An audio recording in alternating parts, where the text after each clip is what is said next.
I know to stay in on that. All right, okay.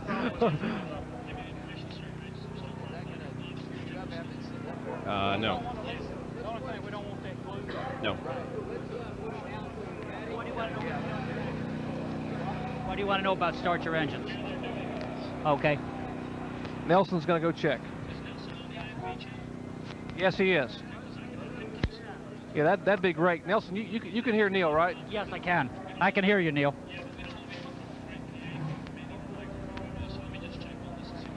Okie doke. Be darned.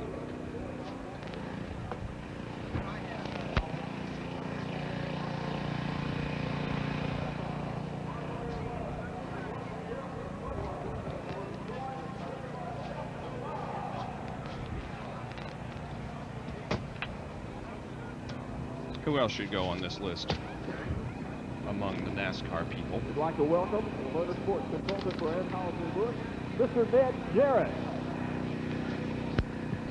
Huh? Thank you very much, Ed, and good afternoon, ladies and gentlemen. Busch, the official beer of NASCAR, has been the proud sponsor of the Busch Coal Award since 1978. Busch pays $2,500 to the driver who wins the Busch Coal Award at each race, and then, of course, he's automatically entered into the Busch Clash the following year. Busch also pays $30,000 in coal cash to the driver who wins the most coal during the season. Mark Martin.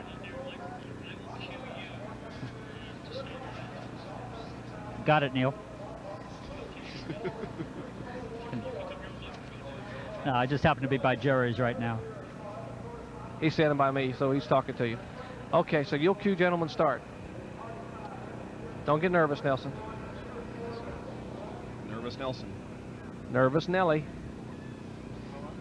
What's that? Okay. How's the blimp shot look? Yeah, is that working, Neil?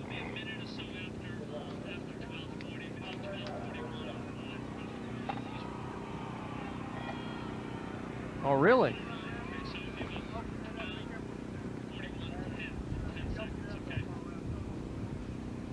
Which one?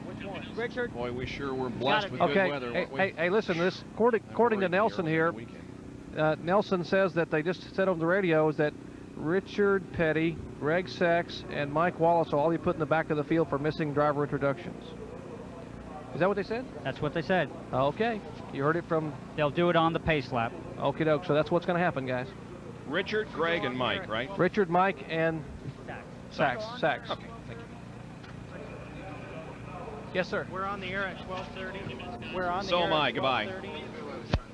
I'm going to the bathroom. See ya. No, Jenkins can't do that. Swap this out right before you go on the air. So in about 10 minutes, I'll do that. Actually, it's 20 after.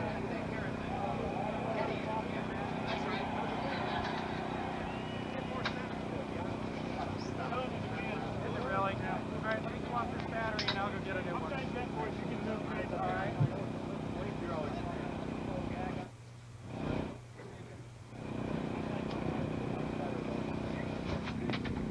He'll be right next to me.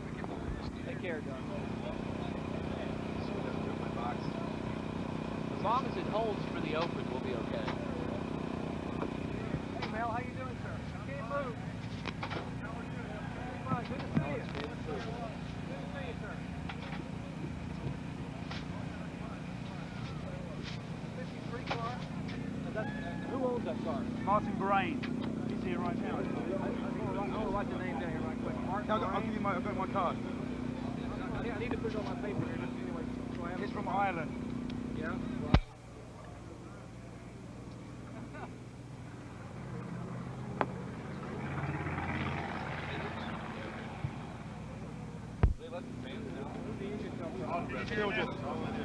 Can you hear? I'm hearing fine, yeah. Children's motor, it's a children's car. Thank you very much. Thank you.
What's green flag? 35 or 40? I think it's 40. 40, yes.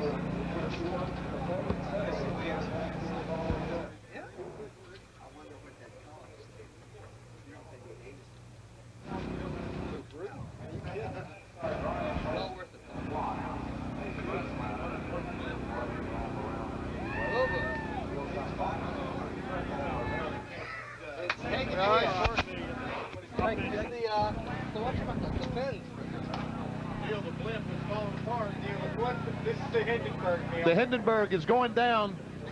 Oh, it's doing another flip. Neil, this is just like the Super Bowl. It's all over. It's just gonna crash. Here it goes. You better check with those guys, make sure the liability's all set. I think the camera's gone. There it goes. There's some more of them. Here goes part of it down over the garage area. Oh, what is it? It's a small blip. Look at it. Really good picture there now. Should be using that. Whoever's flying. Oh, look out!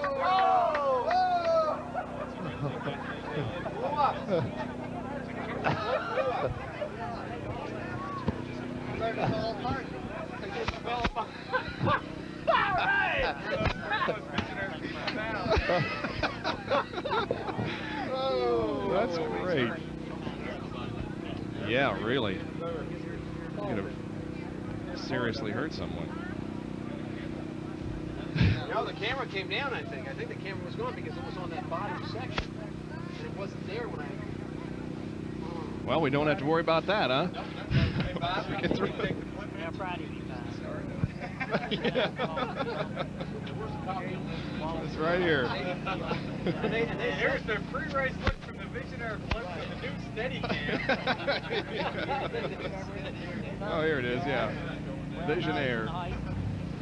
It was 50 feet long and 20 feet tall. It was tethered. It is tethered.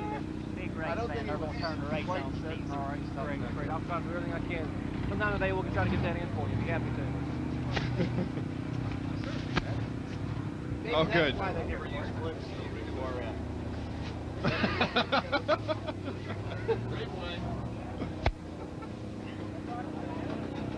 Oh my God, that's. I don't think Is the static cleared up in my? Okay. It's still clicky. Yeah, we can call Frank Casarella. All right. Well, there's. Let's go to plan B here. They're working down here. Yeah, they put another. Are they? Okay. Yeah. There's the wing. Yep. Yeah, Yep. yeah.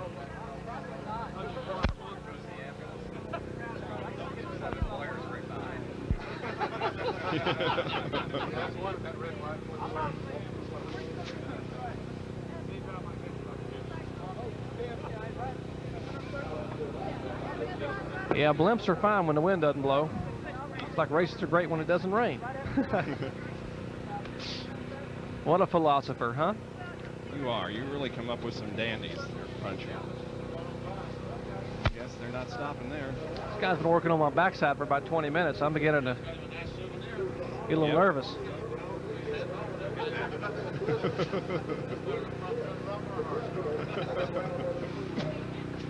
I'm bringing home part of the blend.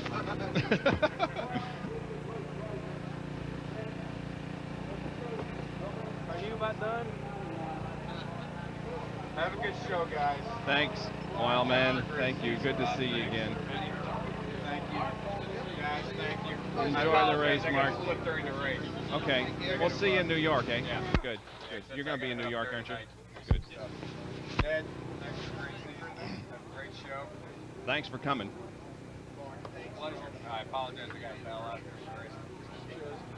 I've got to, we'll talk next week. I'll give you a call when I'm back in. I'll be back in on Wednesday. So I'll give you a buzz. All right?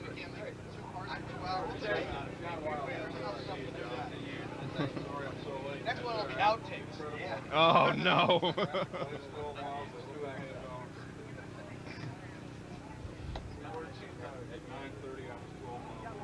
trying to get there. You done? Here I am. How you doing, Clam? Ain't lately. We're gonna actually. I'm not. No, I had. That's fine. Tell everybody about Leroy.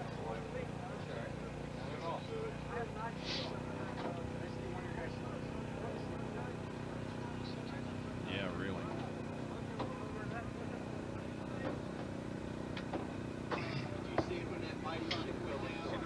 I don't want to even know about it.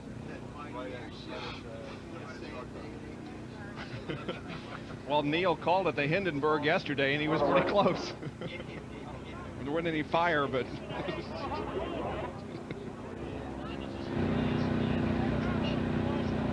Yeah.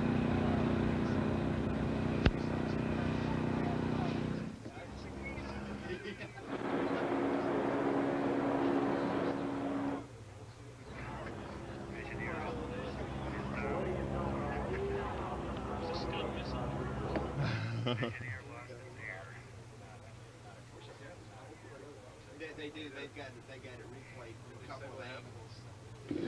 I'm gonna call Frank.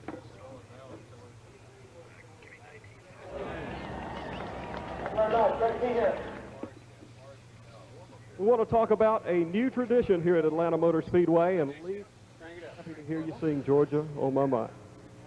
You must be comfortable. After climbing those steps, I think I just ran up. Well,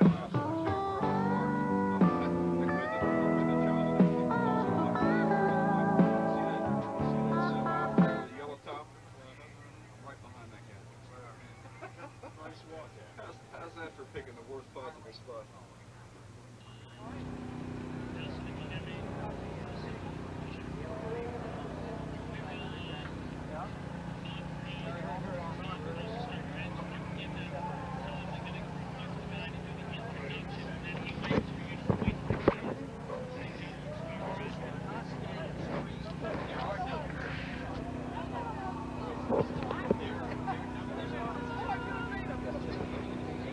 They got 15, don't they, too?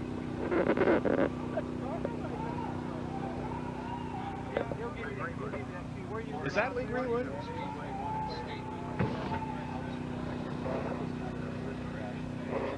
Anybody talk to you before about where you're supposed to be? Send me down here. Well, if you want to do it here, that's fine.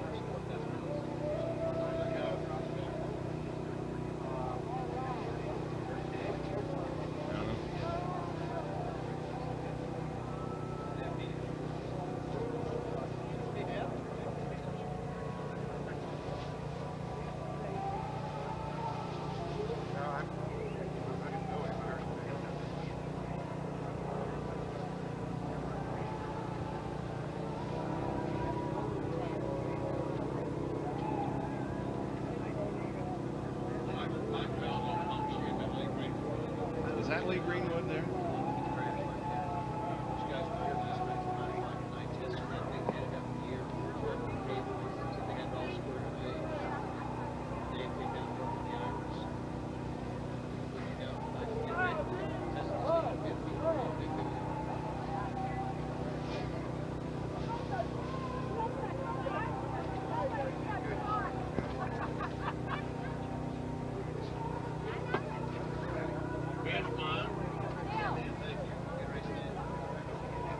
What are you smiling about?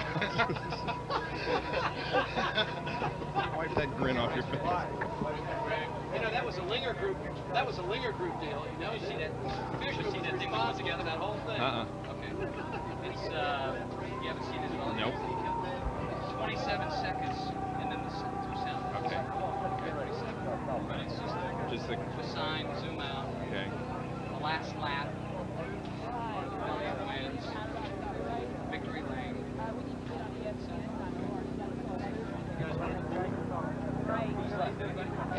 Sure. Who's left? Let me know how much time we have. Right, it was roughly 12:41. Mark, give you this one. No, that's what I'm just trying to get it seconds back. Okay, and I've got we've got Big USA still. We have Invitation, Jack Lanza, that's it. So I don't see money. I can't believe Dale. That's because Kenny didn't make up the starting grid. I want to tell you what I'm going to say. I think it's more. thought you guys left. Who?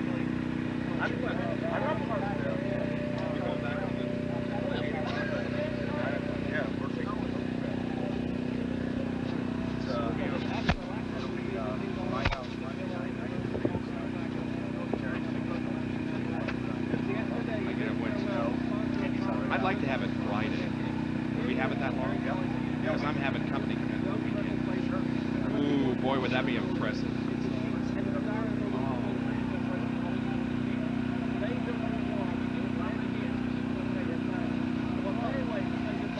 I haven't heard it. No, apparently we won't. Because we haven't heard it. Who should I take? Let me help you, Randy. Let's help you out. Actually, I was going to go with Dave Marcus. Well, that's not a bad pick. How you doing, Reverend? Good to see you. How about Morgan Shepherd? Defending champion. I got him in the other pool. Take Jeff Bodine, Randy.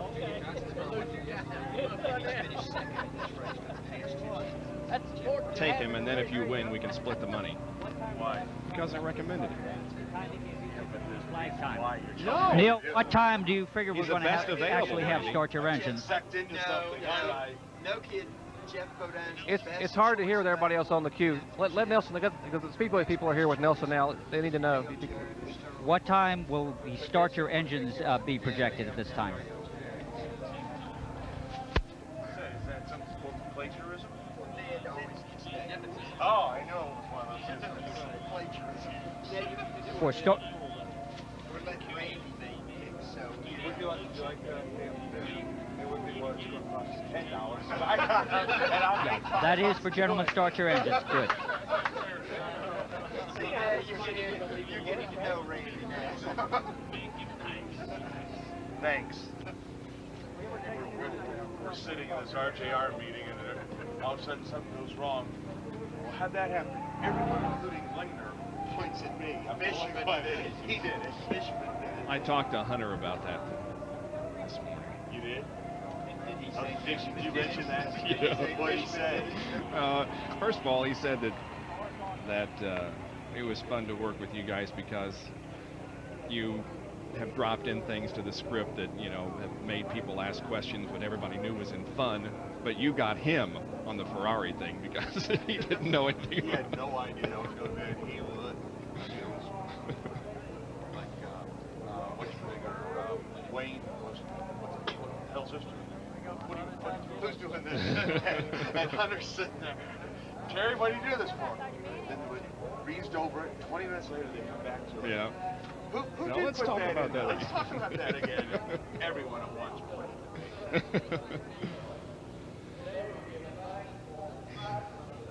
Okay. Should I go with Jeff? Is that what you're saying I should do? Mm-hmm.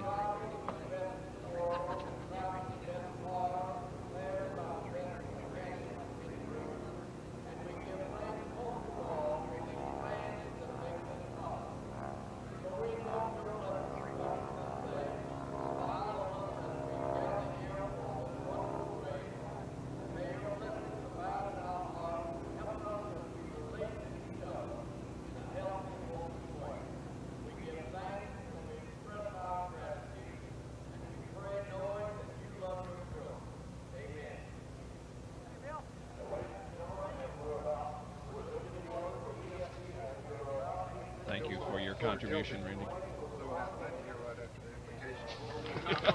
Gambling.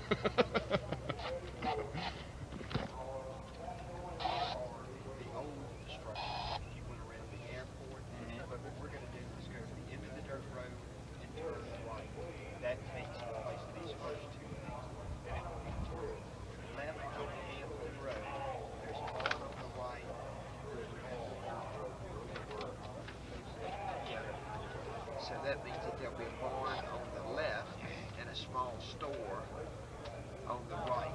You'll see Hampton Road. And to the right, it stops in and then all of these things measured. And then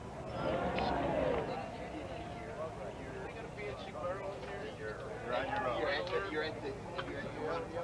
Okay. a barrel? Okay. I might have one. Have a good show, guys. See ya. Something like that.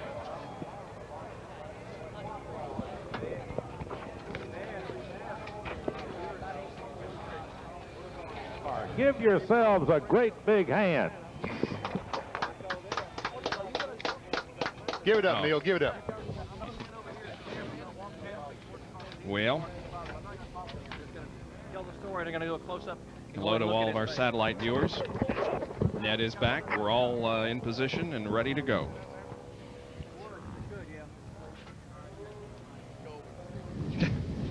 Yeah. Eddie so-and-so says spark your lasers. On the East Coast. Or is it the West Coast?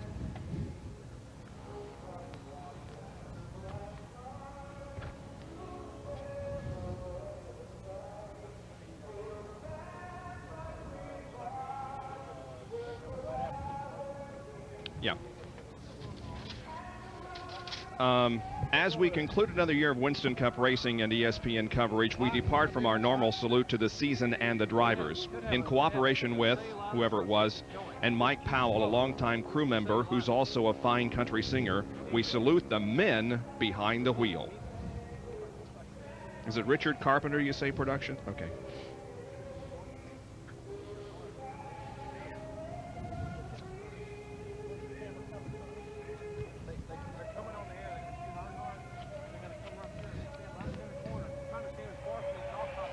They can hear me, and they're going to walk past me and move in slowly on Bill.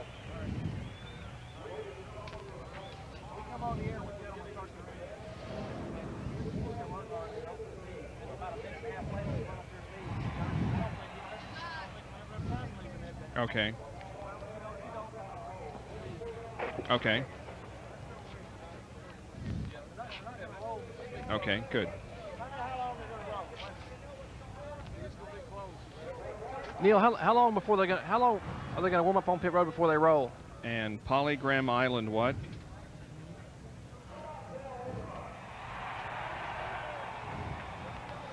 Yeah. Okay. Okay. They were asking here in the Bill Elliott's, they wanted to leave the window net down for us, which would be nice of them to get a good shot of Bill's face, but they were concerned about how long will they be on pit road before they roll off. And they may not have time to.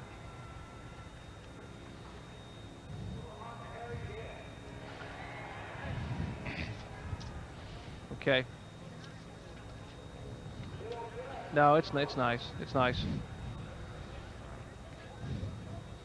Because if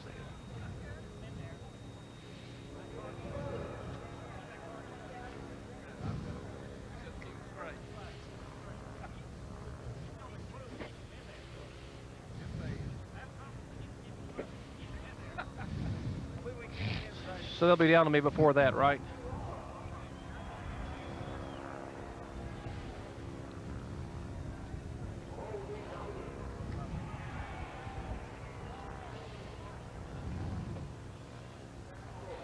Okay, all right. David, who said they're going to put there about 2 minutes and move up? But, you know, whatever you folks feel comfortable with, fine. We'll go either way. As soon as they crank it, you do about 10 minutes. They just trying to put them when they get settled.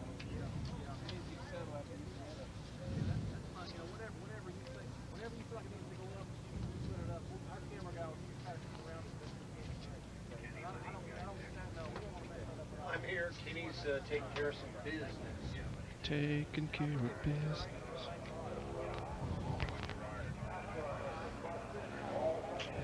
We was all set to sing then, that wasn't we, Jenkins? And I was ready. I've been practicing since your place. Yeah, me too. Oh well. We'll have to get together sometime this winter and kick up our heels a little bit. That sounds like a good idea.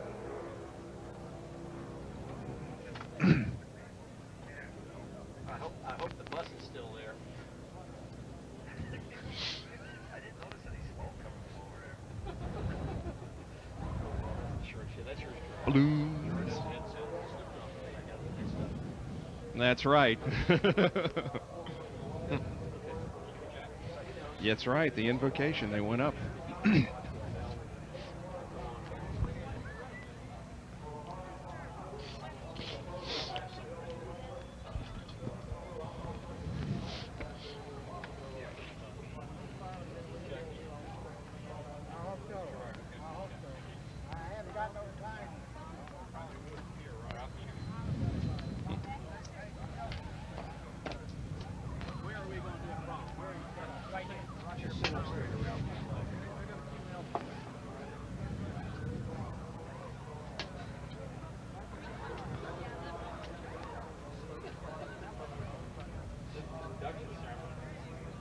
Where's all those people in the Baxter grandstand? Yeah. That's a reserve stand, ain't it? Yes, sir. I thought. Yep.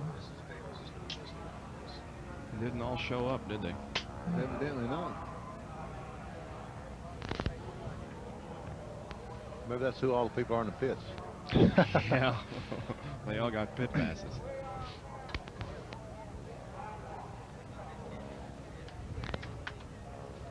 Are you hearing a pop in Yep, your head? I am too. Yep. We're supposed to be hearing a popping sound in our head. Oh, okay. Oh. Okay. We're down here.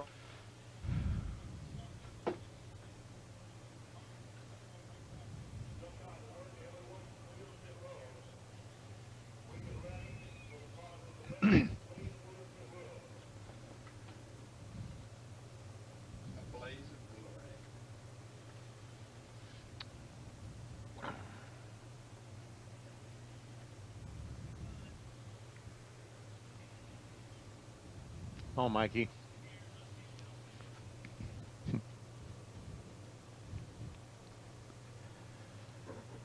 Mike and Clem on break.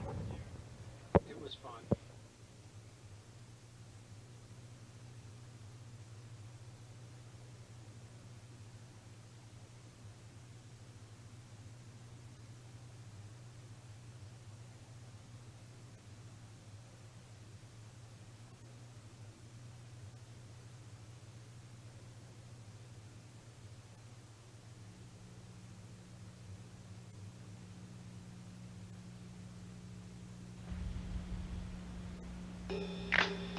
To win his 5th Winston Cup, all Dale Earnhardt has to do is get to his car, start it, and make one lap in today's race. But in the garage area this week, 2 teams have pulled out all stops to steal the championship from Dale.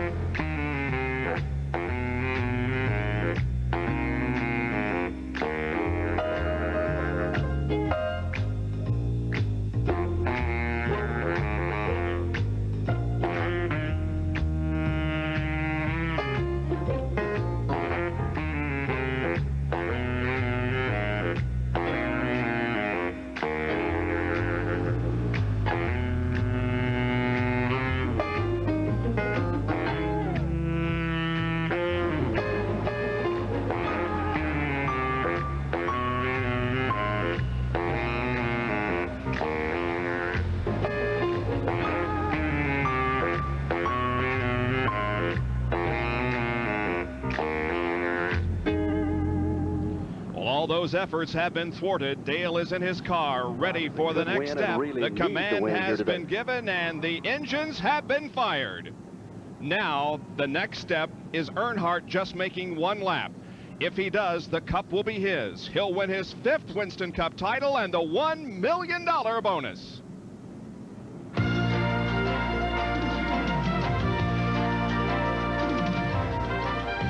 ESPN, the world's leader in motorsports coverage, presents Speed World.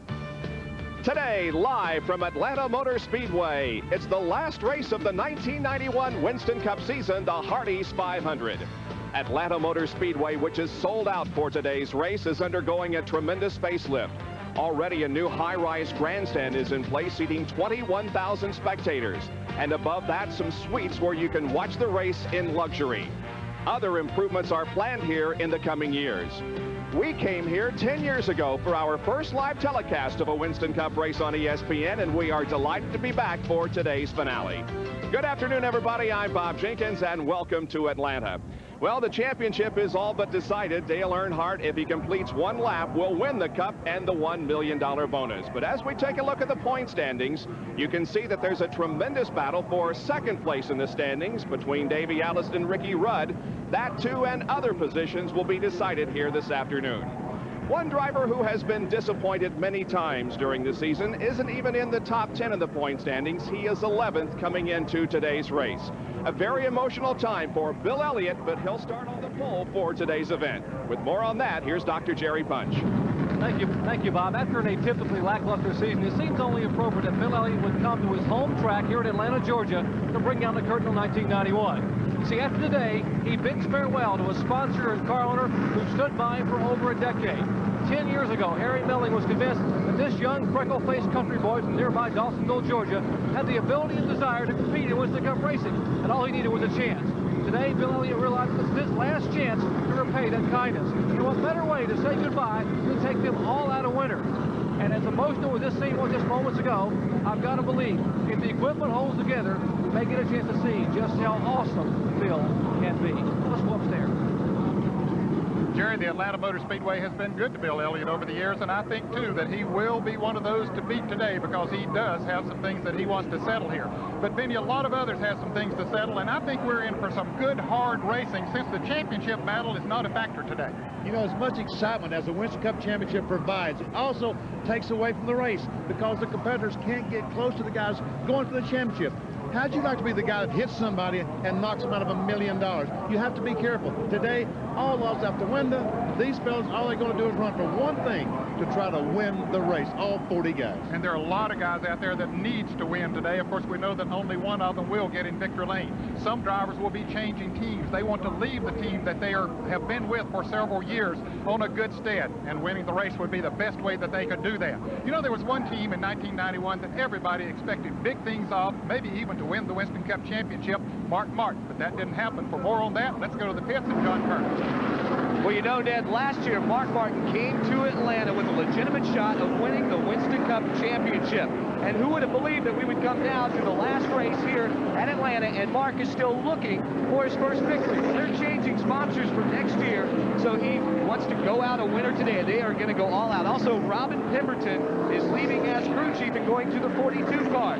He says he has mixed emotions somewhat about today's race, but he wants to lead this team with a victory. And Bob Robbins says there are about a dozen cars who are really hauling it out there, so it should be a great race. It should be great, and Mark Martin is one of 4 drivers who won last year but have not visited victory lane this year. The others are Derek Coe, Brett Bodine, and the defending champion of this event, Morgan Shepherd. Our Speed World coverage of the Hardee's 500 from Atlanta Motor Speedway is being brought to you by Hardee's, by Quaker State, the Big Q is one tough motor oil, and by Chevy Trucks, the trucks you can depend on, the trucks that last. The 40-car starting lineup and the green flag in the Hardee's 500, the last race of the Winston Cup season, in just a moment.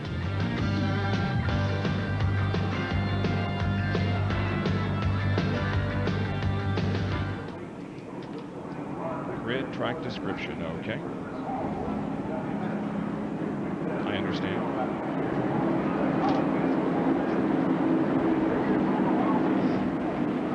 .55 is not what it is down pit road. 55.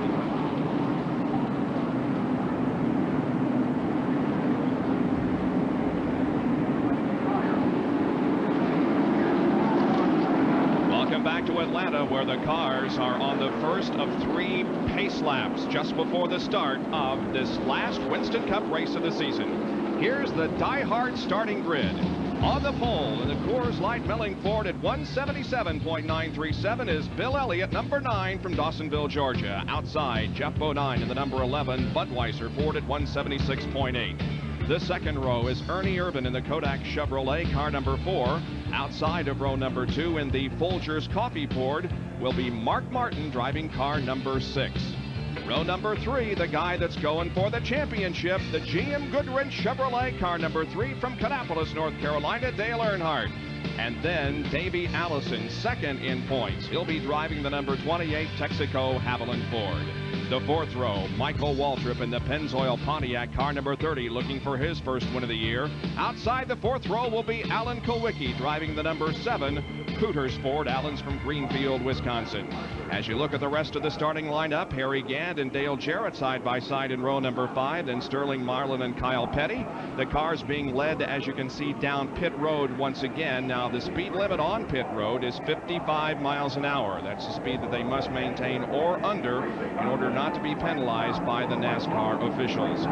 We have a great points battle also going on in the rookie standings. Bobby Hamilton and Ted Musgrave, who you saw there in the starting lineup, is our separated by only 13 points, and they will decide who will be the Rookie of the Year. The point standings are a factor in the voting that will take place this coming week for Winston Cup Rookie of the Year. 40 cars will start today's race. On the last row, Wally Dallenbach in number 90 and Joe Ruttman in car number 75. There is the Winston Cup Trophy, and in just a few moments, when Dale Earnhardt takes that green flag and comes around to complete the lap, it will be officially presented. Now let's take a look at the track that they'll be running on this afternoon. It is a little more than 1.5 miles in length. The pole speed was 177.9, and the field is separated by only a little more than 1 second. Taking a look at the track itself, the pits are located only here on the main straightaway. The turns, both the first and second and third and fourth turns, are making up about 3/4 of the racetrack. So you are in a corner a long time on this racetrack. There's the trophy being held up by Chocolate Myers and Richard Childress and the others, and they know that since the race is about to start and Dale is about to take the green flag, that he's going to win that 5th championship. Look at the tremendous crowd on hand here today. The green flag is out, and we are underway with the Hardee's 500. The 5th championship for Dale Earnhardt. It's official. Okay, the championship's behind us. Let's go racing.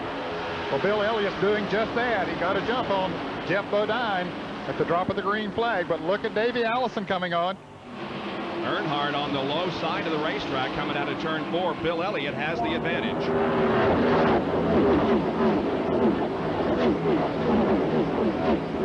Great side-by-side battle there for second position at the line. However, right now it is Mark Martin who has moved into second position, but look at the advantage that Elliott has gained already. Davey Allison looking to the inside of Jeff Bodine in corner number 3, looking for third position. Right behind Davey Allison is Ernie Irvan, who began the season with a win. Dale Earnhardt, meanwhile, is involved in a little bit of traffic. Earnhardt's on the inside and not going very well at the beginning, Ned.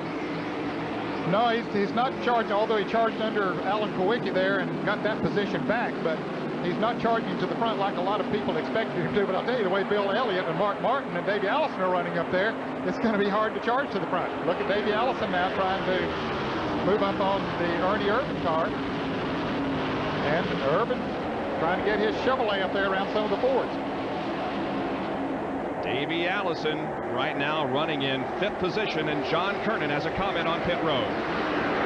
Bob, in talking with the crew this morning, they said, yeah, Bill Elliott is really, really fast, but only for about 8 laps. They say they're going to hang in it, and once Bill starts to slow down after those 8 laps, they figure they can catch him. They say they're going all out. This is the same car that they won 2 weeks ago at Phoenix. They didn't even plan to run it here, but when they pulled it off the truck and checked it out, Davey said, hey, this is it. They had planned on running 007, but that's no secret agent thing right now, I guess, Bob.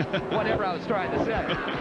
Well, Davey right now watches a good battle just ahead of him for third position as Ernie Irvan in car number 4 and Jeff Bodine in number 11 go at it wheel to wheel. Irvan grabs the slight advantage coming out of turn number 2, and Allison moves down alongside Jeff Bodine.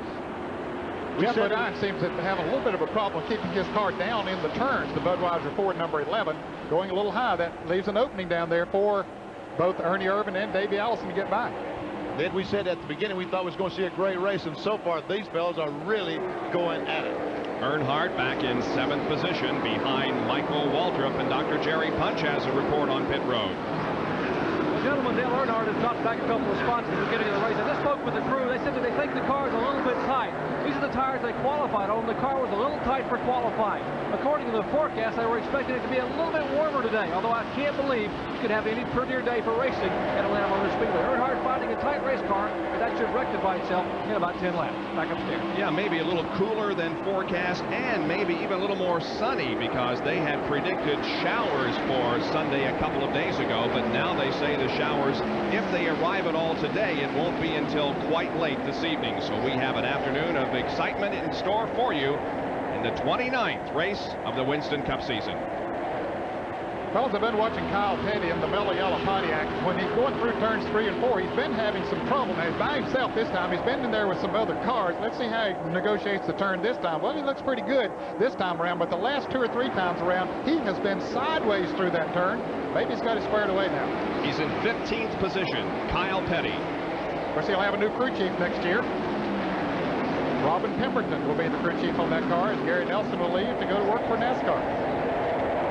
He will become the technical director for NASCAR. Now we see Mark Martin closing in on Bill Elliott. So perhaps what John Kernan said earlier about Elliott running fast only for about 8 laps, this will complete lap number 10. But Mark Martin is certainly closing in on Bill. And John Kernan can tell us about the situation regarding Kyle Petty. John? Well, Bob, Kyle has radioed in and told Gary Nelson that the car is pushing just a bit on him right now. Gary says they anticipated the temperatures to be just a little bit cooler than they are. It's a little bit warm right down here on the track surface. They say it's nothing they can't live with for right now, and they should be able to adjust it at the first stop. Well, we mentioned in our track description that about 3/4 of this racetrack is corner, and boy, you've got to have a handling race car to get around here well. Each corner is a half mile in length, and each straightaway only a quarter mile. But the problem is that half mile, as you come off the corner, you really, truly, you're halfway down the straightaway before you really can lean back and relax.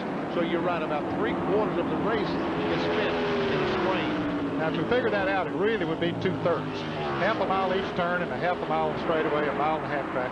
Just get the record straight. Okay. He's correcting our math now, Bob. Mine. Well, I thought since it's early in the race, we better get that straight before we got too deep into this. But it is. There's a tremendous physical strain on the drivers and on the chassis of the car. And test everything. Elliott continues to lead with Mark Martin in second position. We'll show you the top 10 here as we have completed now 10 laps of this 328 lap event. Ernie Irvin third, Davey Allison fourth, and Jeff Bodine running in fifth position, 6 through 10. Michael Waltrip, then Earnhardt, Alan Kowicki, Harry Gant, and Sterling Marlin. Today, ESPN is presenting the Right Guard Halfway Challenge. The driver leading at the halfway lap will win a $10,000 reward from Right Guard Sports Stick Antiperspirant. You will have a chance to win a Pontiac Grand Prix SE. To enter, call 1-900-737-1100 before the halfway lap. If your entry is selected and you're called at home, you'll win that Pontiac Grand Prix SE. Dale Earnhardt has won the Winston Cup Championship. The race goes on, and we'll be right back.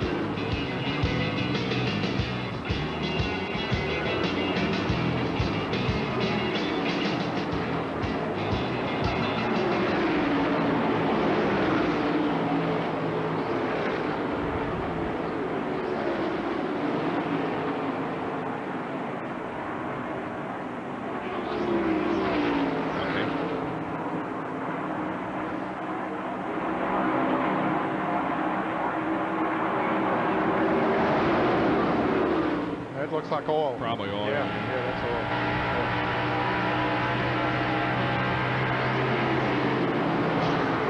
They were speculating that it might be the 22 or the 98. Now I'm told it's the 33 car. Oh, okay.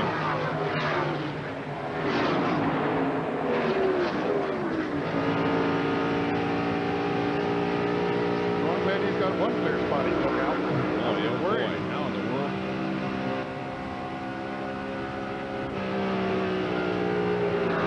Exactly what we did want to do. Right now.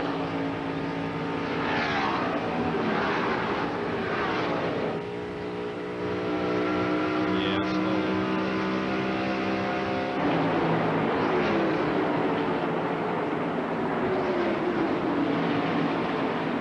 Okay.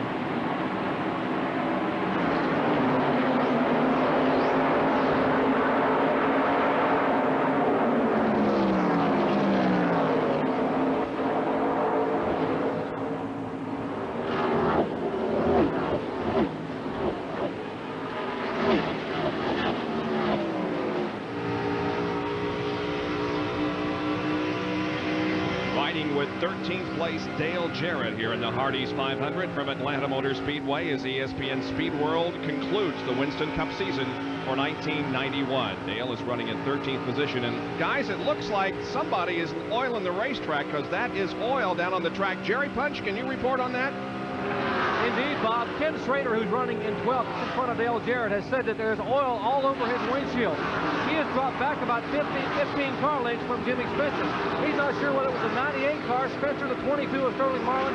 They think, they're not sure, that it might be the 33 car of Harry Gant. But in any event, Ken Schrader, who won here back in the spring, is having a tough time seeing right now, back up there. Well, that has to be tough. Not only does it restrict visibility, but of course it makes the racetrack very slick. Sure does. I don't think Harry's losing enough oil. I can't see any smoke at all, so I don't think he's losing enough oil to make the racetrack slick. But you need some visibility, that's for certain. Well, I think they might have gotten the oil. Jarrett has some on his windshield. You see there?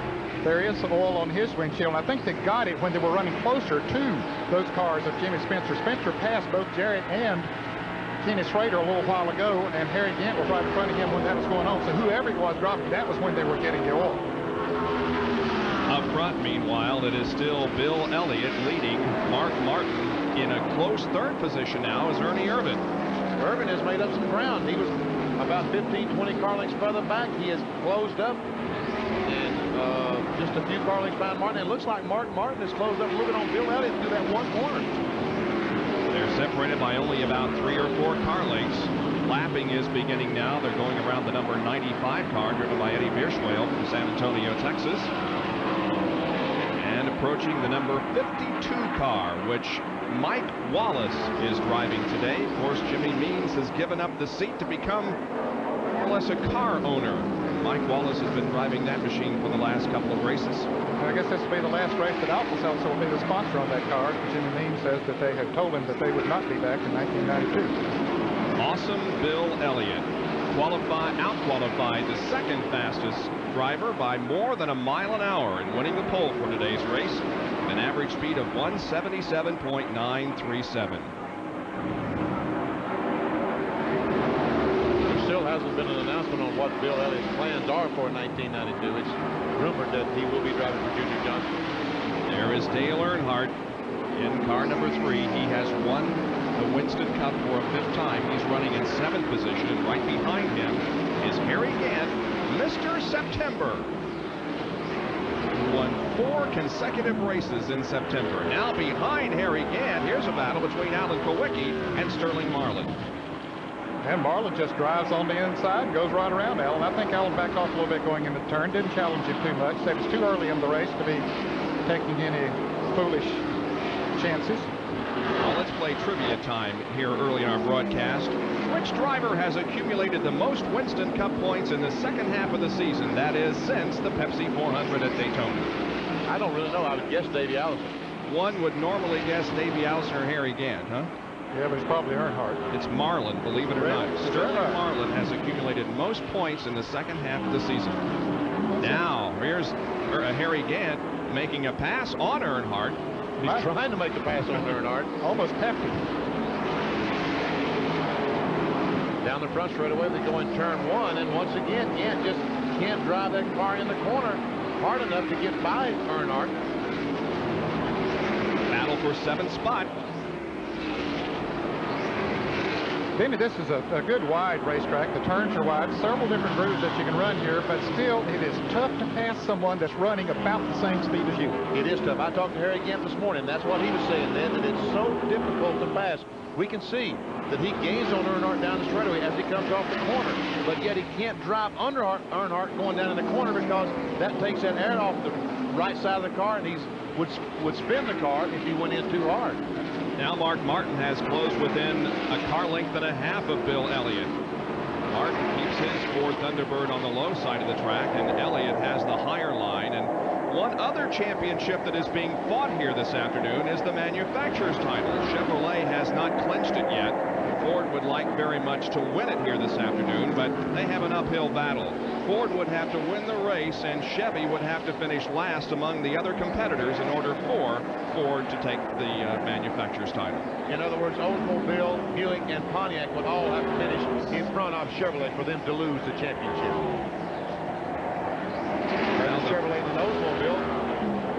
yellow and red car is Joe Rutman on the inside, passing Rick Mast in the Oldsmobile. This is for 32nd position, but more importantly, it's for 20th in the point standings, the Winston Cup point standings, because the teams that finish in the top 20 point standings, they get their way paid to New York City in the banquet, and everybody else has to pay their own freight. Well, I think the top 10 get their way paid, but 20th place is all that pays in the championship. And 20th place is worth what? About $25,000. 21st is worth zip. Nothing. Now Elliott and Martin and Ernie Irvin begin to wave their way through some of the slower traffic. That red and white car on the inside, Wally Dallenbach, announced this week he will be driving a second car for Jack Roush in 1992, sponsored by Keystone Beer. Now, Coors will not have their name on a Winston Cup car as they have for the last several years, but they will have their Keystone brand of beer on the second Jack Roush car driven by Wally Dallenbach.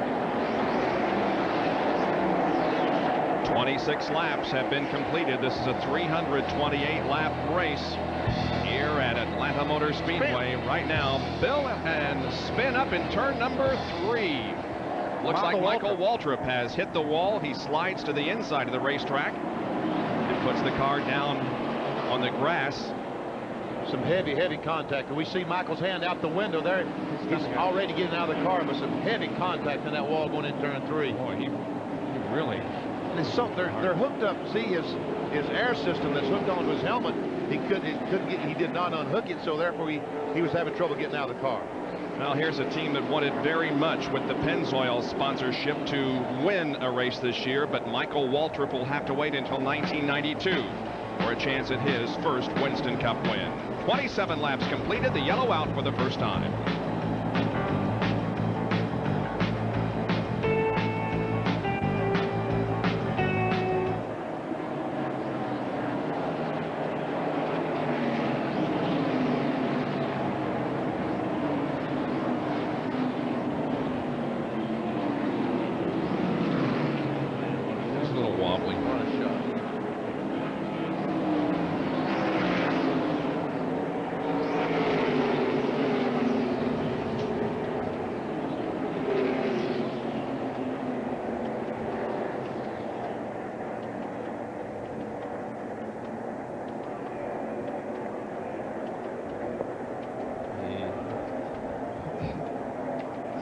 Okay.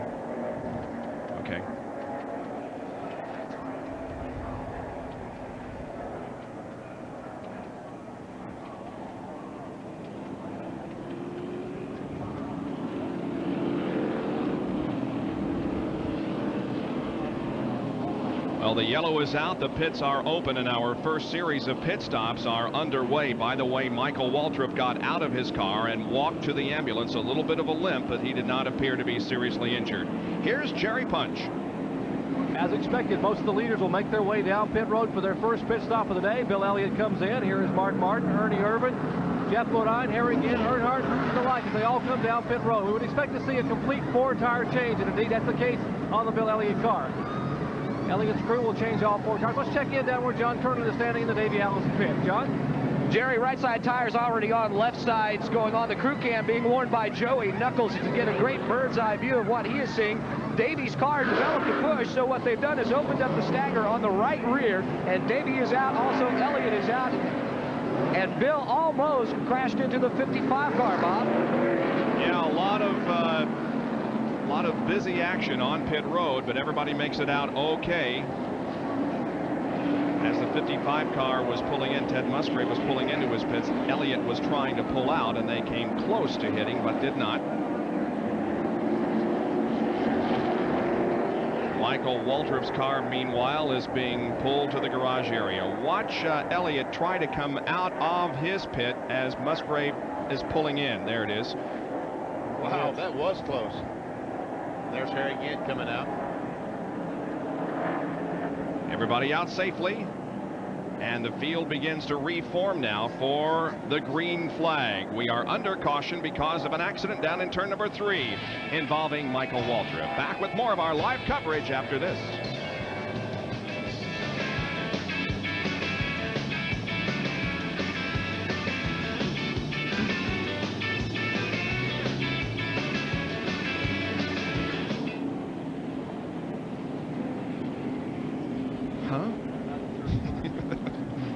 Sure. Yes, sir. Sure did.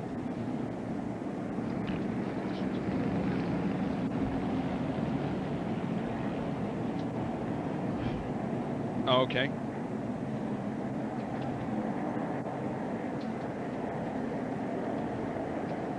Okay.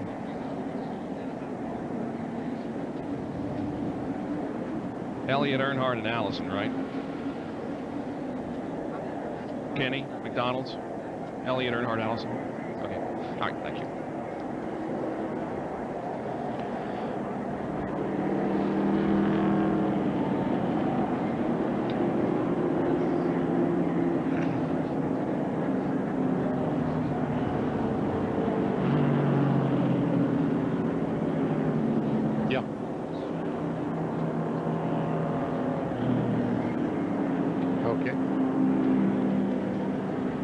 Okay.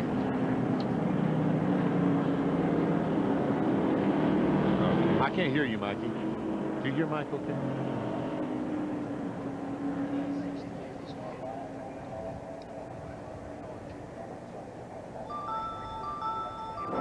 Waltrip looking for his 5th consecutive victory. Now owns the low groove on the racetrack as they come off the corner. Waltrip made his move, but wasn't a lap too soon. The question is, did Bonnet let him go by, or did Waltrip beat him into the corner? Bonnet may still have something up his sleeve. Neil Bonnet into turn 1 retakes the lead. The Ford is back out in front. And Bonnet from Hueytown, Alabama, looks to win his 3rd race of the season. There's time, though, for one more exchange at the south end of the Speedway. Waltrip did it a lap ago. He's got one more shot. They lap by John Anderson, a blur at the bottom of your screen at 160 miles an hour. Here comes Yarborough. Yarborough, bottom of the racetrack. He's got Waltrip, and that will let Bonnet slip away. It'll be Bonnet out of turn 4, all the way to the checkered flag. Waltrip is second by inches over Cale Yarborough. The voice of Mike Joy 10 years ago here in Atlanta, and that's just a sample of what you're in for Friday night before our live coverage of the Winston Cup Banquet on the 6th of December at 7:30 Eastern Time. A full hour documenting the 10-year coverage of Winston Cup racing here on ESPN. Now, the McDonald's All-Star Race Team has been announced. The 3 drivers that pick up $50,000 from McDonald's are Dale Earnhardt, Bill Elliott, and Davey Allison. You fans have been voting on the All-Star team all year long, and those are the drivers that have come out on top of the voter poll. Davey Allison in car number 28. Did he have a problem during that pit stop, John? Yeah, Bob, they did have a problem, and 3 lug nuts came off of the right rear. And if I can get Brad to come around and show you what they think the problem might be, the glue on the lug nuts, as you can see down there, it's normally more yellow. It's a darker shade of yellow. Today it's a little more shiny. It's a brand new tube of glue that they bought this morning, and they think that may cause the problem. And we talk about little things mean so much. Those 3 lug nuts cost him 2 spots on the track. He came in 4th, goes out in 6th position. Let's go down to Dr. Jerry Punch. We talked about adjustments being made during the first pit stop, John, and they made no adjustments whatsoever on Elliott's Coors Light Melling Ford. Now, Bill said he's going to run his own pace. You saw Mark Martin begin to reel him in there in the first few laps.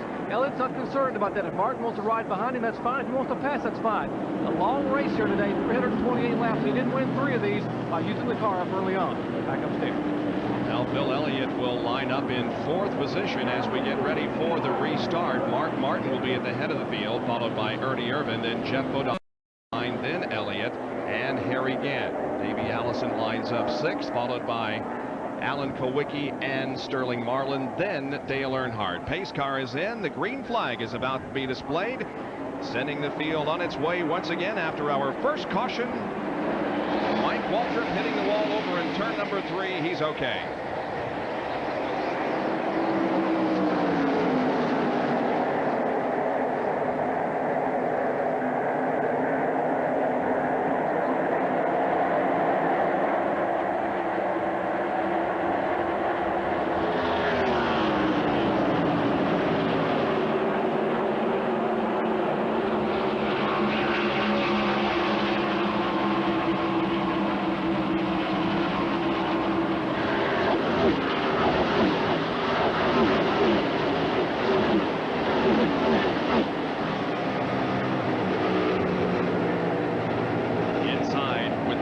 Shepherd, the defending champion of this race. Morgan is 21st. And some heavy traffic too. And Bill Elliott now trying to take the measure of Jeff Bodine going into turn 3. Bodine slips a little high. That'll move, give Elliott the room he needs, and moves right on around. Elliott goes to 3rd. Now here comes Davey Allison up to challenge Jeff.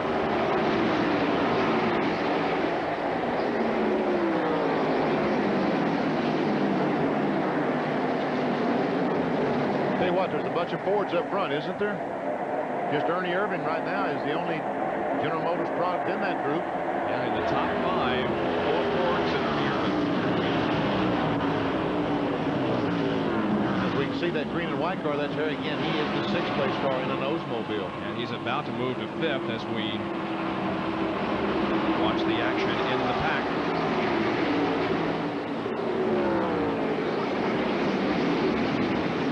Bodine's car still doesn't seem like he wants to stay down on the bottom groove. And maybe as the race goes on, the top groove will become the better groove, but it isn't that way right now. Those that their cars will work down on the inside seem to be a little bit faster. Jeff has lost now 3 positions in the last few laps. Here's Davey Allison challenging Bill Elliott. Before that pit stop, you couldn't touch Bill Elliott. He was gone, but now he's in 3rd, and Davey Allison is right on his back bumper. Well, they've changed tires, Bob, and this is the bias ply tire. I'm sure they put on brand new tires during that pit stop. The growth characteristics, we've talked about this many, many times. They really don't know what's going to happen as these tires get a lap or 2 on them. It could be that the tires, the growth characteristics is not what Bill Elliott wants. Ooh, he drives in beside of Davey Allison. Won't let him take that spot away. Bill will not give up without a fight.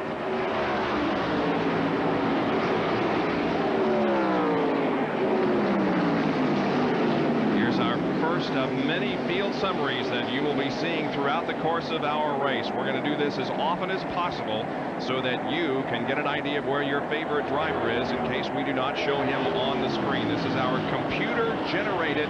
This is up to date to this lap. This isn't a reflection of how they were running 10 laps ago or even 2 laps ago. This is up to date information. Still a lot of cars on the lead lap, all 20 of those that we're seeing there. In fact, 25. Those cars are on the lead lap. Darrell Walter not really running too good here today. Came out of the pits a little bit late. We see Hut Strickland, Dale Jarrett back there. Both of them had made extra pit stops for some reason. It was a lug nut situation on Jarrett's car, so that put them at the back of the pack. So they're trying to come back up through the pack. 34 cars are on the lead lap. Jim Sauter, the final one. And there's the rest of the 40-car field. Michael Waltrip, of course, already out of competition because of the accident. We're told that Ricky Rudd has a tire rubbing or is smoking some tires or something. John Turner, what's the problem down there? Well, that's what they think so down here in the pits. They've looked at it. They don't think it's anything mechanical. The spotter has checked it out. Says he thinks it's the right rear tire that is rubbing as they're seeing some smoke coming out of the right rear of the car. Well, Ricky Rudd at one time was in contention for the Winston Cup, but he has slipped to 3rd in the points. But with a good finish today, he could move into 2nd place in the points. And there's the guy that is currently in 2nd position, Davey Allison, as he races still with Bill Elliott as Harry Gant looks on. And he moves around with ease. Elliott didn't fight him too much as he pulled up and got beside of him. Ooh, they come awfully close coming off the turn, but here comes Harry Gant. They've opened the door for Harry. Let's see if he can go on in. He's in a bad spot once again on the inside. Now Harry needs to drive that car on in and clear Bill Elliott, but he can't do that because he realizes if Elliott drives it on in there with him, he'll probably spin out as he enters the corner. Turns back to 24 degrees here at Atlanta Motor Speedway.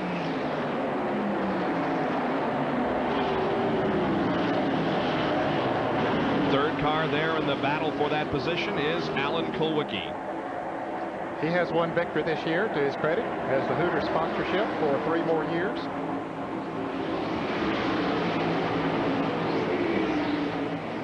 He would certainly like to get a victory here today, which would pretty well assure him of getting on the winner's circle plan for 1992. He's pretty far back in points.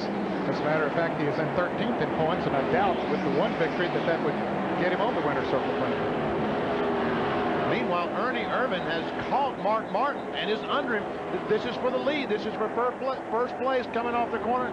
And Ernie Irvin has taken the Chevrolet to the front. Boy, he sure did. He just drove to the inside of Mark Martin and took over the lead coming out of turn number 4. And so we have our third leader of the afternoon, Ernie Irvin. And the Kodak Chevy Lumina is the leader, followed by Martin, Allison, Elliott, and Harry Gant.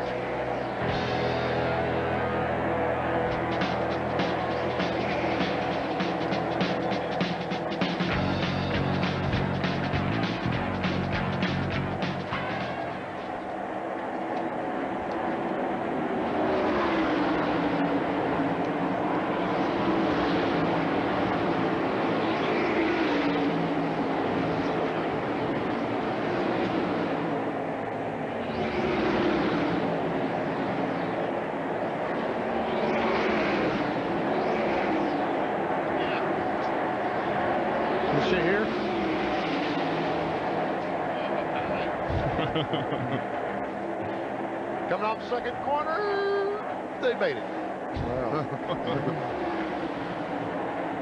Well, Jeff Bodine backing up. Jerry on Martin. Yeah. On Mark Martin, right?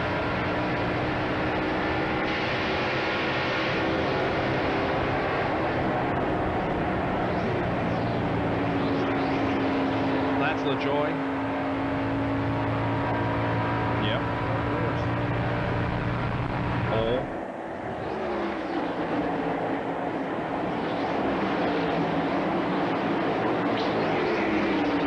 Okay.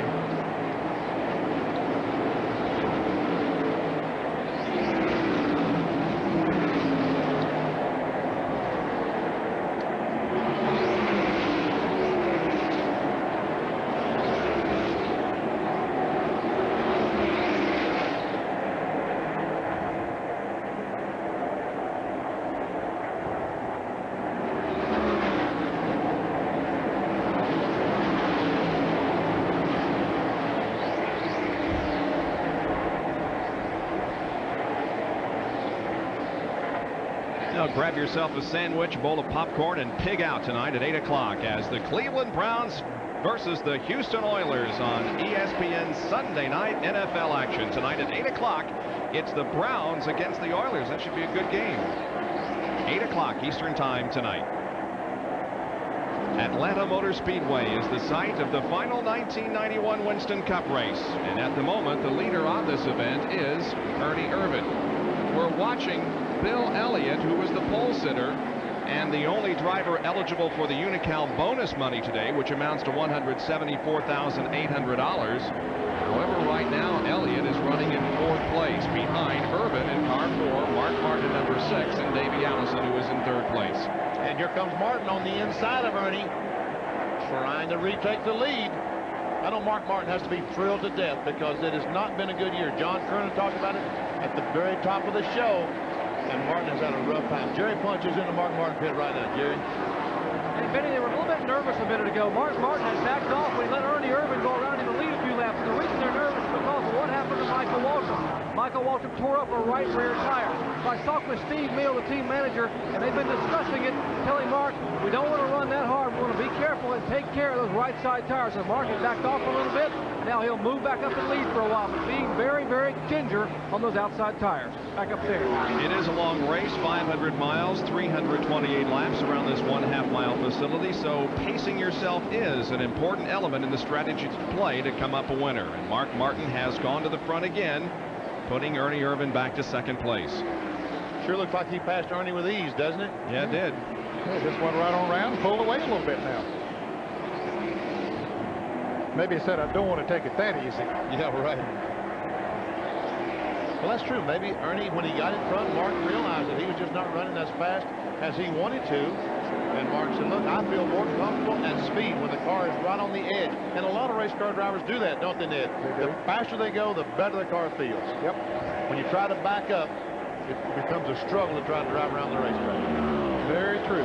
We talk about guys that are battling for positions in the point standings. These two guys are battling for position in the point standings. Ernie Irvin is 5th in the standings, and Mark Martin is 6th, only 21 behind Ernie. So there's a lot of money involved in that also. Now, we talked earlier about Ricky Rudd, and we speculated about a problem, maybe a tire rubbing or something. John, have you got more information on that for us? Yeah, I sure do, Bob. That's what they thought it was at first, but right now what they say is they just did not get the tire stagger matched properly. The car's got a terrible push in it, and you're seeing it just really smoke the tires as it goes through the turns. Say it's nothing serious. They just want to hang on until the next pit stop and make a proper stagger adjustment. Ricky Rudd currently in 16th position, and right behind him is Chad Little in the number 19 car. That is the battle for the 16th position. Chad Little, by the way, announced on Friday that he will switch teams in 1992 and be driving for Cale Yarborough in the number 66 car that is currently being driven by Randy LaJoie, and we're riding with him at the moment. He finds himself in 27th spot right now. That's Bobby Hamilton, who's leading the rookie points battle that you were talking about just a few moments ago in front of him in the Country Time Oldsmobile. He's leading the points over Ted Musgrave. Built 66 will be back as a sponsor next year for Cale Yarborough, but it is going to be Fords, if I'm not mistaken, isn't it? They are switching over to Fords, and Chuck Little, Chad's dad, will become the general manager of the team. And Bob Johnson has already come on board that crew as crew chief, so it sounds like they got a good situation put together. And Randy LaJoie, meanwhile, is looking for something. He desperately wants to get into Winston Cup racing and just hope that these few races that he'd run for Cale Yarborough might open some doors for him. There is Mark Martin, Batesville, Arkansas, who is the leader of the Hardee's 500. And there is second place Ernie Irvin. The leader's car, Mark Martin's, will change next year. We see Folgers on the side of the car. Next year, the sponsor will be Valvoline. And there is the 28 car. They're the third one in your screen now as we zoom in on Davey Allison. He is in third position and appears to be catching Ernie. Yeah, I think he's gaining on him, Bob. No doubt about it. Well, that car has been strong, especially the last half of the season. I think you could say really for the last 3/4 of the season, because after Larry McReynolds came on board as crew chief, they really started being a contender in every race. Yeah, we made it a point on Speed Week Thursday night that if you could throw out the first 4 races of the year before Larry McReynolds came on board, Davey Allison would be leading the Winston Cup point standings. But how about Harry Gant? Boy, at one time, if he would have had in the other months this year, the month that he had in September, this guy would be the Winston Cup champion. And won $5 million probably. Let's go to Jerry Punch. Guys, remember at the top of the show we're talking about Ken Schrader complaining of oil on his windshield. He wasn't sure where it was coming from. Well, when Harry Gant made his first pit stop, the left rear tire on the car number 33 had some black fluid all over it. Now, they have been watching this car very closely, and the NASCAR officials had come up and down pit road and talked to the crew members and said, we're watching the car very closely. And they're hoping it was a little bit of an overflow problem with the oil tank. That's all it was. Harry Gant has not complained at all of the car. They're still watching at 33 for any hint of smoke or possibly a leak on the racetrack. Back up there. All right, we'll keep our eye on that situation, Jerry, as Harry Gant continues to run, and we'll look for that possible oil leak. But there is Mark Martin and Ernie Irvin as they lap Stanley Smith. 59 laps have been completed out of 328 in the Hardee's 500, live from Atlanta Motor Speedway.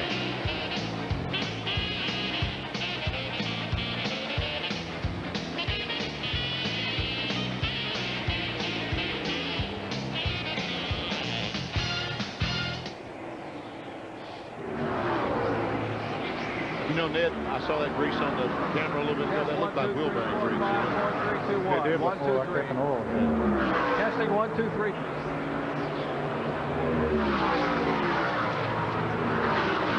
Okay. 1, 2, 3, 4, 5, 4, 3. Testing. Microphone check. Microphone check. We are told that Michael Waltrip is going to try to get back in the race. Over here on our scanning radios. Microphone check. 1, 2, 3, 4, 5. 4, 3, 2, 1. Yeah, well, look they're at working this. on the car. He's only 5 behind Kulwicki. We need to get that. Where is that, Kenny? The various points paying. Here it is. No, that's not it.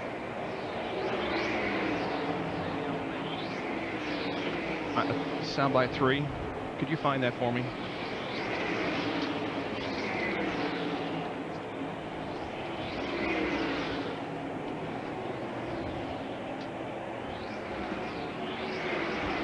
Once again, here's how to enter the Right Guard Halfway Challenge Sweepstakes. Call 1-900-737-1100 before the halfway lap. Then stay tuned to see which driver wins the $10,000 reward. If your entry is selected and you are called at home, you will win a Pontiac Grand Prix SC if you can name the driver who was leading at the halfway point and won the Right Guard Halfway Challenge. There's our leader, Mark Martin, the red number 6, the yellow 4, right behind him, Ernie Irvin in second place. That's Rick Mast, the number 1 Skoal Oldsmobile that's being lapped by these two front runners. Back in the pack, here's Rusty Wallace, Sterling Marlin, and Jimmy Spencer. Spencer lost an engine in the final practice session last night. They put in an engine that has it doesn't have any laps on it, only on the dynos. It was a little bit of a question mark for Jimmy Spencer coming into this race today, but he's doing okay right now. He finds himself in, if I can find it on our 11th position. Yeah, he's been running good. He moved up from the beginning of the race, Bob, and has come right along. And Jimmy Spencer stopped me down in the garage here this morning, wanted to tell me that they still do not have a sponsor. He drives for Travis Carter. In 1992, looking a little glum because Banquet Frozen Food is not going to be back. Planters Peanuts has been an associate sponsor on this car. They also are in negotiations as to what to do about next year. We hope Jimmy Spencer finds a sponsorship that will allow him to return to full-time schedule. Here's our field summary again. The complete rundown of who is running where here on the 65th lap. This is up-to-date information.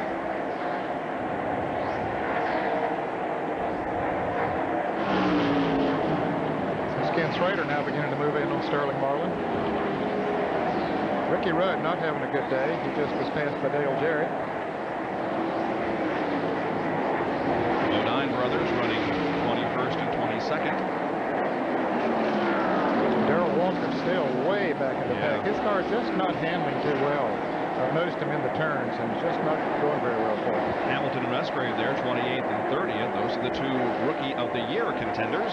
Well, how many times have we seen those guys running together on the racetrack? All qualify together and just race together all year long. Yeah, during qualifying, they turned in very close qualifying times, and I thought sure they were going to line up beside each other, but there were about 3 drivers that moved in there to separate them. Well, they both just went a lap down to Mark Martin, along with the car of Larry Pearson. We're watching 11th and 12th place there momentarily, but now we move back up front to see how Mark Martin is handling this thing as the leader of the race. There's Mark going down in turn 1, and as we take the camera up, coming off turn 2, there he is. Darrell Walter. He isn't that far from being lapped, way back in 26th position. John Kernan? Well, the problem is Darrell is just severely loose. They're another one of the teams that just missed the setup for this afternoon. Darrell, just a couple of laps ago, was being clocked 0.3 of a second slower than Mark Martin. They're hoping to ride it out. We're coming up on the green flag pit stop window in about 20 laps. They're hoping to ride it out until then and make an adjustment with the stagger and possibly some wedge in the car. Boy, he took that car way up into the gray, didn't he? Yeah, he's up in the gray, trying to get those tires to get a grip. Trying to find some racetrack that's not too slippery and the tires will get a grip. Watch him again as he goes right to the edge of the grade, right up to the top of the racetrack, trying to find some place that all the cars aren't running and he can drive around without the car getting loose or pushing. There's Dave Marcus in the black number 71. That's a Richard Childress R&D car. Big Apple Market still the sponsor, and Terry Labonte in the Sunoco Oldsmobile. Terry's car not handling too well either today. Darrell Waltrip will finish in the top 10 in Winston Cup points this year. He is currently 9th, some 51 ahead of Rusty Wallace, who is 10th in the Winston Cup points. And of course he has 2 victories, so it hasn't been a bad year. His first year as a car owner, Western Auto coming on this year as a sponsor for it. And we'll let these cars go by and show you the interval between. There's Ernie Irvin, who's running second. And there's third place Davey Allison. And Mark just went out of our picture. And Bill Elliott, our pollster, is coming down pit road. An unscheduled pit stop for him. He was running in 5th spot, but on the 70th lap, he comes in. Jerry Punch, he's headed toward you. Indeed, an unexpected stop. Now, many of the leaders were talking about pitting in about 15 laps. There's a lot of concern here about tire wear. They are very nervous about what happened to Michael Waltrip the day before. Now, Elliott's crew came. And there's a car in the wall, Jerry. Looks like Mike Wallace. Turn 2, Mike Wallace is in the wall. Bad timing for Bill Elliott's pit stop because the caution is out. Mike Wallace's car slides to the bottom of the racetrack into the grassy area in turn number 2 after making contact with the outside wall in turn 1. There's the Alka-Seltzer Pontiac, driven by Mike Wallace. You can see the damage to the right side of that car and the right front. And it is an unlucky break for Bill Elliott, who was caught in the pits during this crash. So our second caution flag of the afternoon comes out here at Atlanta. We'll take a break and be back with more of the Hardee's 500.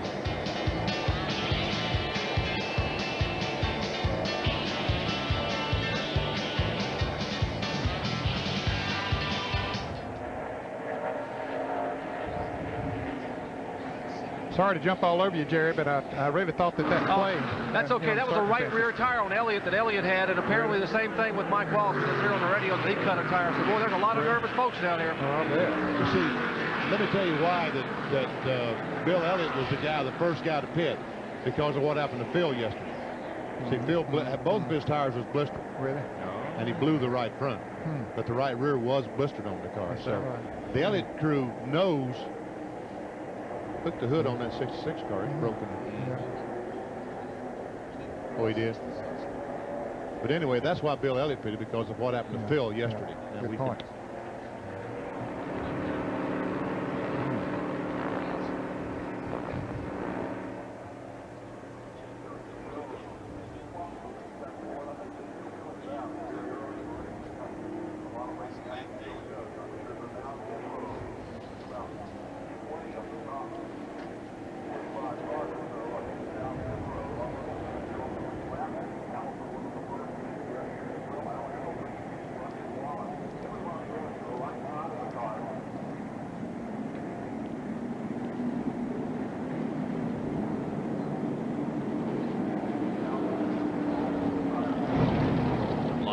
On pit road as the second caution flag waves over Atlanta. Here's Mark Martin getting a 4-tire stop.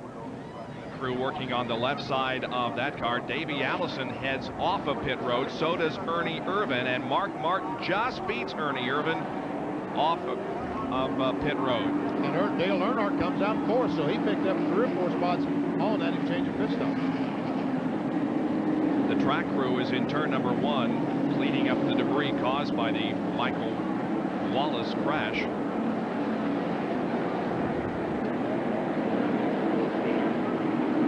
saw Michael Wallace's car earlier. He backed in the fence up in turn 3. It looked like Michael Wallace's car just went head on in the fence when he lost a right front tire. So. Jerry Bunch was talking that maybe there's some people a little bit nervous because of what happened to Michael Waltrip and now to Mike Wallace if he had a tire problem going into that turn. We saw Bill Elliott come into the pits for that unscheduled stop a little bit earlier than we thought it would be. And I'm sure, Benny, that they were a little concerned about tires, maybe because of what happened yesterday. Yes, if you watched the ARCA race yesterday afternoon, that's what happened to Phil Parsons, was that both tires were blistered. And he blew a right front tire and hit the wall hard up in turn 3 and wiped out one of Harry Mellon's cars. So I'm sure they were concerned about, showed some concern by bringing Bill Elliott in early. As we see Randy LaJoie in. He's had a contact with something because that hood is bent. Yeah, we understand he made a contact with the wall out there somewhere. Well, let's get an update on this tire situation from Dr. Punch. Well, I'm here in the Bill Elliott pit, and a lot of people very interested, including Phil Parsons, that we talked about a minute ago, who ran a great job, did a great job in the ARCA race yesterday, watching what's going on here in this pit. Now, Elliott came in, made the unscheduled top. Here's the right rear tire. We thought it may have been blistered, but actually the tire was cut. There's a small puncture that is circled and marked here, and certainly a lot of people here, at least now, breathing a sigh of relief that it was not a worn tire, thanks to the Goodyear people, but it was a cut tire going down and made that Elliott pit stop a very untimely one for him. Back upstairs. All right, Bill Elliott back on the track, and the field is being reformed for the resumption of the Hardee's 500 here in Atlanta with 75 laps gone. We'll be right back.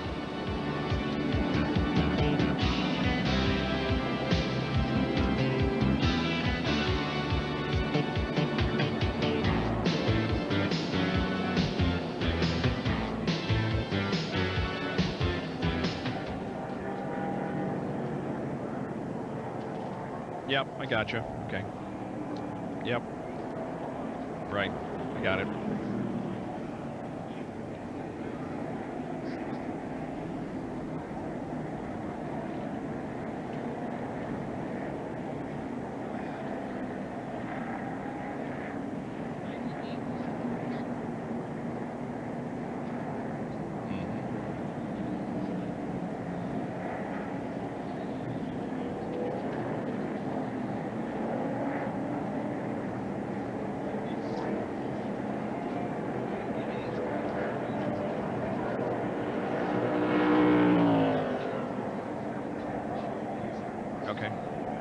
Yep.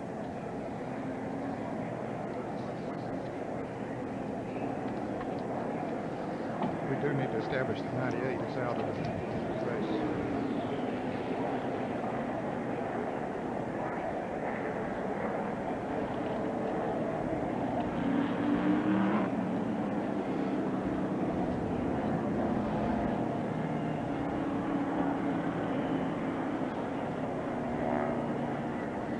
Well, when we were here a year ago, that big grandstand down there in turn number 1 and 2 wasn't even there. That's been constructed since we were here a year ago. 21,000 people in that grandstand. Up on top of that grandstand, some luxury suites that have been built. And boy, what a great view of this facility you get up there, as a lot of money is being spent to upgrade this facility. And on the backstretch, just to the left there of that new grandstand, will be some unbelievable condominiums that will be built here in the next 3 years. Bruton Smith, the owner of the track, plans 116 condominiums in 2 phases. They'll have tennis courts and swimming pools and a staff clubhouse standing 120 feet above the track near turn number 2. The backstretch will become the front stretch when those luxurious condominiums are built. Now, as far as the square footage, they range from 1,174 to 2,067 square feet in these condominiums, and that's what it will look like in a few years. And boy, we can't wait to see the great facelifting when that is complete. That's where it's going to be, just off of turn number 2 and down the backstretch. Darrell Waltrip has come into the pits another time. They're working there on the right front of the car, looks like. Yeah, they're putting some tape on there. I think maybe a piece of sheet metal came loose or something, but they're trying to get the aerodynamics back in shape. And I'm sure that they've made some adjustments on the chassis of that Chevrolet during these pit stops as well. There's Jeff Hammond going back and tapping up the spoiler a little bit, and maybe to give a little downforce back there. I don't think he moved it very much. Now they send him back on his way. Waltrip moving back out onto the racetrack. We are under a caution because of a crash over in turn number 1 involving Mike Wallace. We'll have more of our live coverage after these messages. Stay with us.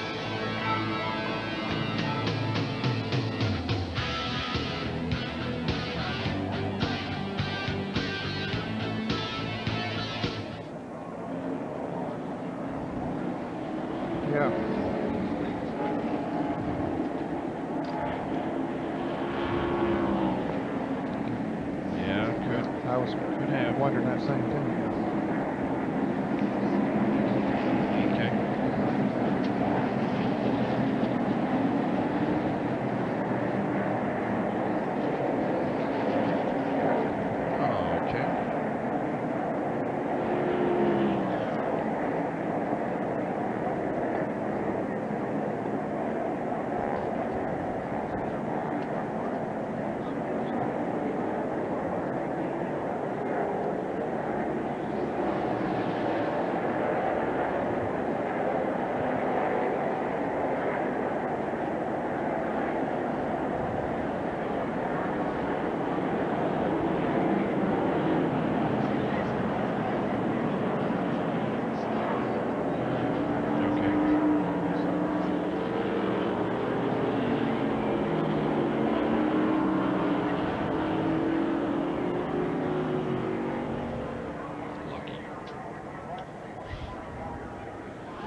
Just as you rejoin us, the green flag comes out, and we are back to racing at Atlanta Motor Speedway.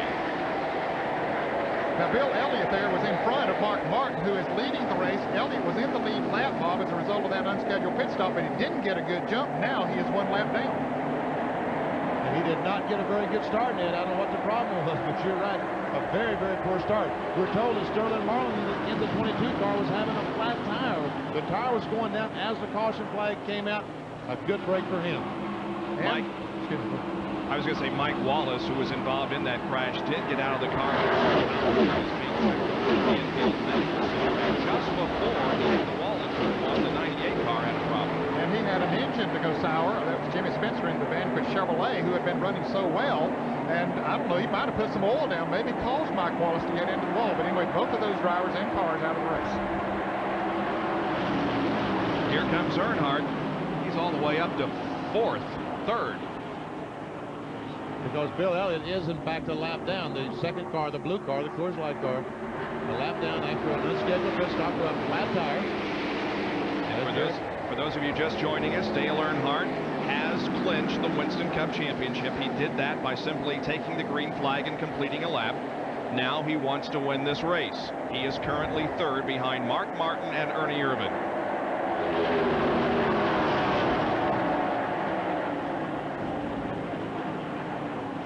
Elliott trying to unlap himself.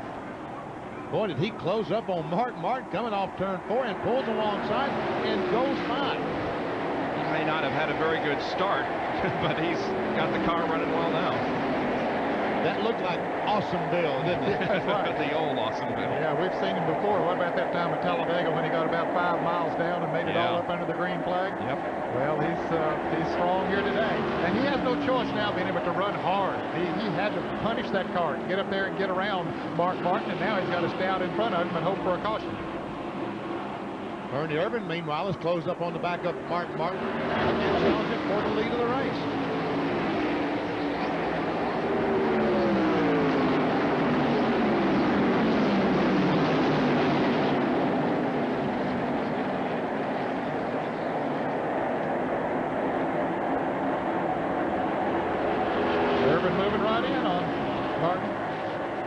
Might make a bid here in a second. Looks to the inside in the 4th turn.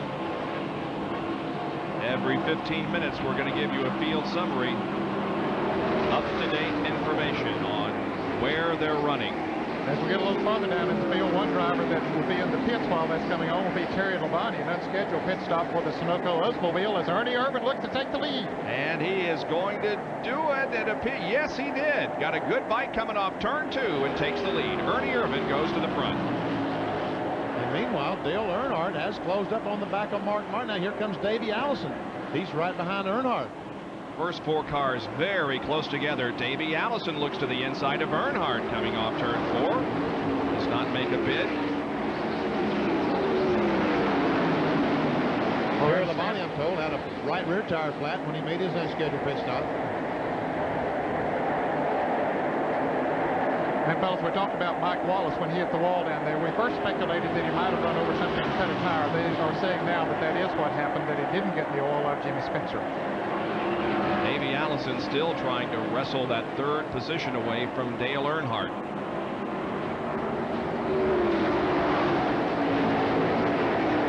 You got a Chevrolet, a Ford, a Chevrolet, and a Ford in the first 4 positions.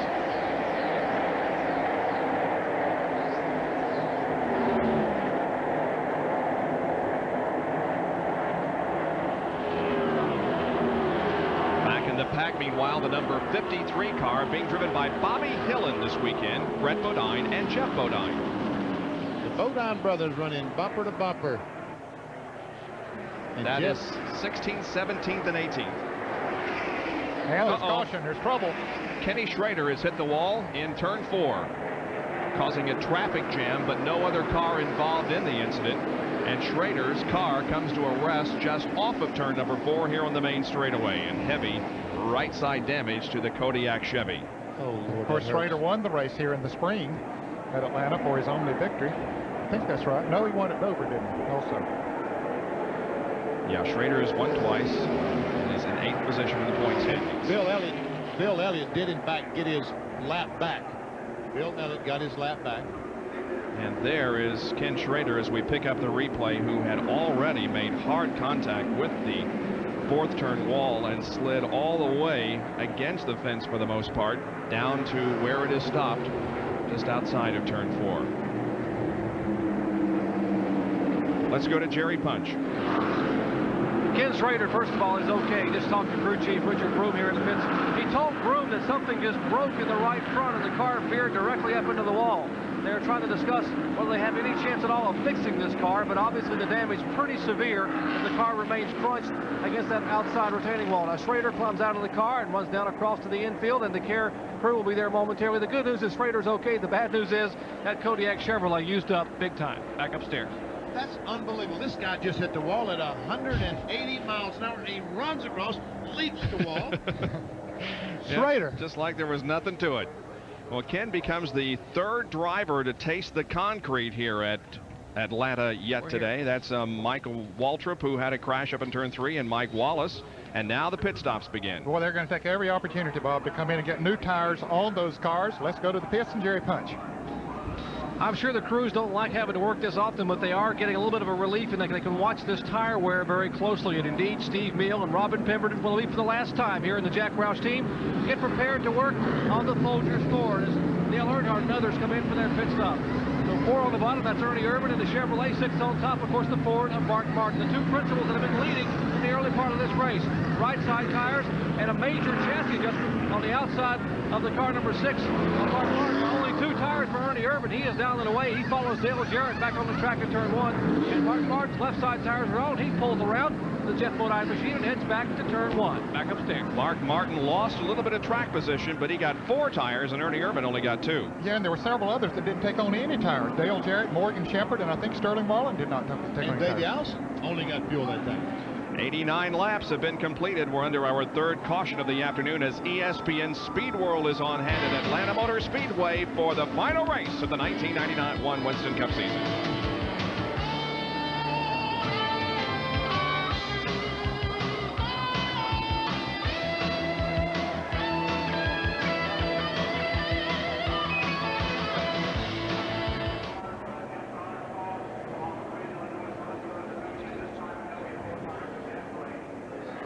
Okay.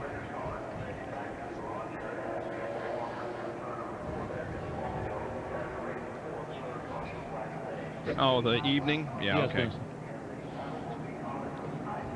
Can I do well? Yeah, that's good. I got you. Yeah, 1, 2, 3, 4, 5. Davey Allison says, is the track scary? Are the pit rules where they should be now? Gant says, what's made your team so awesome the last 2 months? And what's the toughest part of the racetrack? Your mic has sounded weird to me at times. Okay.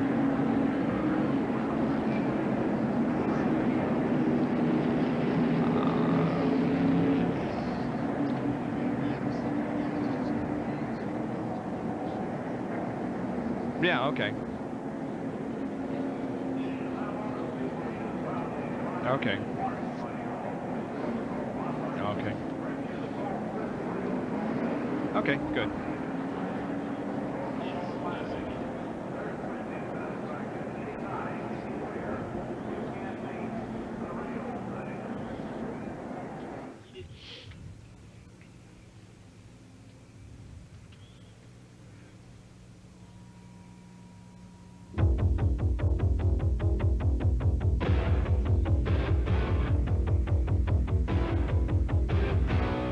Winston Cup replays are brought to you by Autolite Spark Plugs, guaranteed for 2 years no matter how far you go. Atlanta Motor Speedway, November 1990, the title was on the line between Mark Martin and the current points leader, Dale Earnhardt. Martin began the 500 from 11th position. Earnhardt started 6th as Rusty Wallace won the pole. Dale went to the front, taking the lead by the 44th lap. Martin kept pace early but could never collect the 5 bonus points for leading.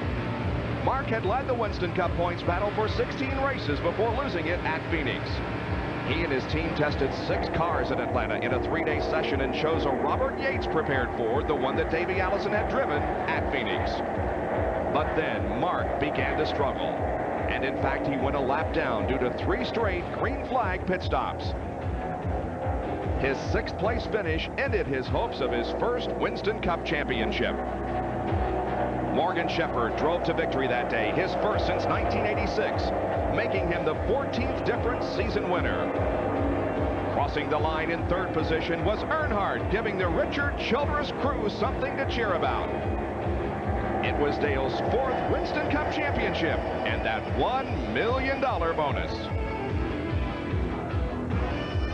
That was a year ago when he won the championship. He's won the championship here again today and will receive his check live on ESPN in a big night on December 6th. Here on ESPN, we're going to start things off with a 1-hour program documenting our coverage of Winston Cup racing for the past 10 years. That's at 7:30. Live coverage of the 43rd annual Winston Cup banquet from the Waldorf Astoria in New York City begins at 8:30, and then we'll follow that from 10 to 10:30 with a live edition of Speed Week, a big night for you on Friday, December 6th, here on ESPN. Let's review the top 10 as we are getting set to go back to green flag racing. The leader of the race is Bobby Hillen. Larry Pearson running 2nd. Ted Musgrave is 3rd, followed by Davey Allison and Rusty Wallace. In 6th position is Sterling Marlin. Morgan Shepherd is running 7th. Then Dale Jarrett, Ernie Irvin, and Dave Marcus. Now, some of those up front are there because they did not make a pit stop. Now let's go to Jerry Punch with a further report. Guys, at the top of the show, we talked about what an emotional day and what an emotional farewell it is for Bill Elliott. Now, he made that unscheduled pit stop due to that cut right rear tire and lost a lap. But when he had to push the button just a few laps ago, he zoomed right on by Mark Martin and Ernie Irvin to get back on the lead lap, and the caution comes out, and now he is back on the lead lap. The crew, all smiling, thinks that Bill has a master plan. They told us before the race, don't count us out. And indeed, with that kind of effort we saw a few laps ago, you can't watch. You got to watch for Bill Elliott for the rest of the afternoon. Back upstairs. Well, he's smiling there, isn't he? Yeah, don't count him out. He is far from being and Kyle, as Elliott stands outside, Kyle takes a nap on the dashboard. Folks, these are cutouts. These are some cardboard. Let's hope they are. Cardboard figures that some of the companies have. All right, we're going to have at least one more lap under caution, cleaning up the Kenny Schrader accident in turn number 4. So while we have no action on the racetrack, we'll take another break from Atlanta.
It's going to be a wild restart here, guys. Yep. This guy's coming. No, do I? Okay. No, they haven't given the signal yet.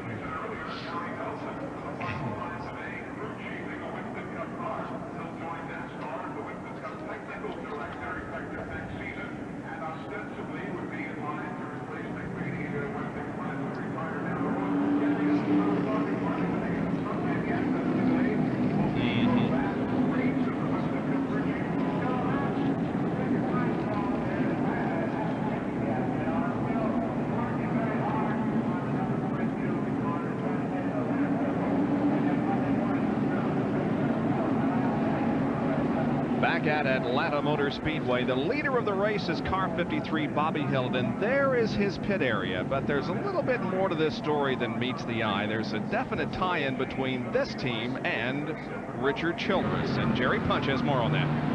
Indeed, Bob. The car is actually owned by Martin Borain, an Irishman who bought this car from Richard Childress. In fact, the engine is also a Richard Childress racing engine. Now, the crew today is actually Dale Earnhardt's Busch Grand National crew. Tony Urey and the crew are working on this car. But this morning in the garage area, we were getting ready to do a Sports Center cut-in about this race, and Earnhardt is up there in the pits in this Bobby Hillin car, helping them set up the chassis to work today. So Earnhardt certainly helping his Busch crew set up a car that could possibly beat him today. But of course, Bobby Hillin right now is our leader. Back upstairs. All right, Bobby Hillin is the driver of that car today. John Paul Jr. has been in that car several Winston Cup races this year. We're still under caution, and it will be at least one more lap before we go green. Here's another break, live from Atlanta Motor Speedway.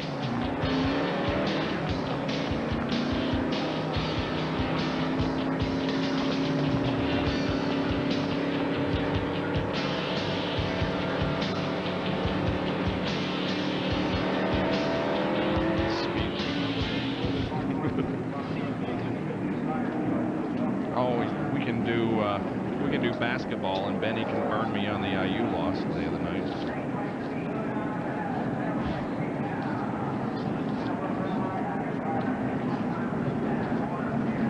Yeah, I thought Indiana's supposed to have something.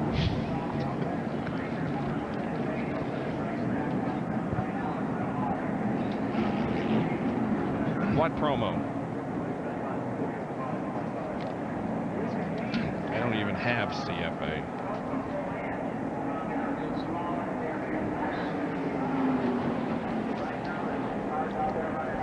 Wait a second. Where are my billboards? Have you got them? Have you got my billboards?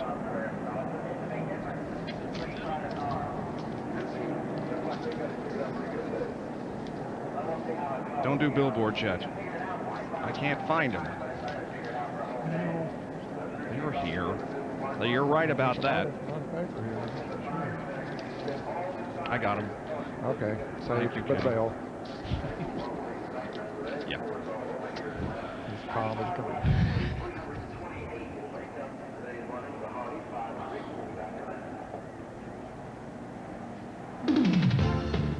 The Hardee's 500 is live this afternoon from Atlanta Motor Speedway, the Winston Cup finale for 1991, and we have completed 95 laps of this race.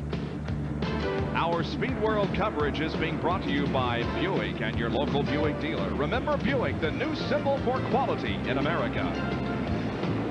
By Levi's Jeans for Men. And by First Brands Corporation, makers of STP oil treatment.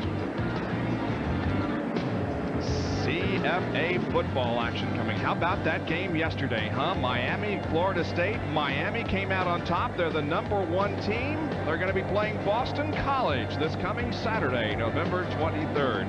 And West Virginia, Syracuse also will be on ESPN. Times to be determined. Watch your local listings. Two big games, Miami and Boston College, and West Virginia against Syracuse.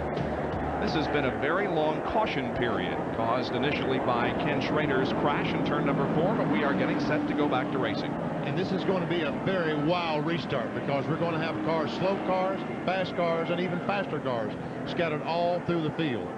Davey Allison stopped, did not change any tires. Mark Martin changed 4 tires. There's going to be a big discrepancy in speed once they throw the green flag. Let's get this fact in here before he loses it, but Bobby Hillin is the leader of the race right now, and he has not led since Talladega in July of 1990. There's the crowd as they cheer for the restart. We're back to racing.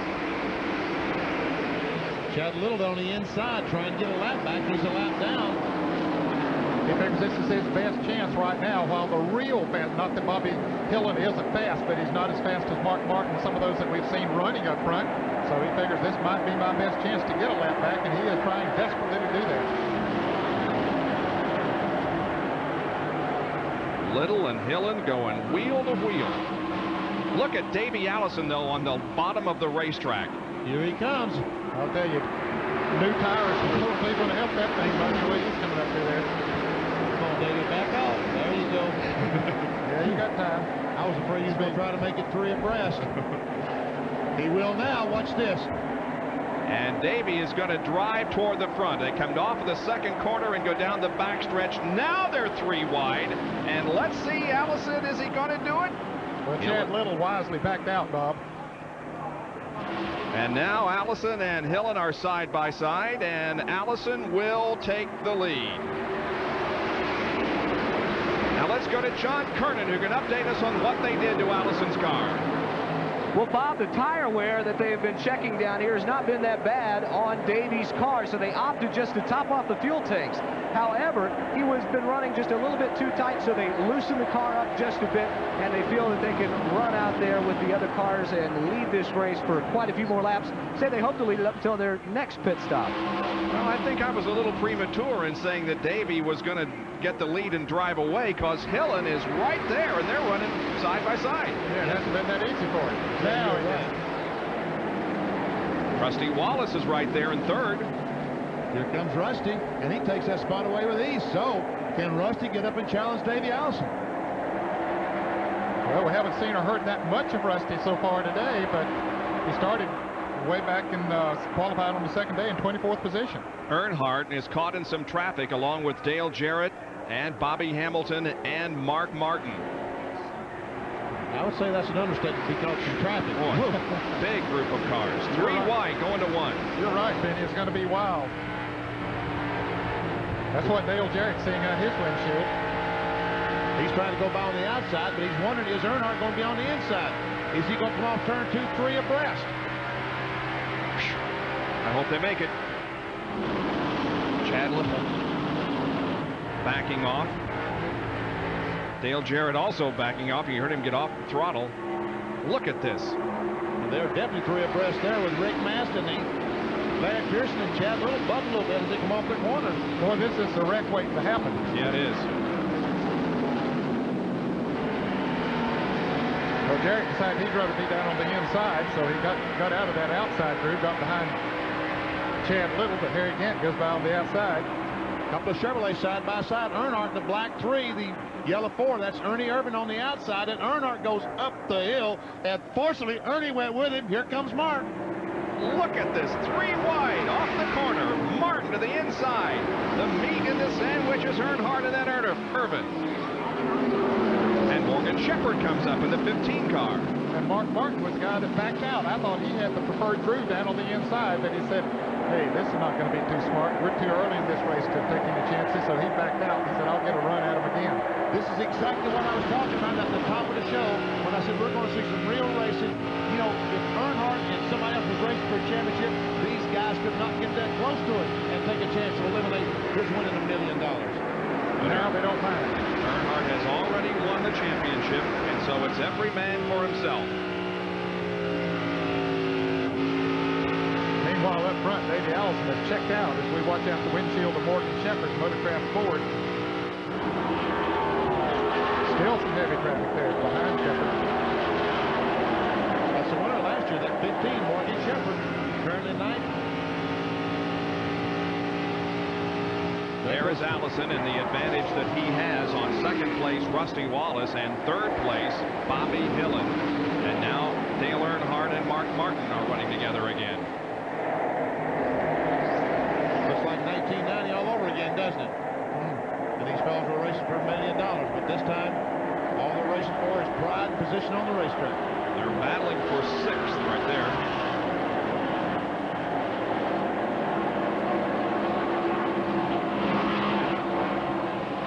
Car is just so much faster in the middle of the corner, but when he's that much faster, Earnhardt's in the spot he wants to be, and he just can't get by.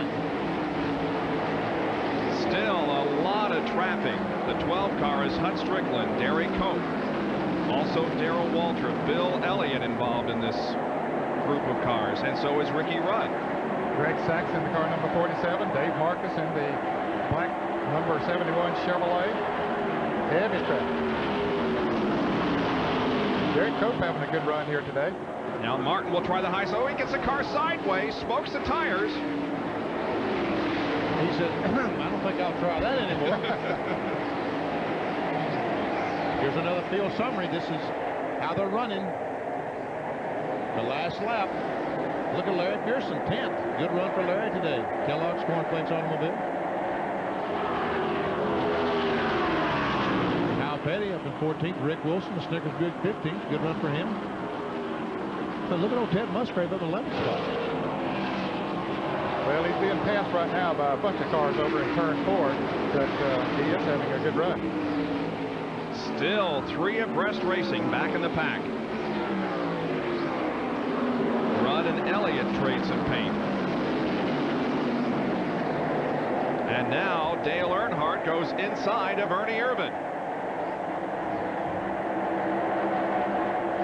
While these guys are racing each other, Davey Allison, he just up there and said, thanks, fellas, and driving away off into the sunset. He says, you just keep running side by side like that, I'll run away from you. Oh, yeah, that's the best thing that could happen here. Of course, with Rusty Wallace, they're not battling for second here. Rusty Wallace is running second. Bobby Hillen's third. And in fourth place is Sterling Marlin. This is fifth that we're watching here right now. Fifth, sixth, and seventh. Earnhardt just took fifth.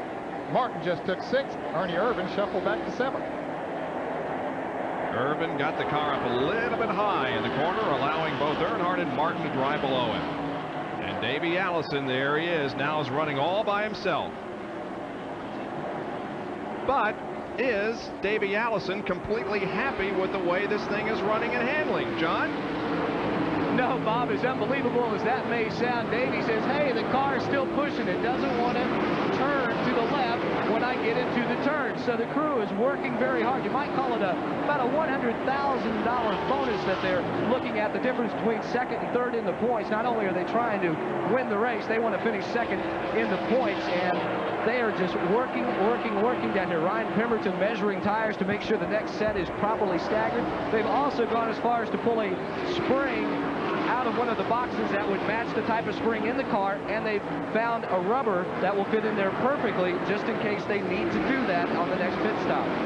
Well, Davey Allison is leading for the first time today. He has led 23 of the 29 Winston Cup races. He has led more laps, more miles, and more races than anyone in Winston Cup competition this year.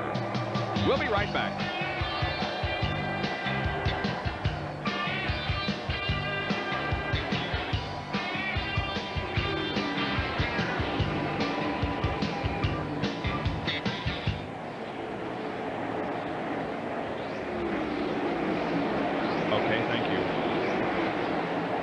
I'll tell you what, Bobby Hillen ain't running that bad, is he? No, he isn't. Bobby Hillen. Yeah. Yeah, Earnhardt just went into fourth. Martin going into fifth. As Marlin.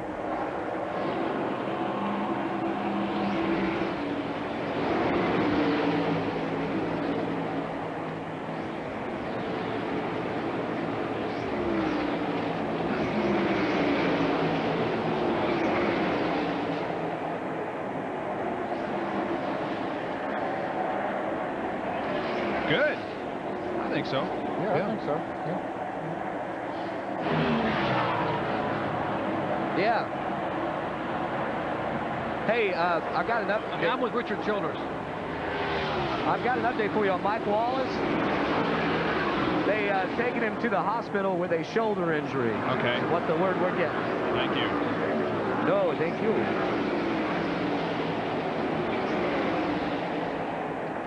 Okay.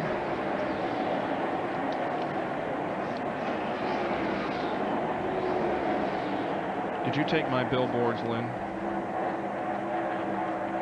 We're getting closer to the halfway point. To enter the Right Guard Halfway Challenge Sweepstakes, dial 1-900-737-1100 before the halfway lap. If you're called back during today's race and you can name the driver who was leading at the halfway point and won $10,000 from Right Guard, you'll win a new Pontiac Grand Prix SE. The Right Guard Halfway Challenge coming up on lap 164, and we're now at lap 115. There's our leader, Davey Allison, in the picture all by himself. Probably a half straightaway back to the second place car, and that second place car is Rusty Wallace, and Bobby Hillen is still hanging on to that third spot. Hillen is closed in on the back of Rusty Wallace. Hillen is really giving that car a good run, but Earnhardt is coming up alongside him. Earnhardt is in fourth place now. Passed Sterling Marlin not too long ago.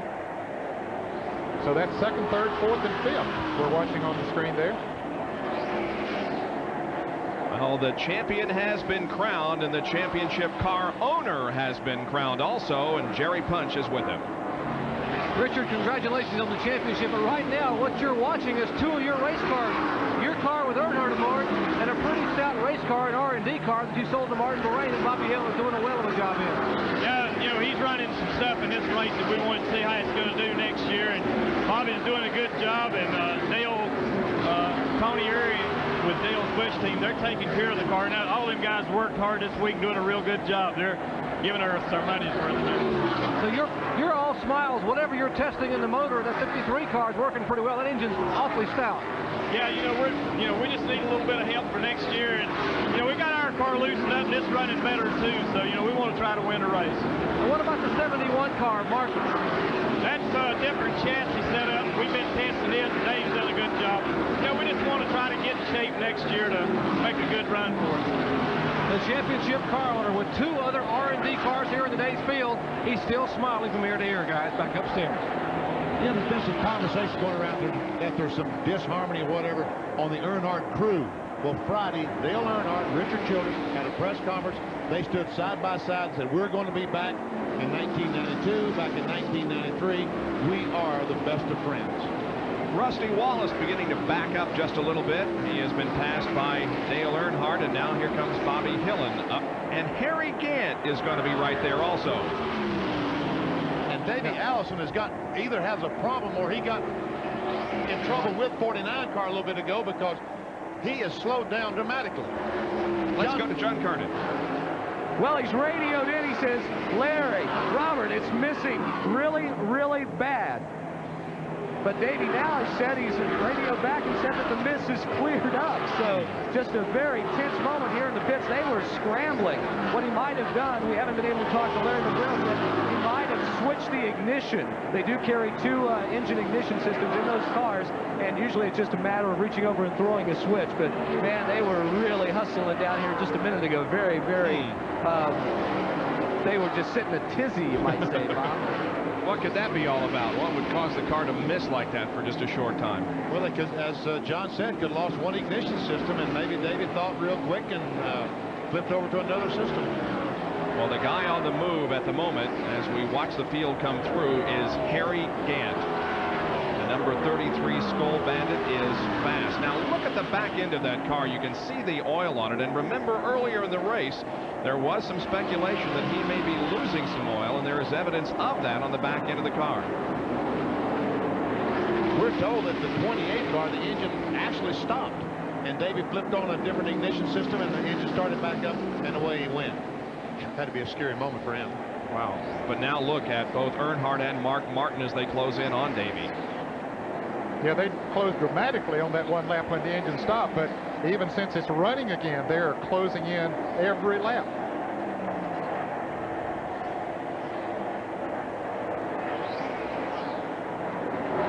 A second and a half and 2 left. One of our spotters has reported that Earnhardt, and Davey Allison's on the inside. He just moved over on the inside. Definitely off the pace that he was setting a few laps ago. And now it looks like the car's going again. That's an ignition coil that they're getting ready to put on the car. They think that might be the problem. And that will come and go. He's slowed down now dramatically going into turn 3. He loses the lead. Earnhardt goes by. Let's see if he's going to come into the pits. No, not this time around. They're not quite ready for him yet. But Davey moves from first to third. Earnhardt is now the leader of the race. They're still preparing the coil. That's why he didn't come in that time. As soon as they get it ready to install, he will be coming in. Well, but he'd like to stay out there and run as long as he can and hope to catch a caution, because if they have to change that coil on the green flag, fellas, he can forget about winning this race. And he could very well forget about finishing second in the point standings also. Very true. Because Ricky Rudd is still on the racetrack. He's only 9 points behind Davey going into this day, and he is now 20th. Ricky Rudd is 20th. And now Mark Martin wants the lead as he pulls alongside of Earnhardt and goes to the front, but no, Earnhardt keeps it. Oh, Earnhardt drives that baby down in the corner, doesn't he? Wow.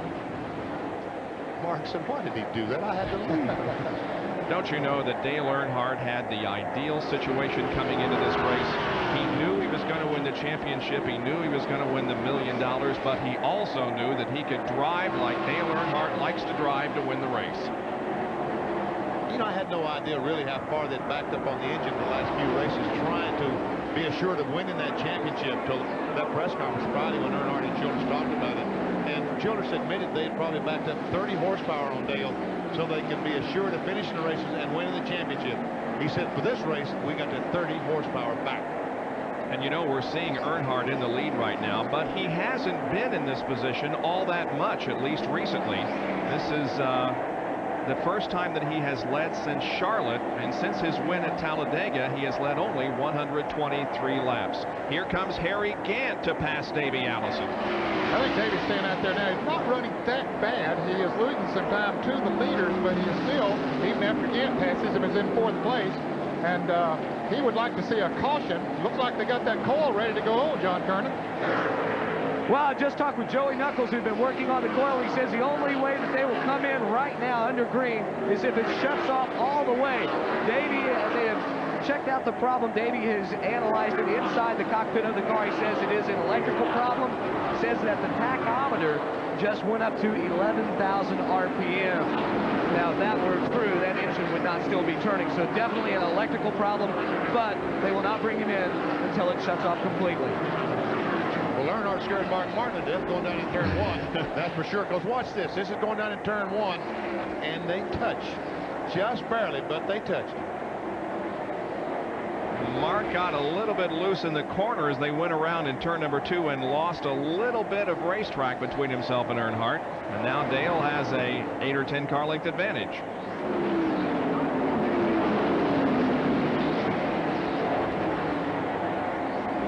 Dale Earnhardt, who has already won the Winston Cup, now leads the race as we are live at Atlanta Motor Speedway for the Hardee's 500. 129 laps completed.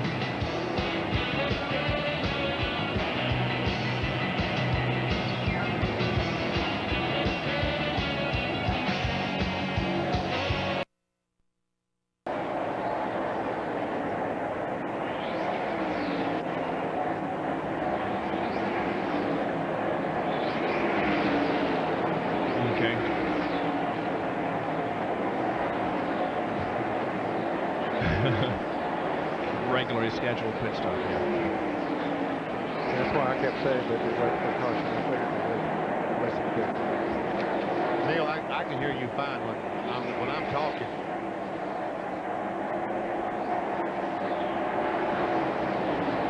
Looks like the 4 car's dying too. Yeah, he's having trouble.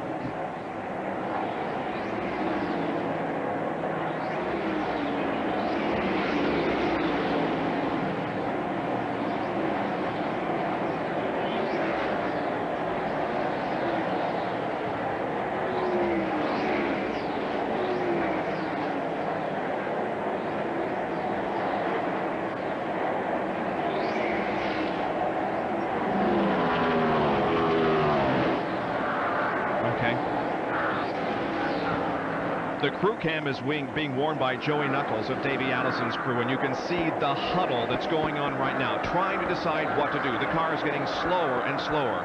Davey continues to go back, and they're trying to figure out now whether they should bring him in or whether they should leave him out there as long as possible. Well, he should stay out as long as possible because there just may be a caution flag, but he's not going to be able to stay out there long because the car's going to quit running.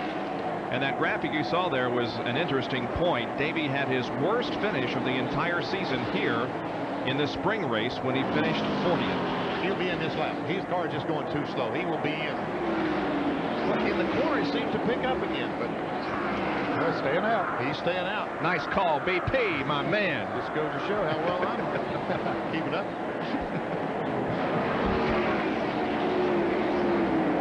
The car's smoking now, isn't it, Dan? Looks like I saw some smoke out of the back. I don't know. But boy, it is getting slower and slower every lap. There goes Terry Labonte goes around. Stanley Smith. He's going to go a lap down here very shortly in about one more lap. And now it becomes a situation where it becomes a hazard on the racetrack. NASCAR is saying he either picks up the pace or you bring him in because the car is going too slow.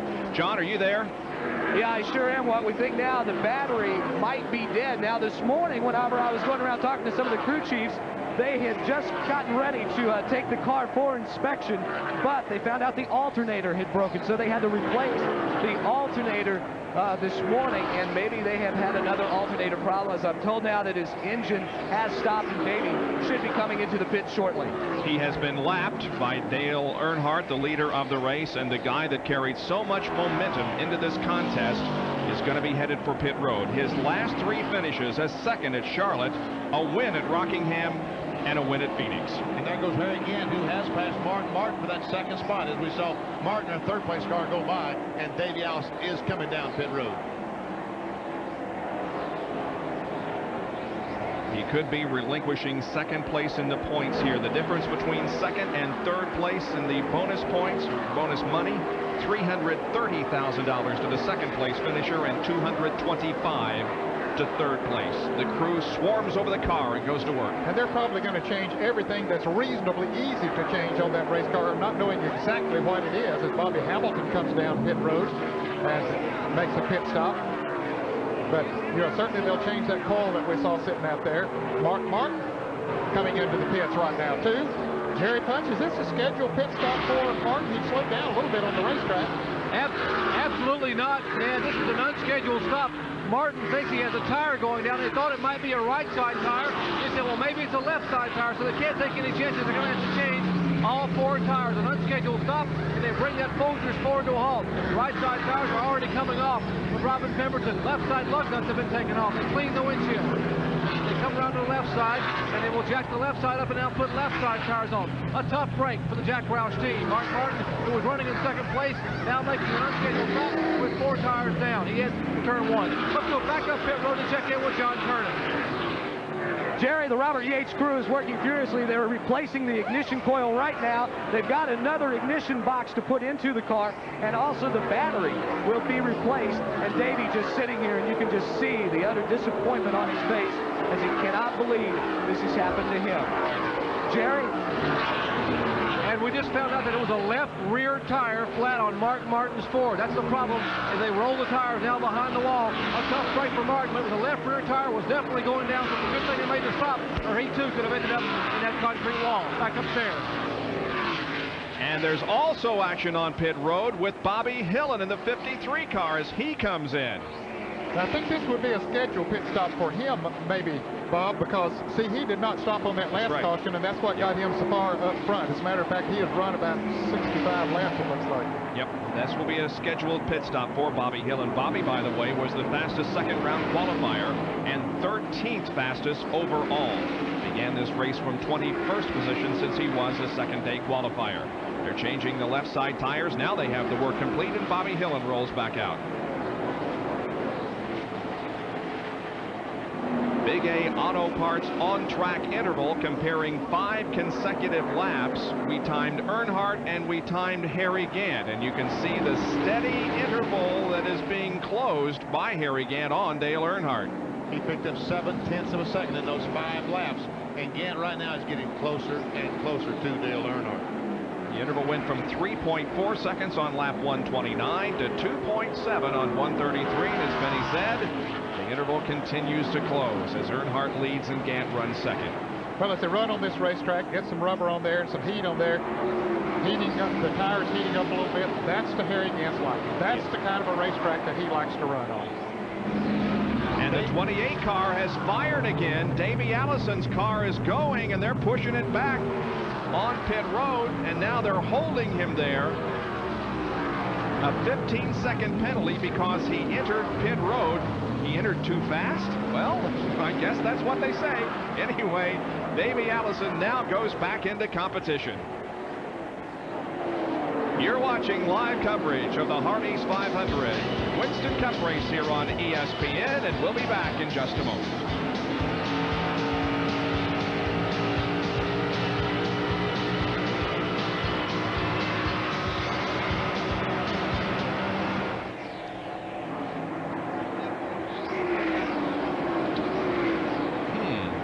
DW is on the move, huh? I see Darrell Walden's been running good. Yeah, he has been running good. He and Bill Elliott's been coming up through the field. I got it.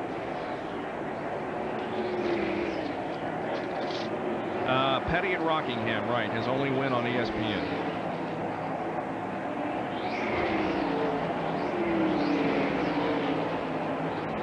Okay, yep, okay, good.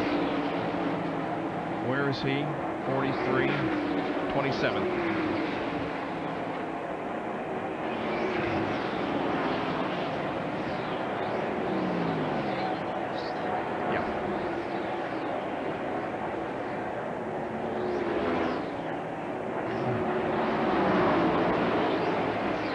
Laps to the halfway point, 19 as a matter of fact.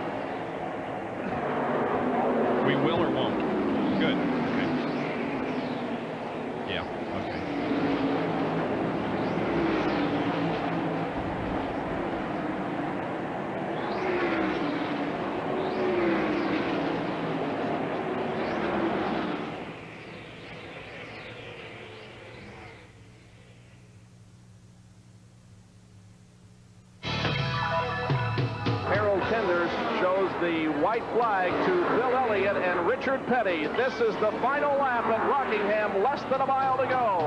Richard Petty is the leader, Bill Elliott right behind him. They're out of the second turn, now down the backstretch. Bill Elliott is going to have to make his move. There is a lot of traffic ahead of them as they go into the third and fourth turns now. Here they come toward the fourth turn, and the start-finish line coming up. Bill Elliott will make one desperate attempt as he goes to the inside. Richard Petty holds him off, and Richard Petty picks up a victory at Rockingham, North Carolina Motor Speedway.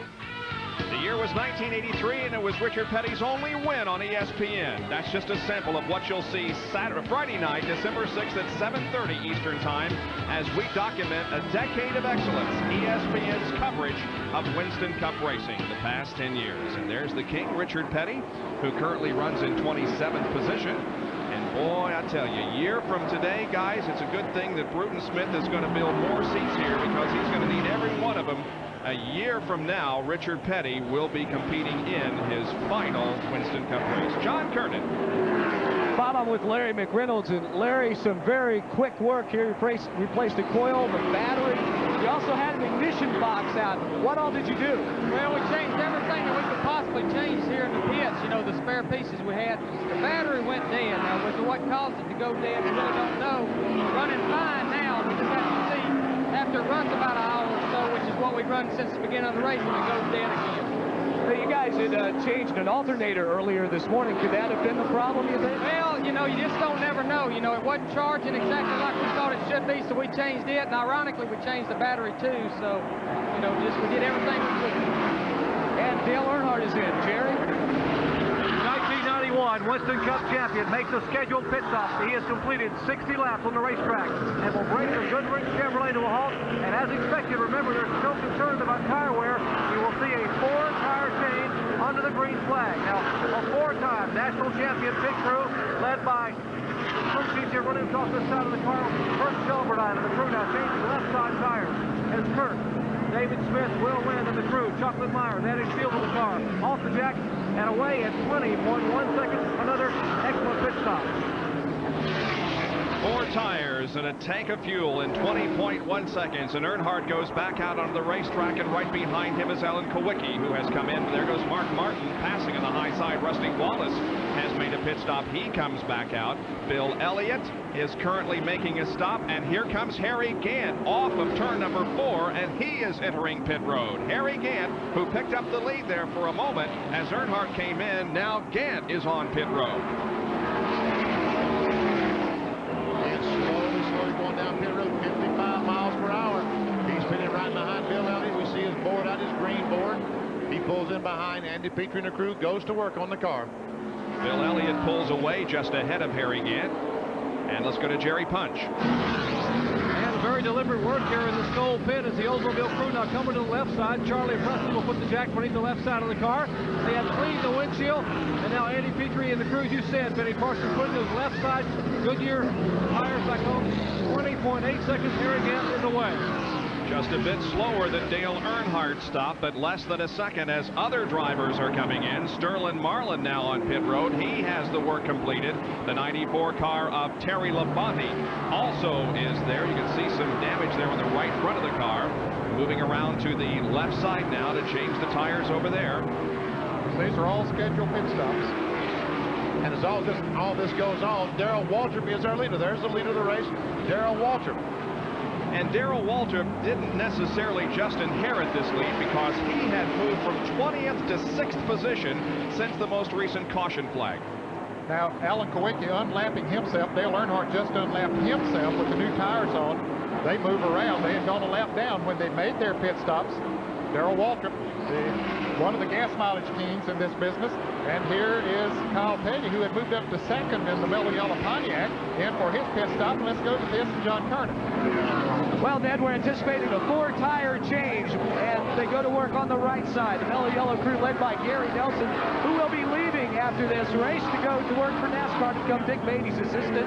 And all the guys on the crew asked me to send a thank you and a good luck to their crew chief, Gary Nelson, and his endeavors with NASCAR. So Kyle, the left side's going on.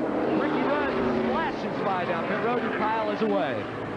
Kyle comes out of the pit, so does Ricky Rudd. The king, Richard Petty, is on pit road. We are seeing normal pit stops now under green, and Darrell Waltrip's Western Auto crew awaits the arrival of that car. Jerry Punch will call this stop, and here comes Darrell off the banking and down pit road. And Jeff Hammond will orchestrate this pit stop, and as we expected, we will have 4 tires here on the 3-time winner at Atlanta Motor Speedway.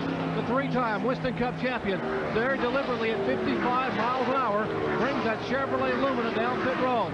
The bright orange from the Western Auto logo on the side of the car, and they will clean the windshield. And there is a puncture in the windshield. Looks like a little bit of a cut or a scratch possibly in the windshield. As you see Jake Elder cleaning the windshield, and now the crew will come around to the left side of the car and change the left side tires.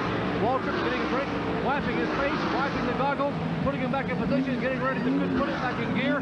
They drop the jack here, and Waltrip pulls away at 21.1 seconds. And fellas, this now will give the lead to Jeff Bodine, who is another of the Junior Johnson Budweiser team, one of the gas mileage kings in auto racing. So he is yet to make his scheduled pit stop. And when all these pit stops are over, Mark Martin's going to be right back in this thing. He made a pit stop early, an unscheduled pit stop, but when they all make their pit stop, then he's going to be right back in there. Davey Allison there on the left of your screen lost 7 laps during his pit stop to correct an electrical problem.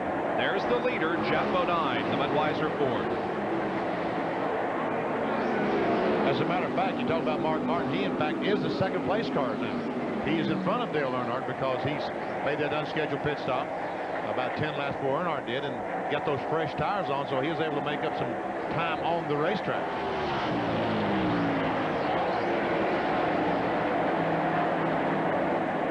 Jeff Bodine, the winner at Charlotte. Here he comes in the pits. Jerry Punch is standing by in Jeff Bodine's pit as he's headed toward you, Jerry. And we'll watch the Budweiser crew in action. Tim Brewer, the crew in the Junior Johnson prepared car, waiting for their driver. They would like to be able to send Jeff Bodine out with the victory here in Atlanta, knowing that he will not be around for the 1992 season to drive their car, moving on to the Bud Moore operation. And Bodine indeed brings the big Budweiser colors to the top on pit road, and as expected, we will have a 4-tire change, cleaning the windshield. Now, NASCAR has said they will allow an extra man now, which will make it a total of 8 over the wall to clean the windshield, because there's been a problem here with some of the glare and oil on the windshield to keep that clear for the driver's safety. Left side tires going on. Tim Brewer tightening his blood cuts. Jack is pulled, and Bodine is away.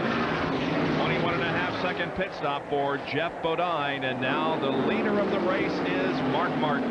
I've seen a lot of crews out there trying to clean those windshields, We saw the 42 car a moment ago. A guy went out and cleaned and cleaned and cleaned. Look at all the oil on these racetracks. As these cars go in turn 3, Bob, they drive straight into the sun, and visibility becomes almost impossible. See? Right there. You can't see anything.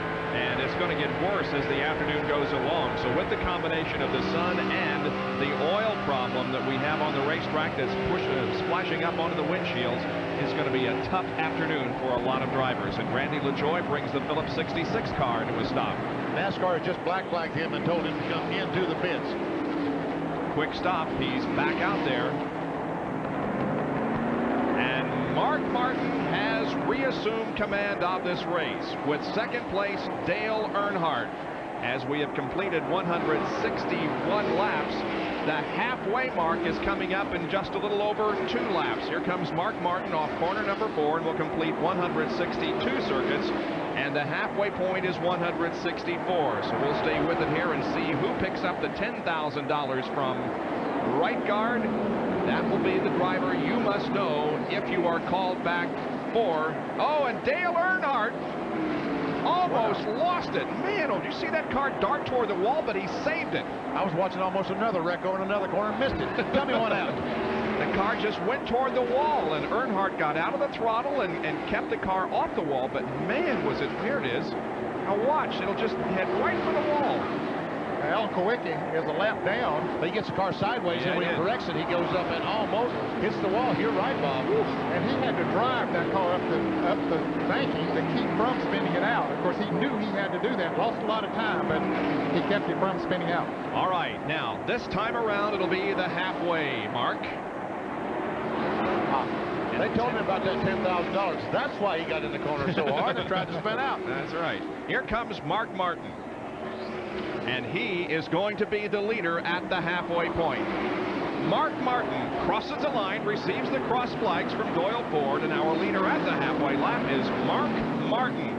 He takes home $10,000 in the right guard halfway challenge, and if you have entered the contest and are called back, you could win the Pontiac Grand Prix by simply telling them that Mark Martin was the leader at the halfway point of our race. Boy, the 3-car, man, I thought he was gone, Jerry.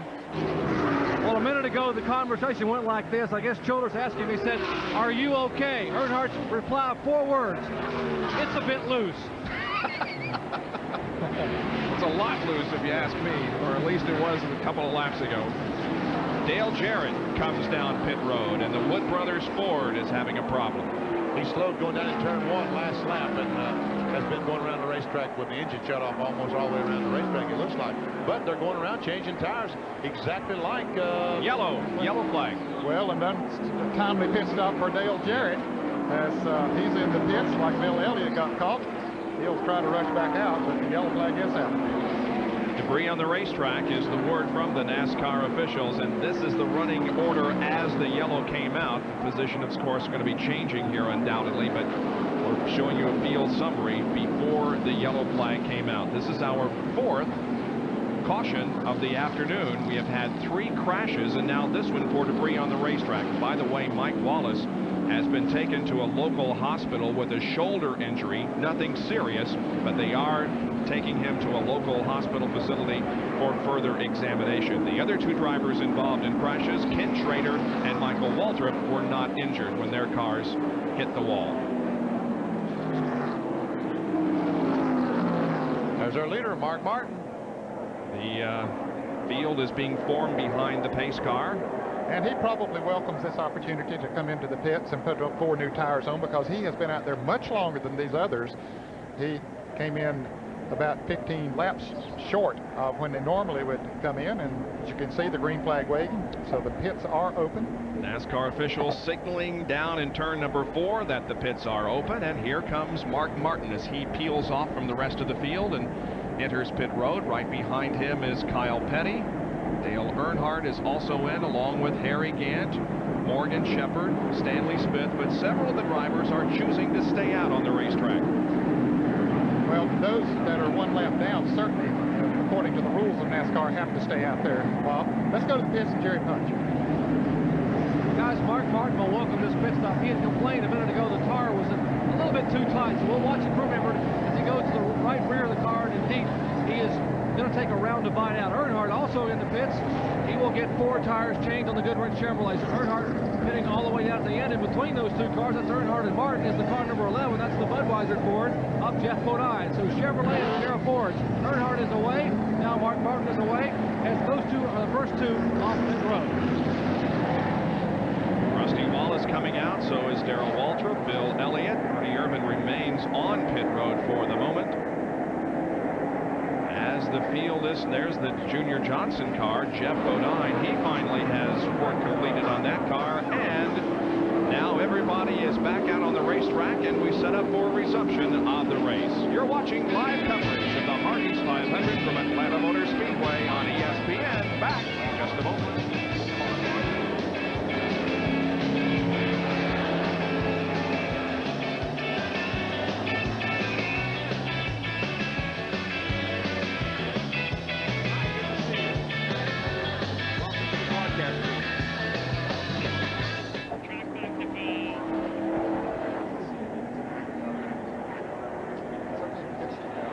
Thanks for stopping. Good to see you.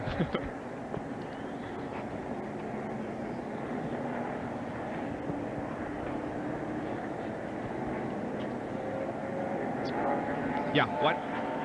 Yeah? Yeah?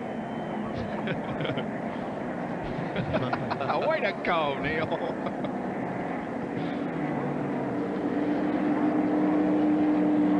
Neil, did you bring the globe in bump? Okay, I was going to say, we could say that, yeah. Okay. You were talking about the Olympics? Mm-hmm. You know what you meant, Olympics? No, I was going to say this. We've covered 52,690 miles of Winston Cup racing twice around the world. We can say that.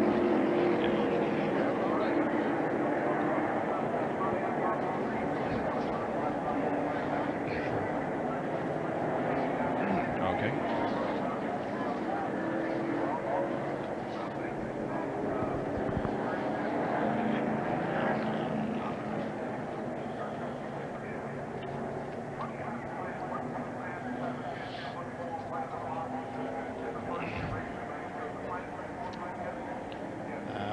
Yeah, died.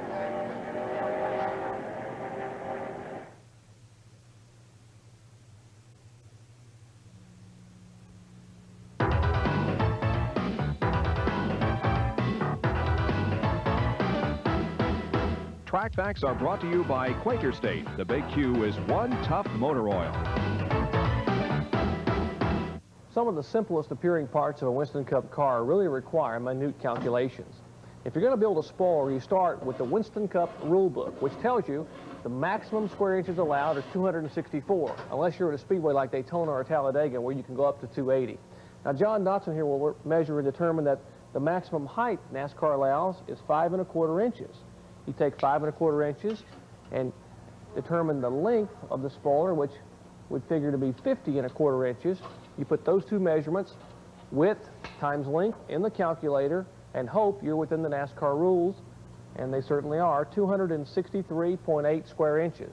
Now, to determine the angle of the spoiler, John takes his angle finder, puts it on the side of this aluminum spoiler, and determines it's 55 degrees, which is where many of the teams will run their spoilers throughout the year on intermediate and short tracks. You're allowed down to 30 degrees on the super speedways at Daytona and Talladega, but you would never run one that shallow on other tracks unless you have a burning desire to rebuild your race car. Well, that's how they're configured and how they're built, but boy, they're an essential part of a race car, especially on those super speedways. Field still under caution here at Atlanta. By the way, we mentioned earlier that this was the site of our first live Winston Cup telecast 10 years ago. This is ESPN's 131st Winston Cup telecast. And at the end of today's race, we will have covered for you 52,690 miles of competition. That's twice around the globe. Did I figure that right? Let's see. Yeah, that's right. How many of those 131 did you do? Have you missed? Okay, how many have you missed? I really don't know. I probably haven't missed more than 10 or 15. I wouldn't. No wonder you look so rough. All those miles. The last one I missed was a year ago at Phoenix when I had my kidney stone problem and backache, but Dale Jarrett has re-entered pit road as we watch from the in-car camera, and let's get an update on what his problem is. Well, he cut down a tire. What happened, part of the tailpipe bracket broke off. He ran over it. And so what they've had to do is they've had to strap up the tailpipes with some rubber straps. Now, apparently they didn't get them up quite enough because they're going around to the right side of the car. Got a couple of jacks, so they may have to tighten something up under there to keep the tailpipe from the header from falling all the way off. But just a very disappointing day. I talked to this crew earlier today. They were very excited about the possibilities of today. Dale will jump out of this car after this year and drive for that new team, which is owned by football coach, Washington Redskins football coach Joe Gibbs. Now he's away. Dale Jarrett off of pit road once again. In case you missed it, Dale Earnhardt is the 1991 Winston Cup champion. The battle for second place continues, however. Now remember, Ricky Rudd was third in points going in. He's 12th right now, and Davey Allison has had his problems and finds himself 7 laps down. Back in a moment.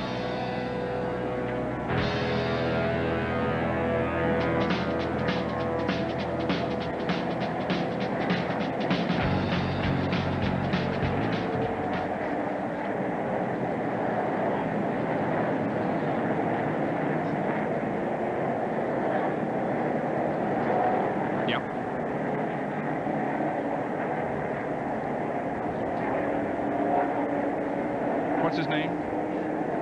Okay.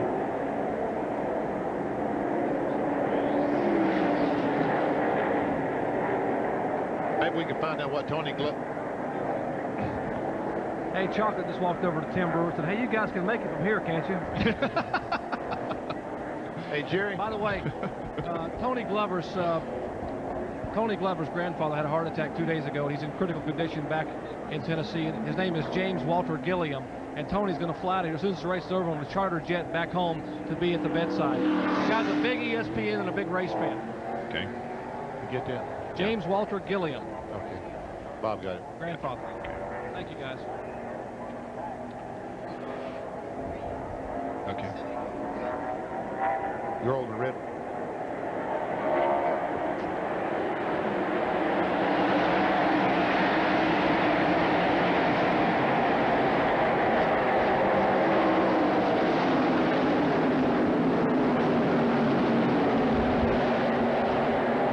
Is in turn 2, having just taken the green flag to resume our competition. 173 laps completed. Dale Earnhardt is at the head of the field. Mark Martin running in second position.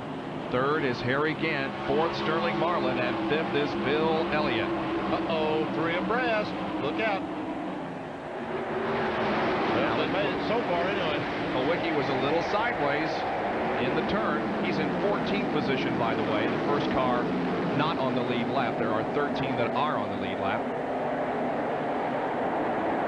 They just kind of elbowed him out of the way. There's Sterling Marlin in car number 12. That is Hutch Strickland in car number 12. Also a lap down. Yeah, 15th position. Moved up to 14th now.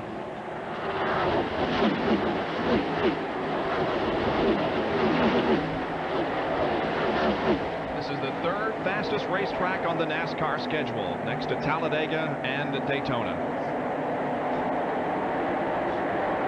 John Kernan has an update on Dale Jarrett's problem. John? Well, Bob, at first what they had thought was a piece of the tailpipe to come off a bracket. It actually, the starter came off, and when it did, it hit Kyle Petty's windshield. Kyle has some glass in his eye. We're told that he flushed it out as best he could. He is going to try and stay out there and drive as long as he can, but just in case, they've asked Michael Waltrip to put back his uniform on and to be prepared to climb in the mellow yellow Pontiac. Michael Waltrip, of course, was the first car eliminated from competition when his Pennzoil Pontiac hit the wall up in turn number 3. Davey Allison, the third car in your screen, is 7 laps down. Now he is in 34th position at the moment. Did you see Mark Martin's car hit that speedy driver? Or did he blow up there? No, I believe he hit that speedy driver. He had moved to the inside of the track to let David go by, knowing that he was many laps down. So he just moved over to let him go, and he got down in that quick drive. Now Davy's going to try to get one of those laps back by moving around Dale Earnhardt. Here comes Harry again. The green and white car. He's the third place car. And Davy now is 6 laps down as he unlaps himself once, but let's see if he can let it stick. Earnhardt is at the bottom of the racetrack. Now he got down into that speedy dry.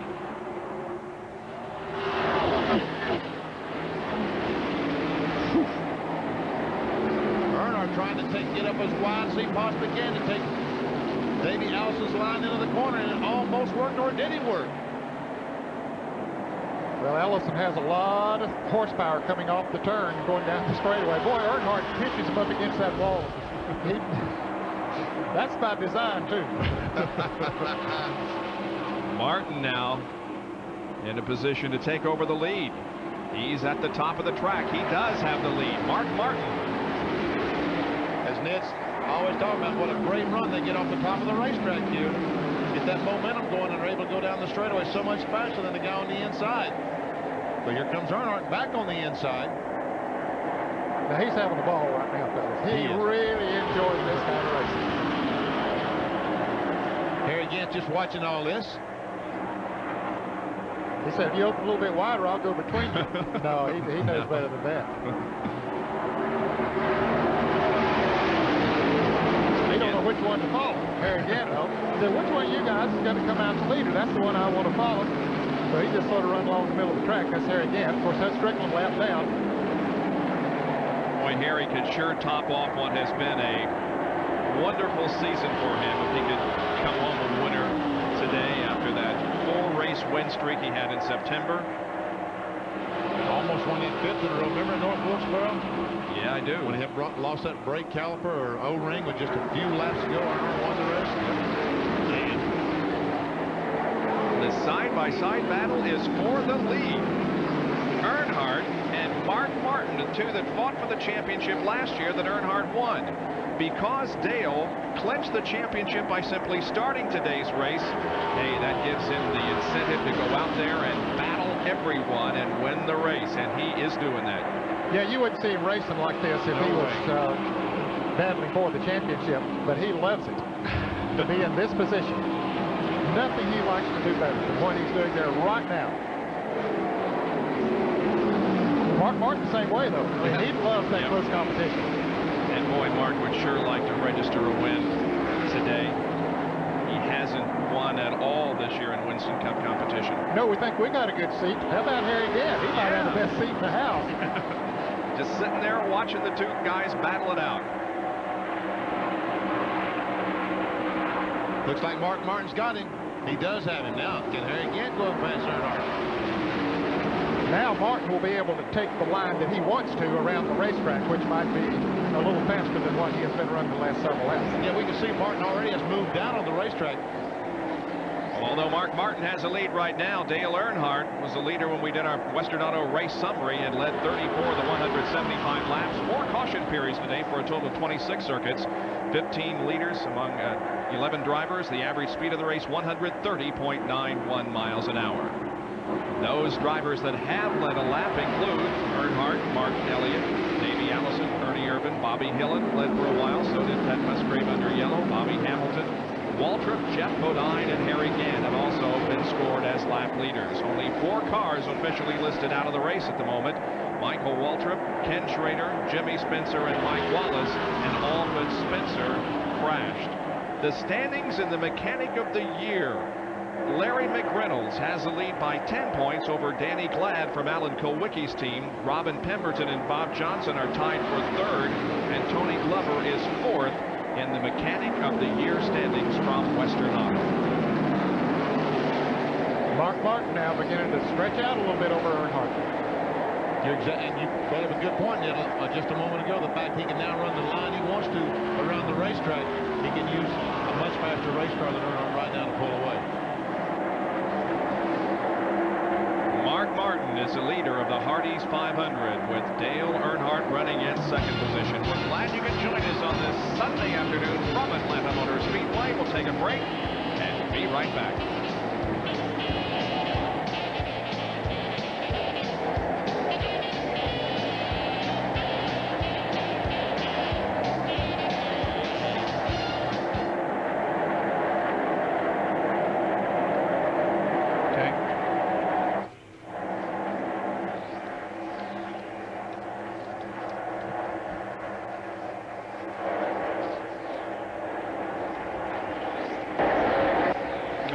He's running fourth.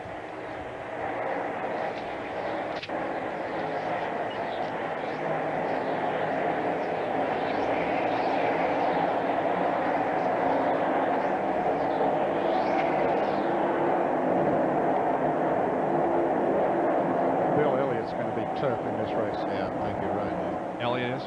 Yeah, they don't wreck him here. Yeah.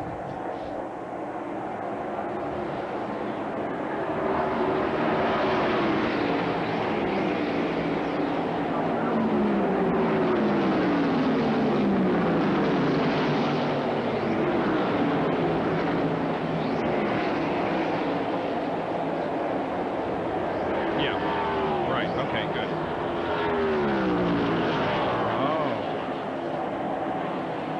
Okay. Why are we having so many guests in our booth today? We've had 3 different.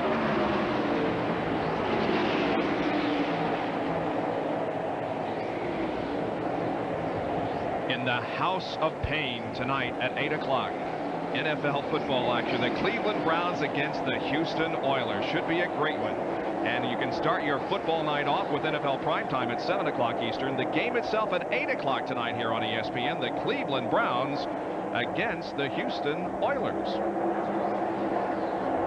On the racetrack, it is still Mark Martin leading second place. Dale Earnhardt third place. Harry Gant, and that battle is heating up. The number 5 car of Ricky Rudd, who came into this race third in the point standings, now finds himself in 13th position. Now, if the race were to end right now, he would finish in second position because Davey Allison has had electrical problems and is 34th. Let's get an update on Ricky Rudd from John Kernan. Well, Bob, right now he must have his fingers crossed because the water temperature is starting to creep up on the gauge as the engine temperature is rising. That could present quite a problem for them, and later on down the road they've had the spotter check the front grille. They say there's no debris. You should be getting plenty of air into the radiator to cool it. They're not sure what the problem could be right now, but it's still too early to push the panic button, but it's something that we should keep an eye on. So don't go away. That second place battle has not been settled in Winston Cup points, and the difference between second and third is what, $105,000? Is that right? $105,000. Wow, that's a lot of money. Well, here's a good battle going on. That's Bobby Hillin in the Longhorn Stakes car number 53, and Derek Cope, and the car number 68 of Bobby Hamilton. Jeff Bodine and Ernie Irvin also in that race. Ernie Irvin, one of the leaders of the race, and had some real strength earlier on, has fallen back in his racing back. Let's see, that's the 11th spot. 12th spot, I guess, because Jeff Bodine is just past Ernie 411. Well, it's interesting to see the variety of grooves that the drivers are using around this racetrack. Well, if it's 3 o'clock and you're just joining us here, you can take a look at how the field stands at this point with 192 out of the 328 laps completed in the Hardee's 500 as ESPN wraps up the 1991 Winston Cup season here at Atlanta Motor Speedway today. Dale Earnhardt clinched the championship by simply taking the green flag. That has been decided, and now we see who's going to win this race and who's going to win some of the other point positions that are being fought for this afternoon. We've had 4 caution periods, 3 crashes. Mike Wallace was taken to a local hospital to be checked for a shoulder injury. The others involved in crashes, Ken Schrader and Michael Waltrip, were not injured. Jeff Bodine started on the outside pole here today and expected to have a real good run, but it just hasn't materialized. He has been up there running and has led the race as a result of green flag pit stops, but he's sort of struggled back in the field a little bit. So is Ernie Irvin, as Benny just pointed out there a few minutes ago. I don't know if that Kodak Chevrolet is just not handling too well or what the situation is. But yeah, that's the outside pole sitter and the third qualifier. The 11 and the 4 qualified second and third here this afternoon. But at this point in the race, they aren't showing that kind of strength. And of course, Jeff Bodine is running his last race for Junior Johnson in the Budweiser Ford, as Jeff Bodine will be moving to the Bud Moore team for the 1992 season.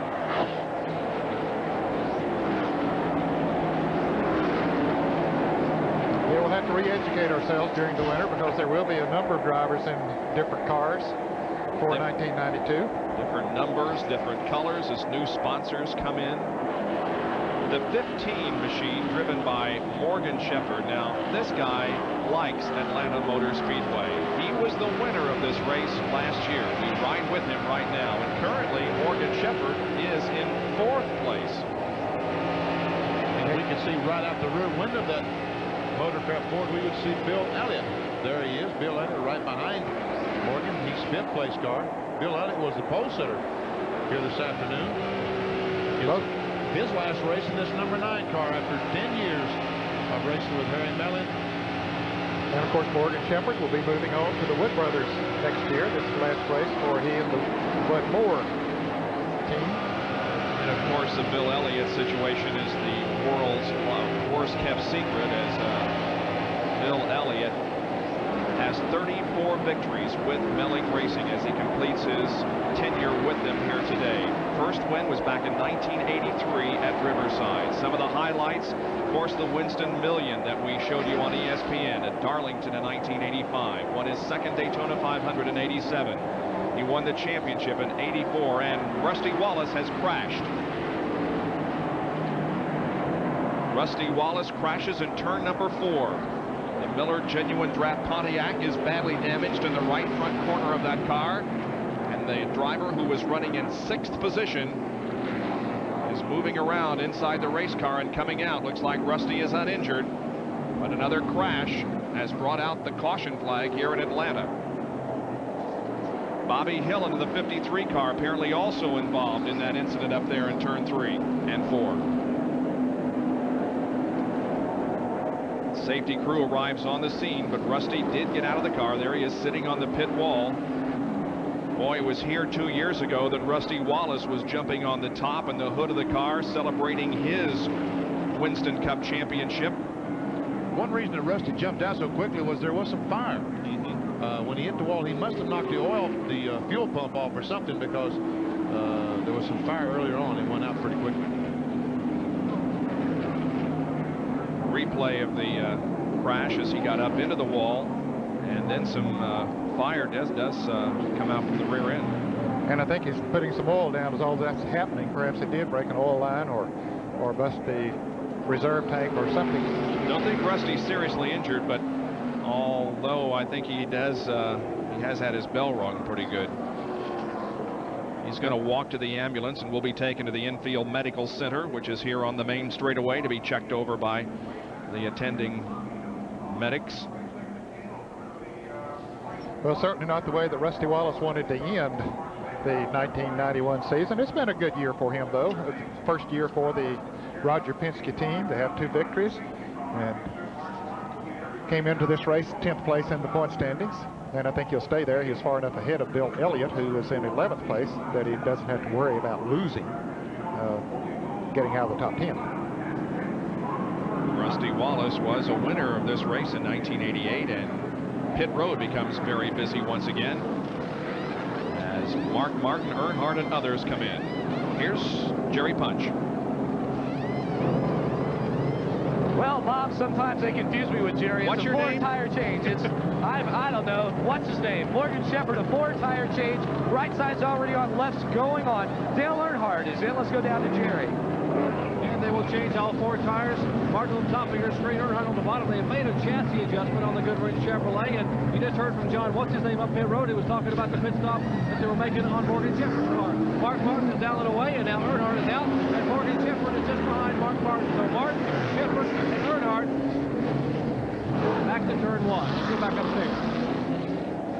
Well, they made a pretty major chassis adjustment on Dale Earnhardt's car, and then if I was right in watching that, they were putting wedge in the car, putting more weight on the left side of the car. And there's a car who has some major damage to it as it's back in the garage area now. Rusty Wallace hitting the wall up in turn number 3, bringing out our 5th caution of the day.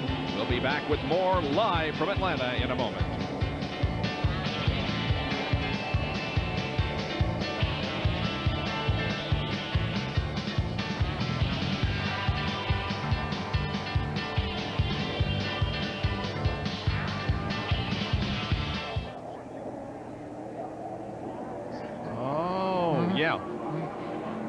Howdy doody time?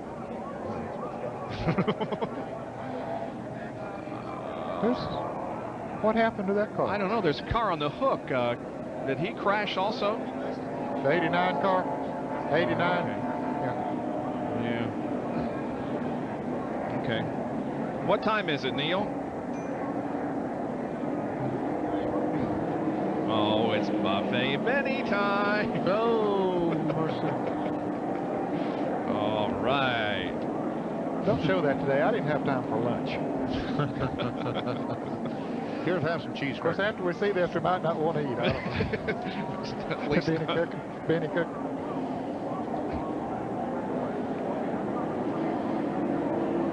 Okay.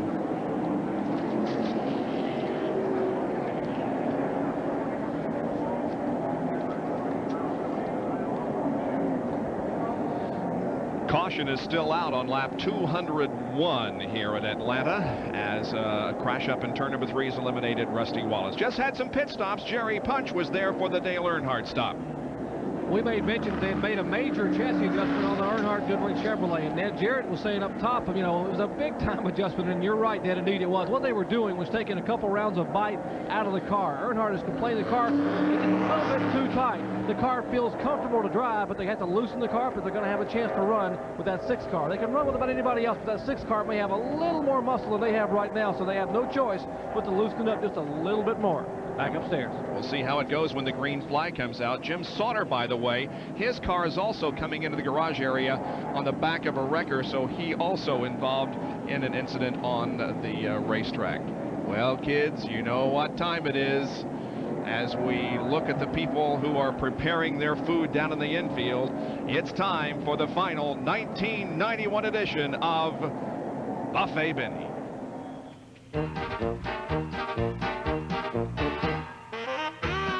Miss my lunch break. The service in this restaurant is ridiculous. I've been here an hour. Where's our food? Hey guys, where's the chicken at? Let's Just go. a minute, I'm trying to get this stuff cooked. Just give me a break, will? Man. I can't even get a bite to eat. Man, I'm trying to cook this chicken. Who eats all this chicken anyway? Man. Oh, finally a break. These people working me to death. But a break with chicken, coleslaw, potatoes. These biscuits are wonderful. Not bad. I cook pretty good. Well, it's appropriate. It's appropriate that the Hardee's 500 would find Benny feasting at Hardee's, and not only feasting, but cooking his product. Good thing the season's over, isn't it? I'm not so sure. Now, I would imagine that the service in these Hardee stores is better than they were getting that day. As long as Benny isn't cooking the chicken, the service is excellent, yes. Still under caution at Atlanta. We are televising our final Winston Cup race of 1991. We'll be right back.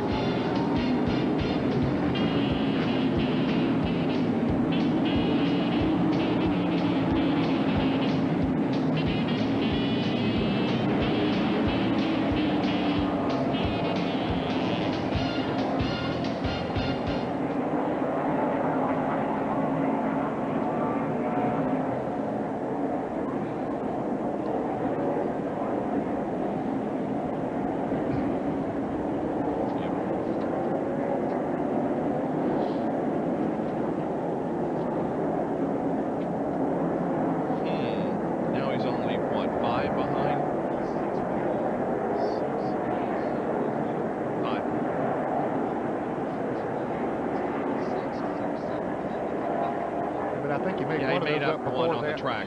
Yeah.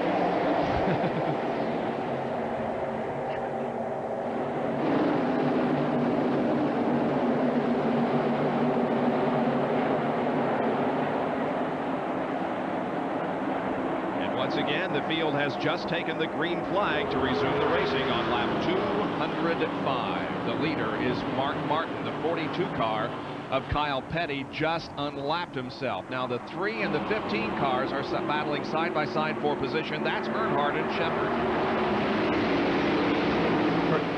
Earnhardt's taking that spot away from Morgan Shepard. Yeah, Shepard beat him out of the pit. You know, they're the Unocal World Pit Crew Champions this year, the Bud Moore team. But Earnhardt, that chassis adjustment seems to be working well for him right now. He's heading back towards the front. And an update on Kyle Petty from John Kernan. Well, we thought that they might have changed drivers on this last caution period, but there's so much glass inside of Kyle's car, he's a bit wary about climbing out, letting Michael climb in. He's afraid Michael may cut himself from the glass. And right now, Kyle is only suffering from where he got cut around the nose. You understand he got most of the glass flushed out of his eye, and it looks like he's running really well out there. Yeah, he had a great start. Yeah, he's running in 13th position, the last car on the lead lap. He got around Mark Martin there on that restart to get back in the lead lap, but he's going to have a tough time staying out there, fellas.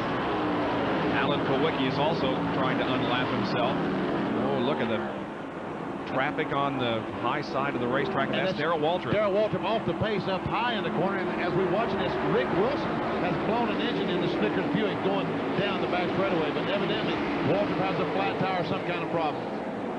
Darrell gets Scarlett on the inside of the racetrack. Yeah, he's dropping off the pace and trying to get to the inside and out of everybody's way. Larry Pearson goes around. Dave Marcus passes on the inside while Rick Mast goes to the outside of Darrell.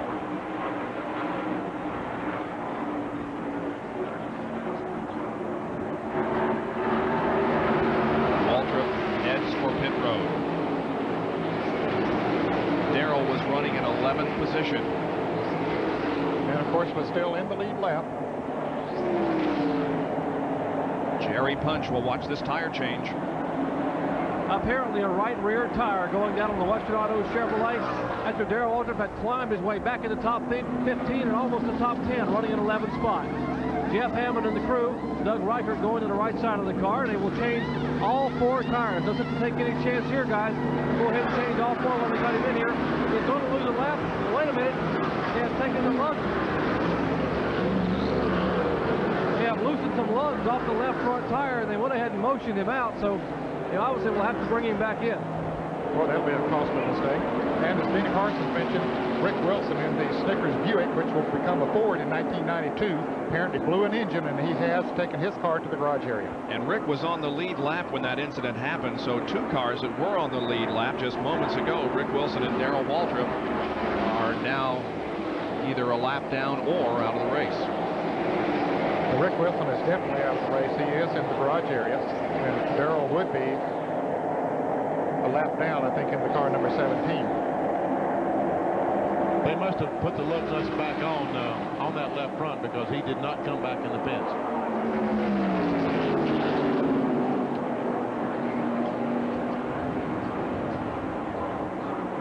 You see Darrell still high on the racetrack. That seems to be where his car is working the best today.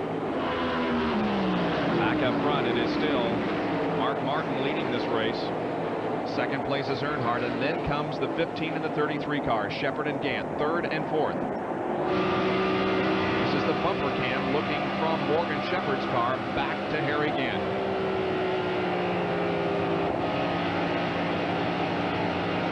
Gant closes in the middle of the corner, but as they come off the corner, even in the draft, he can't close up. Can you run flat out around this racetrack? No, you have to back off the gas, the accelerator. Back there, going in the corners, you back off the gas, and then in the middle of the corner, back on the accelerator. There we see Morgan and Harry again. Cars equal now. There's the second place car of Dale Earnhardt right in front of these cars. Mark Martin won $10,000 today from right guard when he led at the halfway point, and Matthew Dreyer, 34-year-old individual from Sherman, Connecticut, knew that Mark was leading at the halfway point, and Matthew Dreyer is the winner of a 1992 Pontiac Grand Prix, and we congratulate him. His quote was, "I love Dale Earnhardt, but I sure know Mark Martin now." Congratulations to Matthew Dreyer, winner of a Pontiac Grand Prix in the right guard halfway challenge. Jerry Punch has a report on pit road. Let's just explain a couple of things first. This is the right rear tire off Darrell Waltrip's car. They had, see this puncture right here? They put a little bit of water on it so you can see the air leaking out. And they changed the right side tires. There's a crew member that comes around to the left side of the car and takes the lug nuts off. And he took 3 lug nuts off the left front wheel. And I went to the back to watch him change the 4 tires. Apparently, he put those 3 lug nuts back on, hit him quickly with the gun, and sent him out. Unfortunately, Darrell Waltrip has lug nuts on the left front. Back upstairs. He's currently being shown in the 17th position, 1 lap behind the leader. Is Mark Martin on his way to his first win of the 1991 season in the final race. He's leading right now at the end of 215 laps.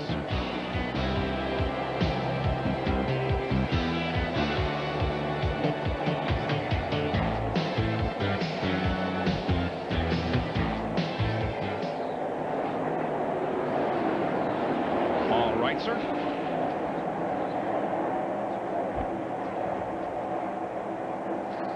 Looked like whoever did to Earnhardt's car there. Oh, no. How come? Debris.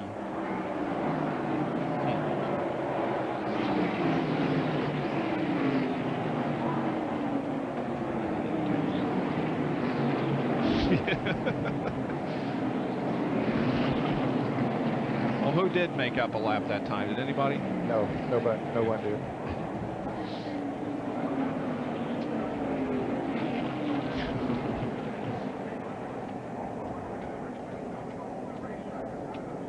Okay. All right.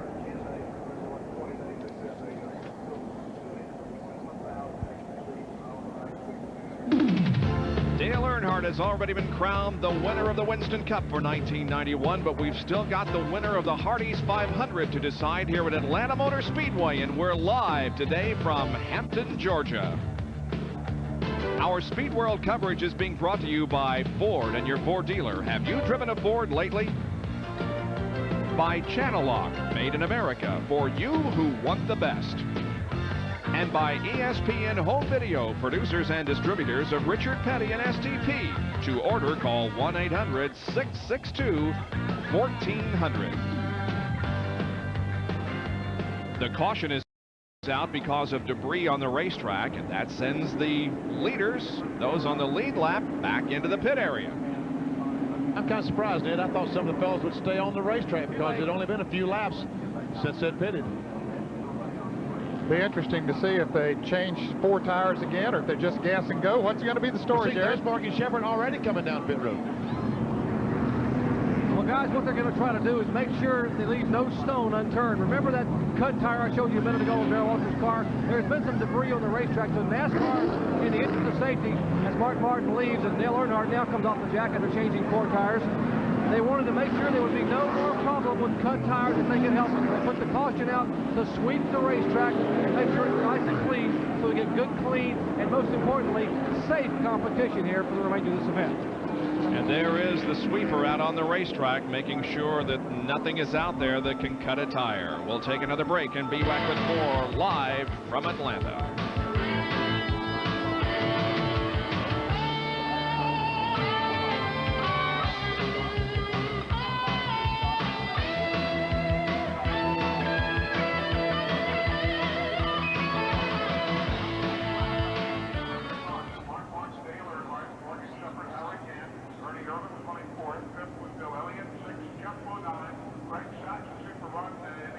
Right now, 9th Sterling Marlin, 10th Ricky Rush, and the 11th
turn number 1. There's Bernie Elliott, the man who makes all the decisions down in the pit area. Elliott is out at turn number 2. He's down the backstretch.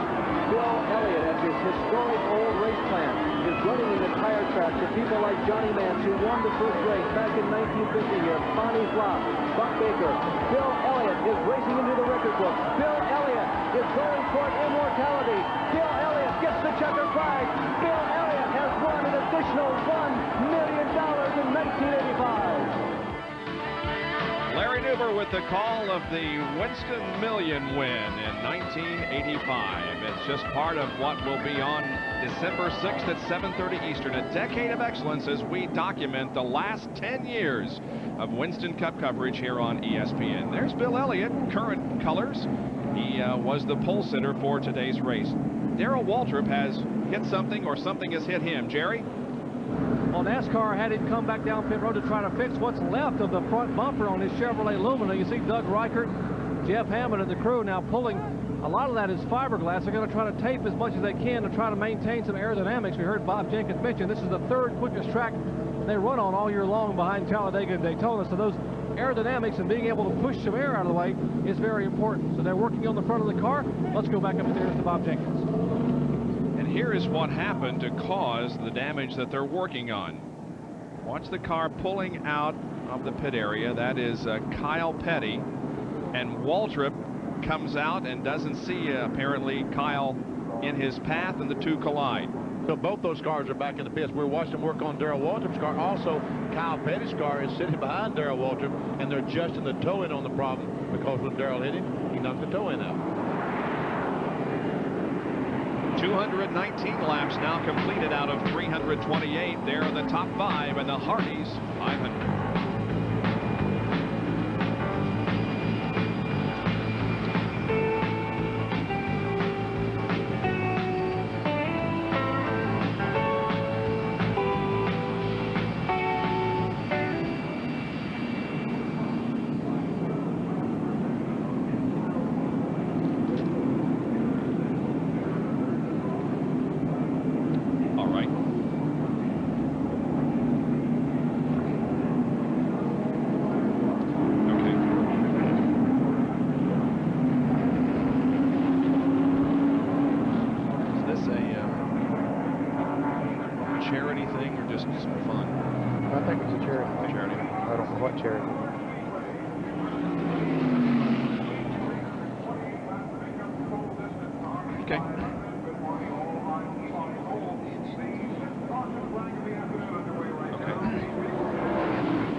Back at Atlanta Motor Speedway under caution because of debris on the racetrack. A thorough cleaning of the racetrack is going on. Well, that gives us an opportunity to show you one of the many things that occurred here before the racing weekend began. Now there's Jeff Hammond of the Darrell Waltrip crew doing his duty today, but a little bit earlier in the week he was involved with some other competitors and other members of crews in a skeet shoot not too far from Atlanta Motor Speedway. This is kind of a charitable thing, and everybody of course was given instructions on how to use their particular gun. Michael Waltrip was among those that participated. And Chad Little. Sorry about that, Chad. I think you missed. And there's a guy that throws the skeets that you shoot out. We talked to some of the competitors during the event. Off in the sunset. Well, I tell you what, I got a little bit more control of what I'm doing with that number 28 than I do with the shotgun. At least it appears that way right now. It's a lot of fun. It's harder than it looks, too. I didn't think it was going to be that hard to hit these skeets, but I'm not doing so good so far. The first annual fun shoot at Atlanta Motor Speedway, one of the many events preceding the action here this afternoon. How'd it go, Mike? I didn't know Michael was left-handed. Wonder how many sore shoulders they had after that. Well, those guns had a little kick. Work continues on the Darrell Waltrip car. You ever shoot any skeet, Benny? No, I have not, as a matter of fact. You, Ned? Used to shoot some squirrels here and back, but no here and skeets, there. no. Waltrip moves back out onto the racetrack. And the field is beginning to reform now for resumption of the race. Just a little more than 100 laps to go in this event. Race average speed, by the way, is 129.019 miles an hour. We see Davey Allison on the bottom and in that Haviland Star. Ford Thunderbird, he's made up 2 laps. He's now just 5 laps down. Ricky Rudd doesn't want to see him keep making up too many laps, because right now Rudd would finish second in the Winston Cup point standings. Davey could make up another one right here if he gets off to a good jump. Green flag comes out. The leader of the race, Morgan Shepherd in the 15 car. Good pit work again by the Bud Moore crew, but look, There goes Earnhardt. Earnhardt is now the leader of the race. And you're going to Harry Gant on the inside of Mark Martin. And Ernie Irvin is coming up. Those 4 cars there, Martin, Gant, Shepherd, and Irvin are battling for position. Now Earnhardt almost loses as he gets alongside the 7 car. And Alan Kowicki trying to get back in the lead lap. And Morgan Shepherd off to a bad start on that restart. Well, he didn't put any tires on then. Remember, he's that's fuel right. only. Just fuel, and boy, that makes a difference. Alan Kowicki, the number 7 car, is a lap down, currently in 11th position. There are 10 cars on the lead lap.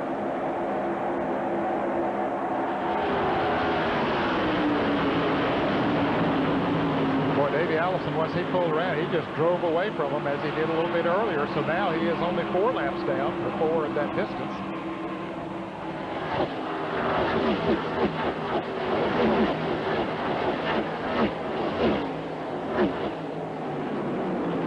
Mark Martin now beginning to close in on Earnhardt. And Harry Gant is in 3rd, and Harry has been in the hunt all day long. He began this race from 9th position and has been in the top 5 just about all race long. It looked like Ernie Irvin's going better than he did for a while. He was strong in the first part of the race in the Kodak Chevrolet, and then he had a period of time there that just didn't run too good. In fact, he struggled even to stay on the lead lap for a while, but now he's back up in the running in 4th place. Harry Gant showing a little bit more aggression than we've seen the last 200 laps of the race. It's getting down to crunch time, and Harry Gant says, okay, I'm going to go for the front. That's what it looks like anyway. Mark's car looks like it's just dancing around off these corners and has all day, Ned. Yeah, at times it shows a lot of strength as he's doing right now. Ooh, they get close coming off the turn. They have touched a couple of times, and they did then as Mark Martin goes to the front. Took the long way around on the outside. Harry Gant says, well, let me try that. Looked pretty easy, Mark. I'll try that. And look at him begin to pull away now. Now Earnhardt gives Gant some running room, or does he? Maybe not enough. Our field summary for you once again. 3:30. Time for the field summary. For another update. Again, this is computer generated and is up to the minute information. And Harry Gant just goes by on the outside of Dale Earnhardt. So it's Mark Martin, Harry Gant, Dale Earnhardt, 1, 2, 3. And Ernie Irvin not too far behind in 4th spot.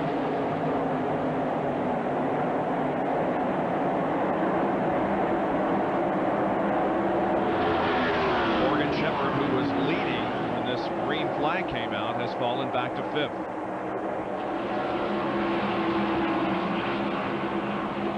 And we see Alan Kowicki sandwiched in between Dale Earnhardt and the Ernie Irvin car.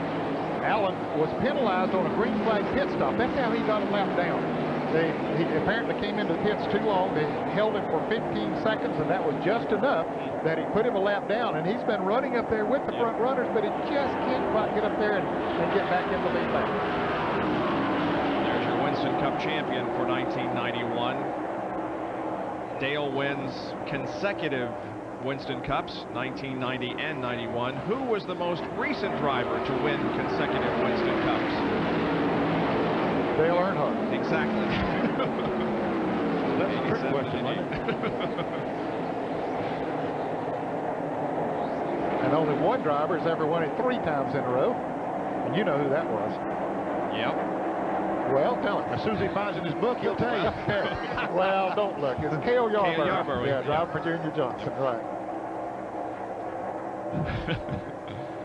Mark Martin is the leader of the race with now 98 laps to go in this race. We've completed 2:30, and we'll be back in a moment.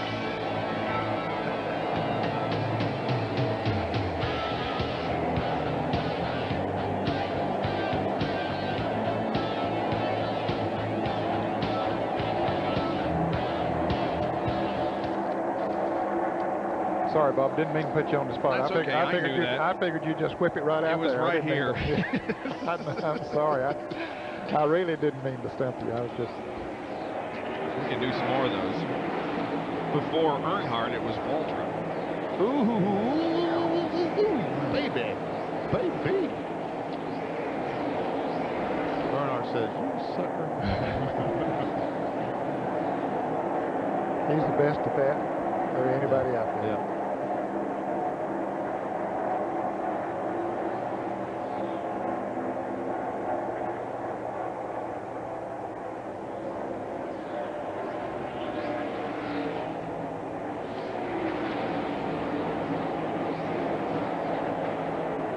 While Mark Martin leads the Hardee's 500 and Harry Gant runs in second position, putting a battle back here for third. That's Ernie Irvin and Dale Earnhardt battling for that spot. Alan Kulwicki is not on the lead lap, but look who is in fourth position. That's Bill Elliott. Yeah, he's been coming back ever since he got that lap down, Bob. I think he's going to be a factor in this race. And again, he is the only driver eligible for that Unocal bonus money, which amounts to $174,800. We have not had a pole winner win a race since April of this year when Rusty Wallace did it at Bristol. And Bill hates to see that money stay in the bank all during the winter. Boy, wouldn't that be a shame?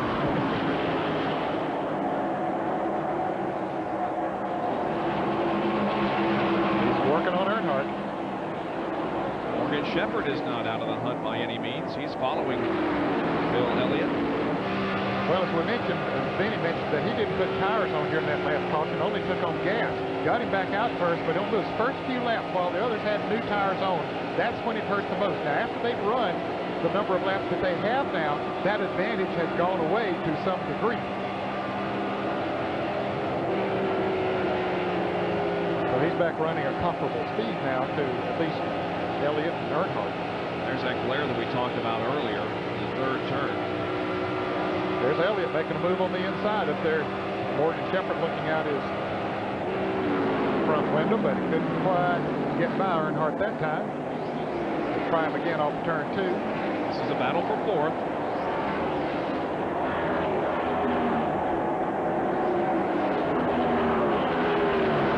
Earnhardt just gets such a great run off the top, gets that momentum going, and is able to drive up on the outside of Bill Elliott. But this time Elliott beats him bad in the middle of the corner and pulls up in front of Dale.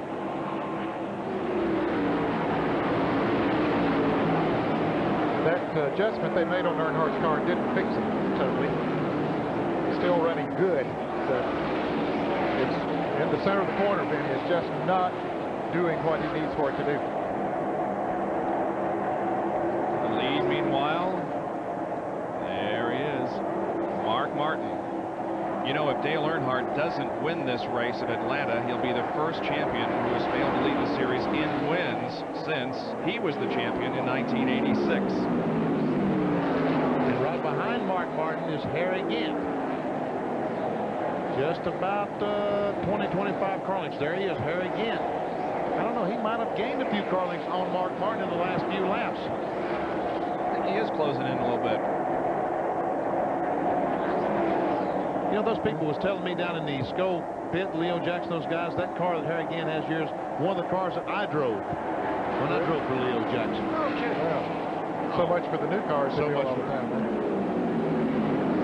Well, there are many drivers who are still looking for a win in 1991. Morgan Shepherd's last victory was a year ago today here at Atlanta. Mark Martin is our leader right now, and he is looking for his first since North Wilkesboro last year. Derry Cope has had a disappointing season in 1991, not winning since Dover of last year. And Brett Bodine, remember his great victory at North Wilkesboro last year, he is still winless in 1991. We're inside Morgan Shepherd's car. Now, Morgan is in the top 5. And, of course, Mark Martin is the leader of the race. So 2 of those do stand a chance of breaking into the winner's circle in 1991. We'll decide that in the next few laps here at Atlanta.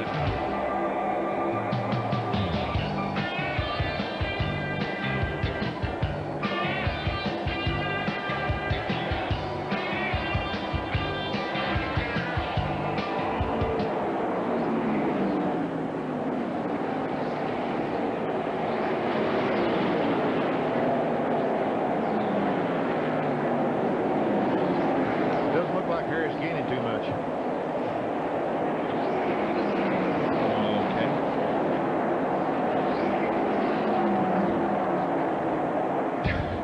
See what they did. That isn't a balloon, is it? It's just another banner.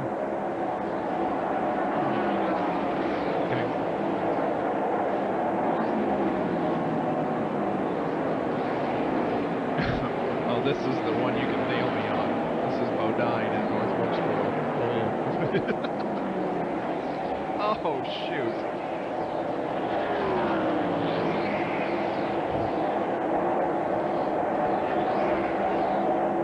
Welcome back to Atlanta Motor Speedway. We're located about 30 miles south of Atlanta itself in Hampton, Georgia. And the new Atlanta Motor Speedway is track owner Bruton Smith is pouring millions of dollars into this facility. A new grandstand in place for this event, and a lot more improvements are planned. Well, Mark Martin is the leader of this race in the Folgers Ford, owned by Jack Roush. Now we'll do our pan back and show you the other cars on the racetrack. Second place, that far behind, is Harry Gant. I think he's losing a little bit of time now to Mark Martin. Martin's pulling away because Mark Martin is pulling back up on Davey Allison. Let's go ahead back here. Who's behind Harry Gant? Well, that would be Ted Musgrave, one of the contenders for Rookie of the Year. He came into this race 13 points behind Bobby Hamilton in the battle for Rookie of the Year. And he is currently in 32nd spot. And then comes the 4 car, the Kodak Chevrolet of Ernie Irvin, who is in 3rd position at the moment. Next car is Bill Elliott, currently running 4th. He was a pole sitter this afternoon. Can pick up a $175,000 bonus if he can just win the race. Alan Kulwicki got a lap down earlier, has not been able to make it up. He is the first car on the lead lap, on the lap down in the 11th spot. Then comes the car number 3 of Dale Earnhardt, the 1991 Winston Cup champion, 5th position at the moment. Morgan Shepherd is their 6th place car, the Motorcraft Ford. As I said, we said earlier that Morgan Shepherd is going to be running for the Wood Brothers next year. Hutch Strickland, the Rebestis Buick, is the next car on the racetrack, car number 12. And he is currently in 18th spot. Right behind him is Jeff Bodine in car number 11. He is on the lead lap in 7th spot. Jeff Bodine in the Junior Johnson car. Derek Cope, the Pure Leather Chevrolet, is the next car. Car number 10. He's the 12th place car. There's Derek. Bob Whitcomb on automobile. One of those that we mentioned just a few minutes ago is having won in 1990, but not so far in 91. There's Greg Sachs. Car number 47, the Kanawha Insurance. Derek Clostone car from Fort Mill, South Carolina. He is in 8th spot. Good run for Derek.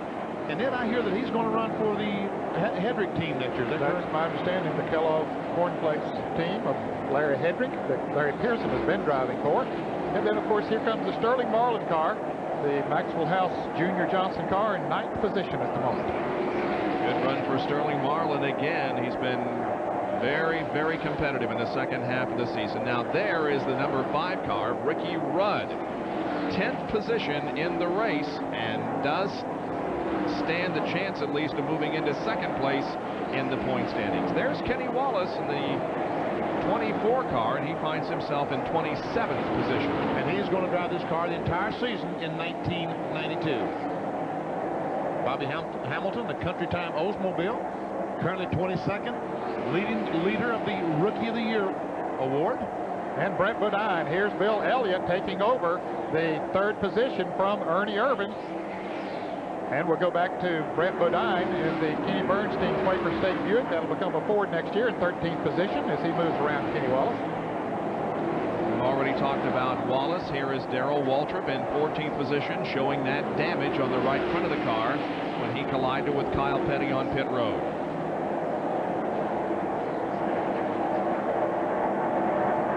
There's 66, Randy LaJoy, Bill Yarborough's Trop-Arctic Phillips 66 car, being passed by Terry Labonte in the Sunoco Oldsmobile. That's Terry Labonte. Labonte is in 19th spot, and 66 is in 27th spot.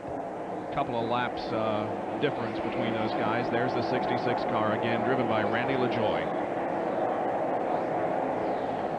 Big Apple Market Chevrolet, Dave Marcus, 15th spot. Good run for Dave in the black 71, the car he borrowed from Richard Childress.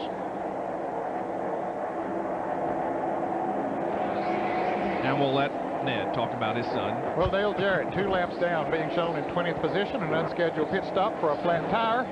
Put him back there in 20th place, and they've had some other problems with the sit-go forward, but still out there going. That, of course, is the last run for Dale Jarrett in the Wood Brothers car as he joins the new Joe Gibbs team in 1992. And Benny did a piece for Speed Week on that test session at Martinsville recently. Here's Kyle Petty in 16th position, the metal yellow Pontiac.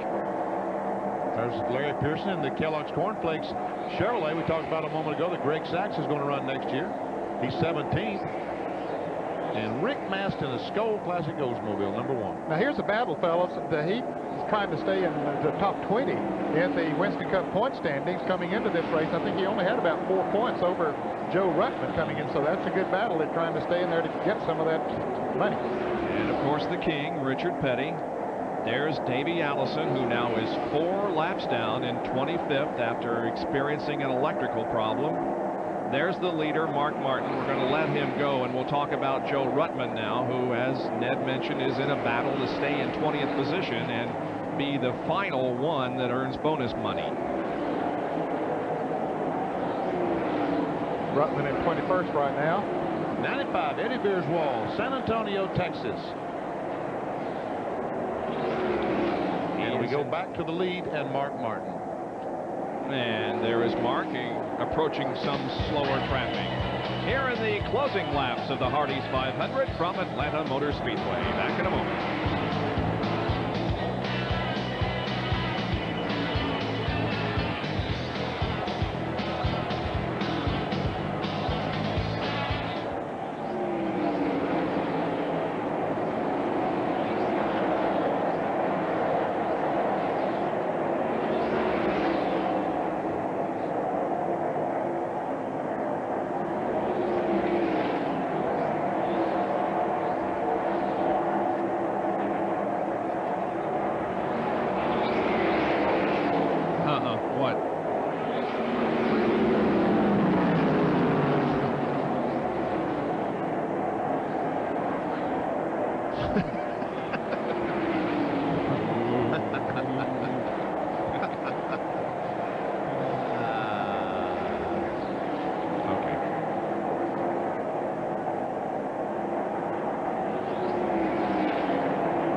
On the final lap of the race. Here comes the field down for the white flag. 1 more to go. Rudd is inside of Dale Earnhardt as they go into turn number 1, and both of them spin.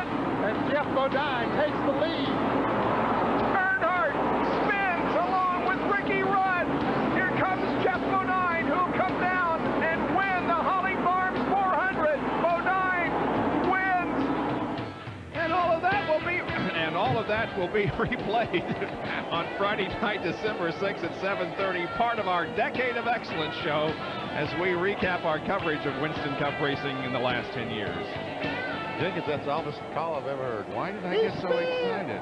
I don't know. I don't know why. It was an exciting moment. Yeah, it was. Absolutely was. Corona, Kenya, that was very, very exciting. The last lap at North Wilkesboro. There's your leader of the Hardee's 500 here in Atlanta this afternoon, Mark Martin.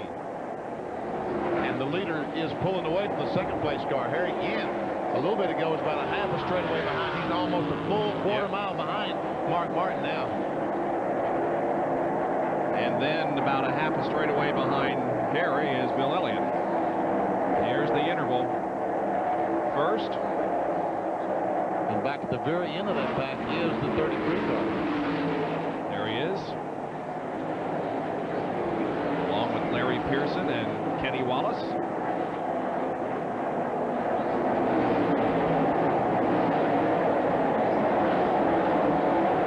We urge you to Stay tuned for the end of the race to see who wins this particular event. We'll also, of course, have a conversation as we salute Dale Earnhardt, the Winston Cup champion. And then, as we go off the air, we urge you to stay with us as we salute the guys who work so hard on the other side of pit wall, preparing the cars and making them work well. Mike Powell, who's a tremendous country singer, in addition to being a great help preparing a car, will give us a special music video. We sure hope that you'll be with us for that. Our field summary once again, see where your favorite driver is running in this final event of 1991. We saw Mike Powell's car, Sterling Marlin, in 9th place. He's the gas man on that automobile, also truck driver, mechanic, and also a country singer, as Bob said. And a very good one. Very good. King back in 24th spot. Davey Allison, 25th. We had it knocked in for that electrical problem he experienced. He'd still be in the thick of things. Well, he passed Mark Martin. There's the leader, Mark Martin. Davey Allison passed him on the restart, and there he is. Davey Allison still in front of Mark Martin. So clearly has one of the fastest cars on the racetrack still. Well, our philosophy here at ESPN, of course, is to cover as much of the action on the track as possible and to cover the exciting moments of the race. And we took a lot of commercial breaks while we were in our caution periods, and now that things are kind of settled down right here, we're going to make some commercial breaks so that we can be here for the closing laps and for those moments that will follow the actual completion of the race and the celebration of Dale Earnhardt winning his 5th Winston Cup championship. So we'll take a break and be back with more in just a moment.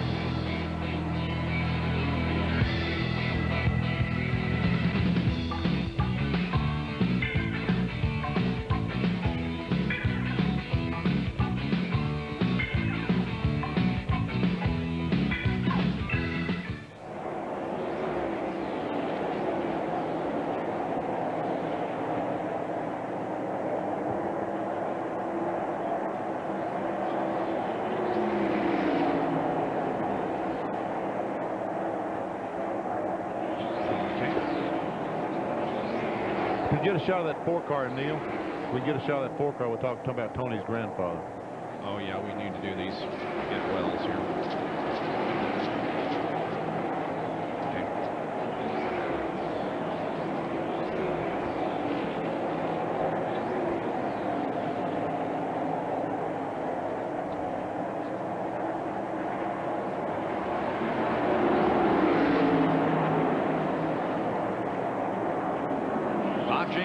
Jarrett, Benny Parsons, John Kernan, and Dr. Jerry Punch back at Atlanta Motor Speedway for the Hardee's 500, the curtain closer on the 1991 season for Winston Cup cars. At the moment, it is Mark Martin who is leading this race.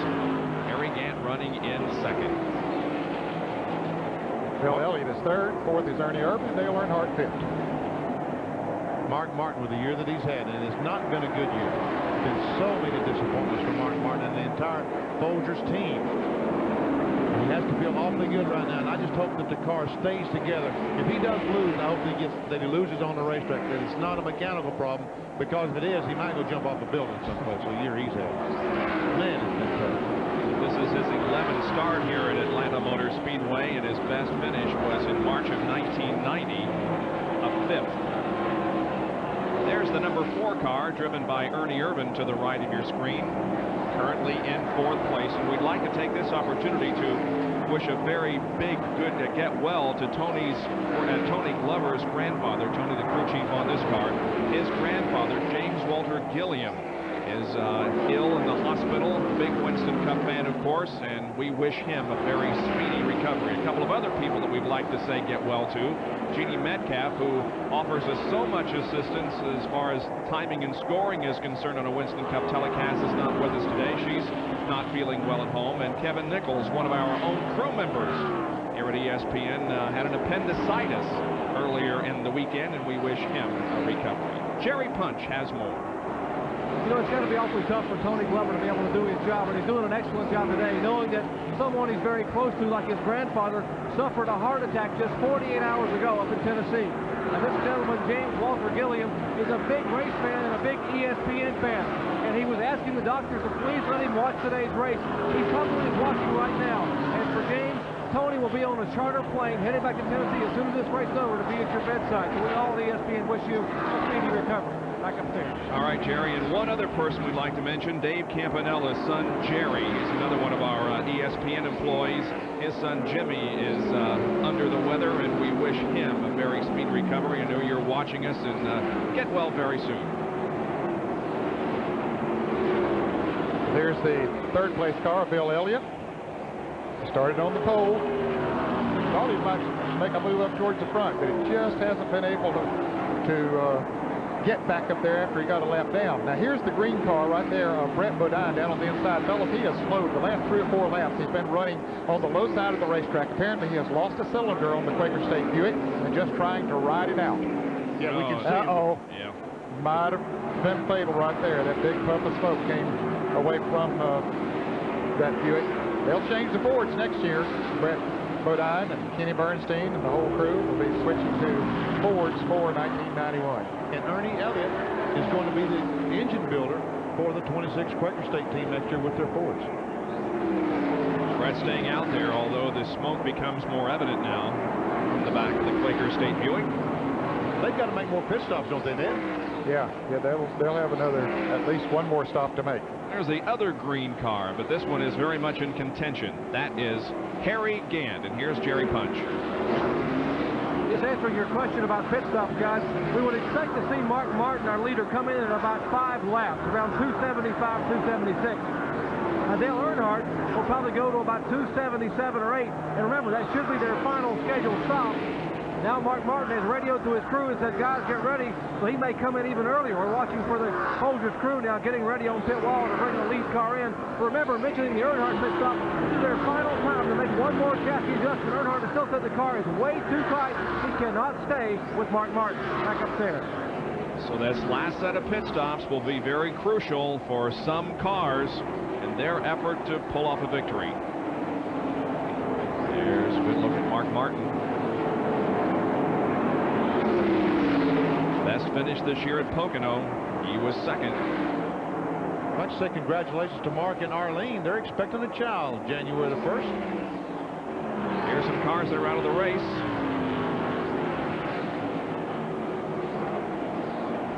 Boy, Bobby Hillin had a great run going in that Longhorns. Boy, he did. Car. He led for a while. 10 cars have dropped out of competition. Which means we still have 30 out there running. We're told they're going to let Mark Martin make the call when he wants to come in, bring it on in. And I guess he's going to watch the fuel pressure gauge or something to determine when he's going to run out of fuel. Or if the car starts handling badly, then he would come into the pits. Well, they're in the window now that he can go the rest of the way, so he doesn't have to worry about that too much. And he has made a decision. He's bringing it in for the final pit stop of the afternoon. Let's go down to pit road. Exactly, Bob Jenkins. Don't need to take any gambles now. They're still looking for win number 1 in 1991, and what a way to get it in the finale of the year. As Mark Martin brings the Folgers Ford down what should be their final pit stop of the 91 season. Steve Meal, Robin Pemberton making maybe his final pit stop for the Jack Roush team. Will go to work and change all 4 tires, clean the windshield, add at least 1 can, probably 2 cans of fuel. They'll have to go about 53 laps from here on out. Right side tires on, the jacket around the left side, and here comes Pemberton, Meal and company, taking left side lug nuts off. Fresh Goodyear tires on, lug nuts going back on. They get ready, he is off the jack, he is down and away. 20.5 seconds. Great pit stop. Very good pit stop. Fantastic pit stop with the pressure they had on to make a good pit stop. And there's Rick Mast blowing up down the front straightaway. He's been black flagged by NASCAR, but let's hope he doesn't put any oil down, because that would kill Mark Martin. He is a lap down now to some of the other cars. Rick Mast was running 22nd when this problem developed. He has dropped well off the pace and taken the car to the inside. Davey Allison has just made a pit stop. Bobby Hamilton, Richard Petty is in the pits as well, the SDP Pontiac. With Mark Martin coming in for a pit stop, the leader now becomes Harry Gant, but he will enter pit road soon for his final pit stop of the afternoon. We'll be right back.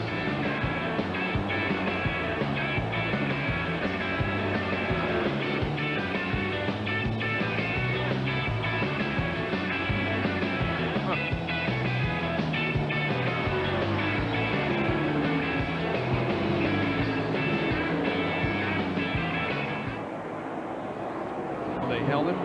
Held Richard, yeah. Yep. Then he can't get the car fired. Yep. Now he does, I think. Rick Mess couldn't get in his pits because Richard had rolled up in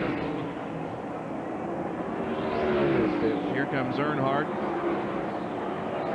Bodine. He's going.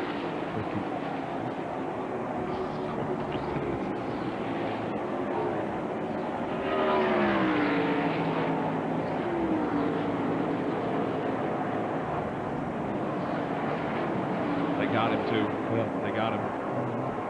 That was pretty obvious.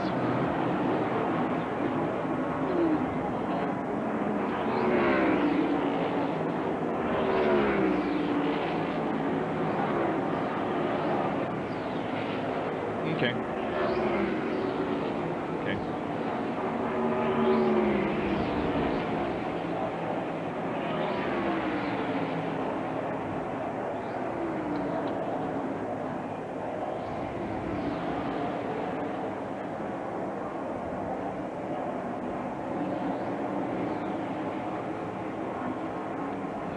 Back at Atlanta Motor Speedway, where routine pit stops are being made. Mark Martin, of course, made one. So did Dale Earnhardt. Bill Elliott is on pit road right now. However, the leader of the race, Harry Gant, has not. Now he also drops off the banking and comes toward his pit. Harry Gant relinquishes the lead to come in for his final gulp of fuel and some new tires. Jerry Punch is right there. Well, Leo Jackson's crew, now they seem to be a little bit frustrated about something here in the pit. They did not want to see a car pit right behind Harry Gant. And Sterling Marlin has pulled in. Now Gant must pull in to be very careful not to go over the line. Gant gets the car stopped and to go to work exchanging all 4 tires. Lug nuts off the left side. Andy Petrie, Charlie Preston, the Jackman, son of former late model sportsman star Bob Preston, went around down to the left side of the car. Harry Gant taking a drink inside the car as Mark Martin is now on the front stretch. He is coming by the start finish line, headed to turn 1. Lug nuts going back on, and the Skull Oldsmobile is away. Martin now in turn number 2. Of course, he is up to full speed. Harry Gant will slowly build up his speed, entering turns 1 and 2. Ricky Rudd had the lead for a moment, but now he comes in, and boy, this is an important pit stop for Ricky Rudd. Remember, if he continues to run the way he is right now, he's going to finish second in the point standings. They'll take only right side tires, we hear. They want to get Rudd out as quickly as possible. Of course, he stayed out to lead a lap so that he could pick up those 5 bonus points that are also very helpful. 14.7 second pit stop. They did only change the right side tires, and Rudd pulls away. Saw Walt Elkover trying to clean the windshield a little bit. Fortunately for all the drivers, it has become overcast here at Atlanta Motor Speedway, and that sun problem going in turn 3 is not going to be as bad as normal. Well, apparently they did not give Ricky Rudd the 5 bonus points for leading. Instead, Mark Martin got back to the line first. So, in any case, Rudd had a good pit stop. Now he's about to go a lap down as Mark Martin moves around him going into turn 3. He goes from almost leading the race to about to go a lap down. And there goes Mark Martin putting Ricky Rudd a lap down. And right in front of Mark Martin is Davey Allison. Yeah, they made pit stops at about the same time, and pretty equal pit stops as well, because they came in about that distance apart and went out the same way. Mark Martin is in command of this race, as he has been in the second half, and could pick up his first win of the win this afternoon. Back in a moment.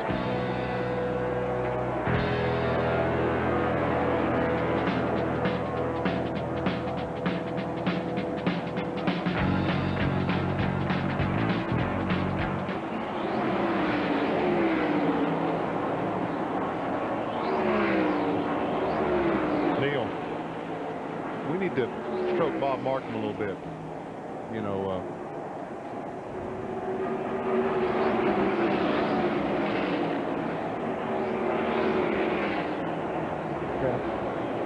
Yeah, his pit was north of them, or whatever direction that is. He's pitting down there, yeah. Yeah, of course.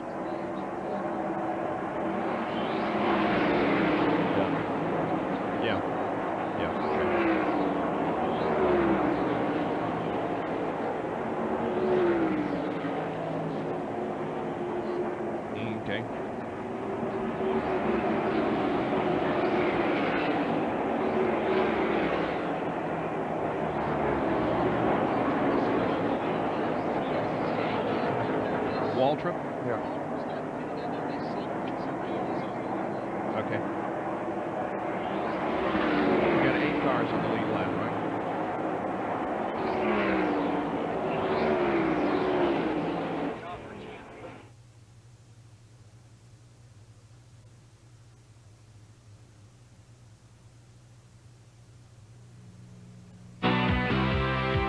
Here they come for the white flag. One more lap to go, and Allison has a slight advantage on Jarrett as they hit for turn number 1.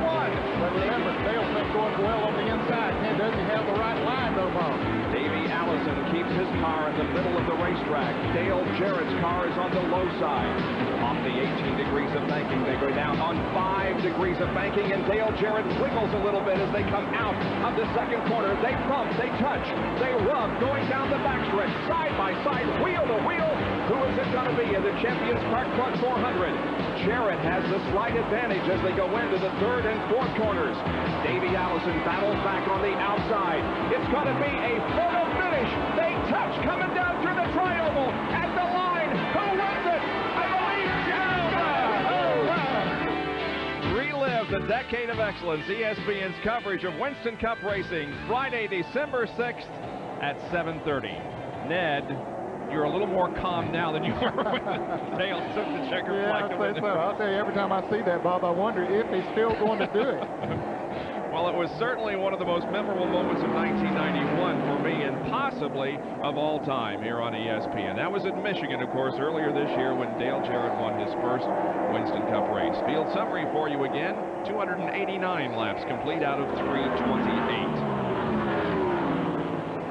Well, guys, can Mark Martin hang on here? He looks pretty strong, doesn't he? He looks awfully strong. I don't think that he's gaining on Harry Gant and some of the other cars right now, but I don't think he's trying to gain on them right now.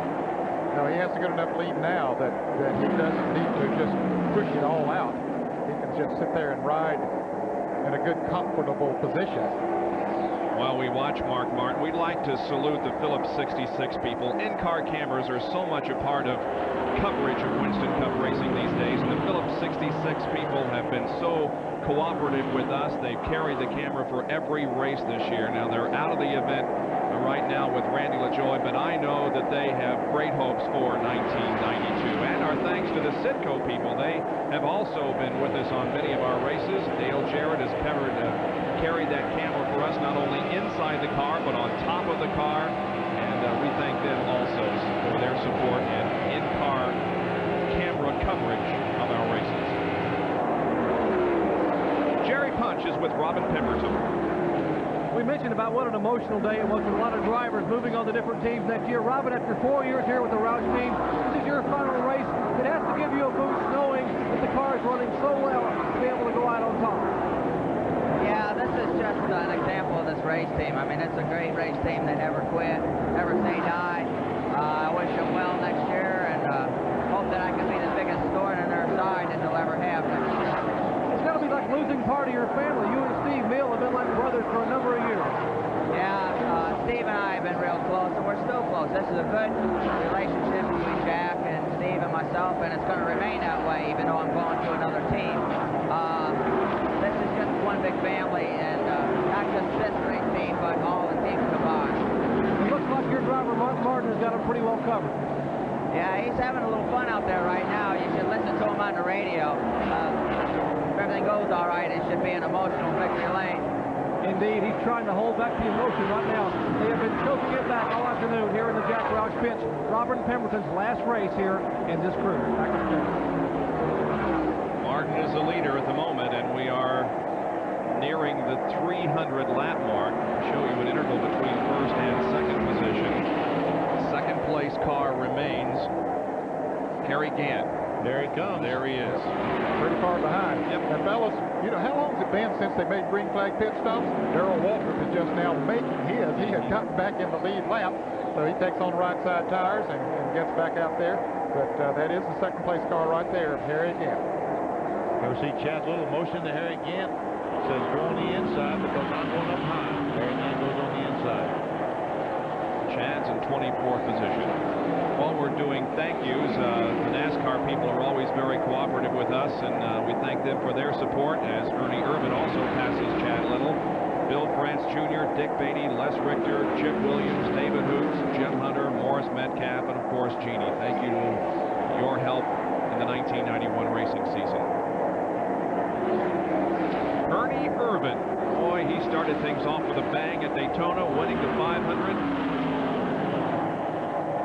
There he just blows by Ricky Rudd in that tied Chevrolet. But it's been a great season for Ricky Rudd, as he was in contention for the championship until the Phoenix event. And not only did he drop from contention to the championship, but he dropped to third in the point standings. However, it appears as if he will finish second in the standings because of Davey Allison's problem earlier in the race. But he's still got to finish, and we've still got 32 laps to go. He's currently running 9th in the field today, and the 28 car of Davey Allison is 21st. Bill Elliott had high hopes coming into this race today, winning the pole by more than a mile an hour over Jeff Bodine, hoping to take home that Unocal money, but Bill Elliott is currently in the 4th spot. He's not too far behind Ernie Irvin and Harry Gant. Irvin is moving in a little bit closer on Harry Gant.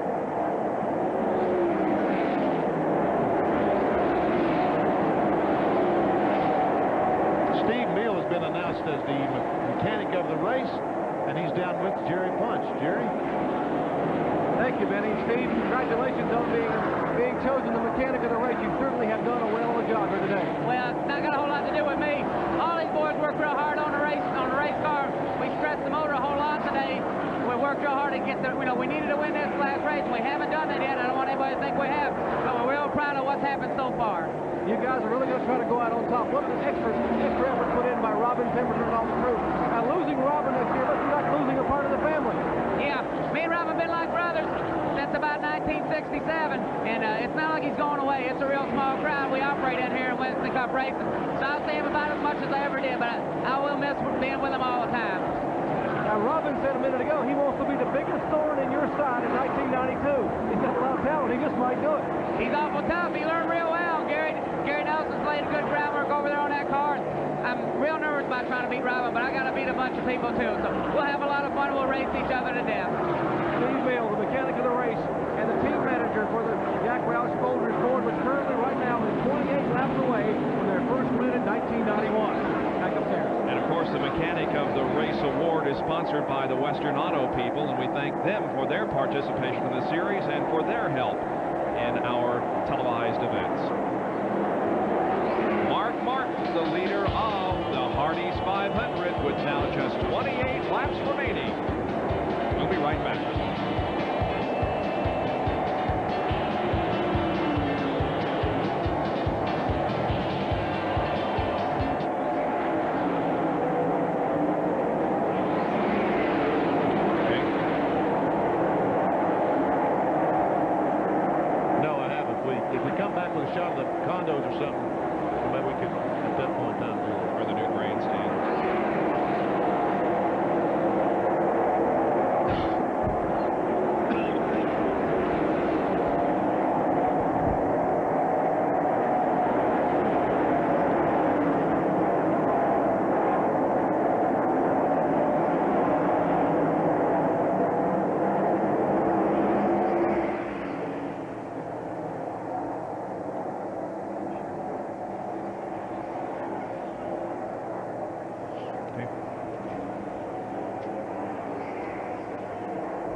ESPN Speed World live coverage of the Hardee's 500 from Atlanta Motor Speedway near Hampton, Georgia. Now just 26 laps away from the finish with Mark Martin in the lead.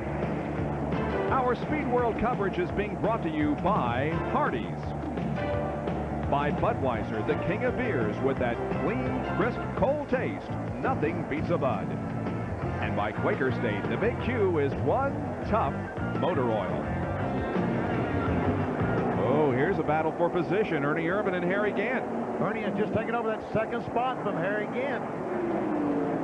Ernie showed that strength earlier on in the middle of the race, didn't run that well, and now Ned, he's come back to run strong at the end. After this last pit stop, he just kept inching up on Gant, just a little bit, a lap at a time, and now he's taking over the position. And look here, Bill Elliott closing in on both of those drivers.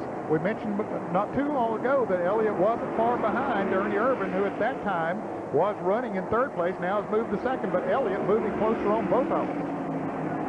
Yeah, you talk about emotional time. We talked about Robin Pemberton, how emotional it was going to be because this is his last race with a 6 car. This is the last race for Bill Elliott in that 9 car. You know, this is going to be very emotional. But younger brother Phil, who'll take over the controls of that Melling car next year, has to have great expectations and hopes. And for those of you who were with us yesterday for the ARCA race, know that Phil experienced a very bad-looking crash near the end of the event, but I guess he's okay. He's okay. We saw him in the Mellon pits earlier in the day.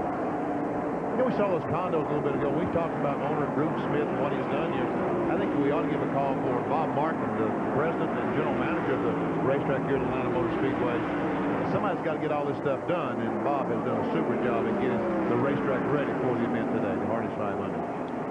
Well, our last field summary for you here. Look for these next year to be a very big part and a regular part of our telecast. We know that from the mail that we get and the calls that we get that this is what you people want to see the most. You want to know where a particular driver is running in the race, regardless of whether we can show him on the screen. You want to be up to date on who's running where, and this is a system that we've been working on for what, about 5 or 6 years, and we finally got to the point where we can show you who is running where at this very moment, not counting, of course, what we're seeing right now when cars do pass each other. But this is as up-to-date as information as you can possibly get, and we try to give it to you every 15 minutes or so. I'll tell you what, this race for second place is warming up. Yeah, it is. That's second, third, and fourth right there together. Irvin, Gant, and Elliott. Elliott just moving closer and closer. Richard Petty came back in. He was in a little while ago, but had to come in for just a top off of fuel in the ST Pontiac, I guess. Didn't quite get enough in it when they made their regular pit stop. This is second, third, and fourth. Mark Martin has almost an 11-second lead. And it appears as if Chevy is going to win the Manufacturers' Championship. That was sort of decided before we came into this race, but if something were to happen where Ford would win and all the other makes finish between Ford and Chevy, then Ford would have won the championship. And because we have a Chevy running in second position right now, it appears as if Chevy will win the Manufacturers' Championship again. How many years in a row is that? 12, 10. How many years has Chevy won the championship? Been a bunch. 10 in a row. Yeah, that's amazing. Now Irvin drives up on some slower traffic. That's the 47 car driven by Greg Sachs. And here comes Harry Gant. They're closing up around the bumper. And Bill Elliott closing right up on both of them. Bill looked on the inside of Harry Gant going down in that corner. He's still looking to the inside. Harry lets the car drift a little bit.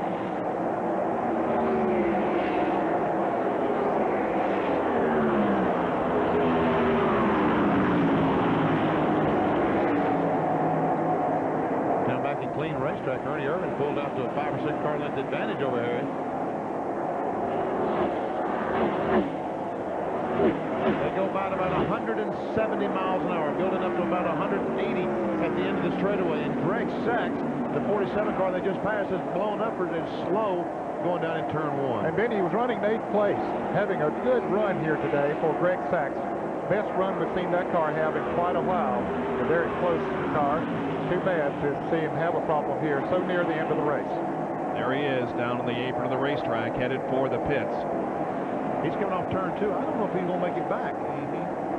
Hopefully he will. I think the car just totally quit on him. Now Elliott makes a bid on Harry Gant. Yep, he has some running room down on the inside. Gant gives him plenty of room. This is for third. Gant comes back on the outside, however. And the 49 car, Stanley Smith, is on the inside. He's going to get in Bill's way, but no, Bill already can go up in front of Harry again. But does he know that? Well, Harry almost lost the car going in turn 3. So that gives Bill all the operating room that he needs. think the 47 car of Greg Sachs is going to be able to coast around. He will be making it back to the pit area. By the way, just to correct something that we discussed moments ago, this is the 9th straight year that Chevy will have won the manufacturer's title. Buick won it in 81 and 82. While that goes on, Mark Martin continues to just have his way with the Sunday drive.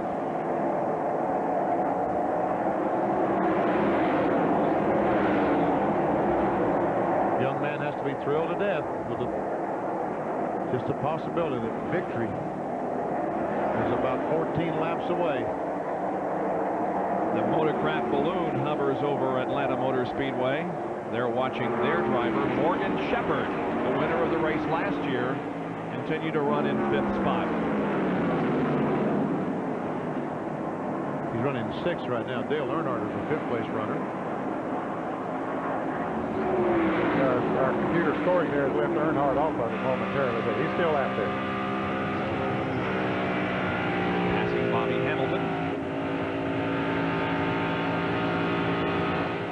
And there is Earnhardt. He is still in the race, running 5th.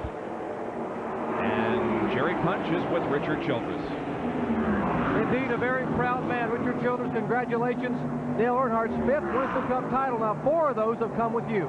Yeah, you know, it feels great to win it, you know, and, you know, we was hoping to run a little better in the race. We're just a little too tight now, but, you know, it's Dale's 5th championship and his 4th with us, and hope we'll get a few more together.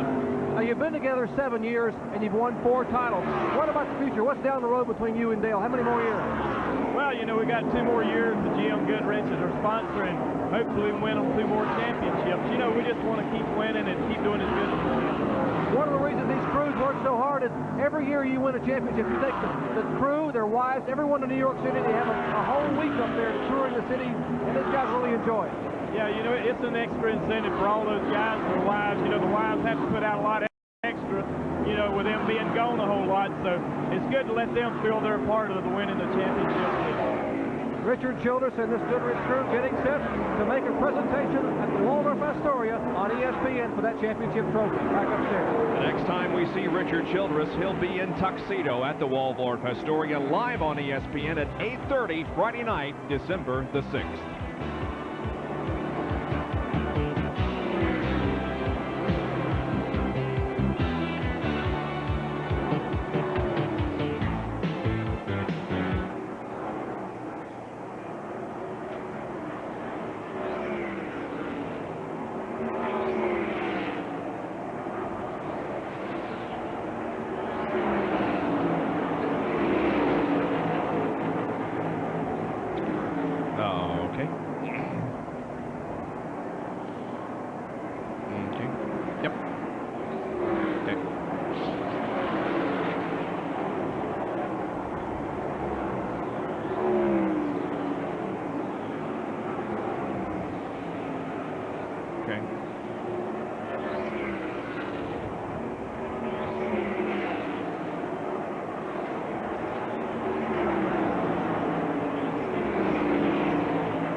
Just a little more than 7 laps to go on this 1.5 mile track here at Atlanta Motor Speedway, and the race will be won by Mark Martin.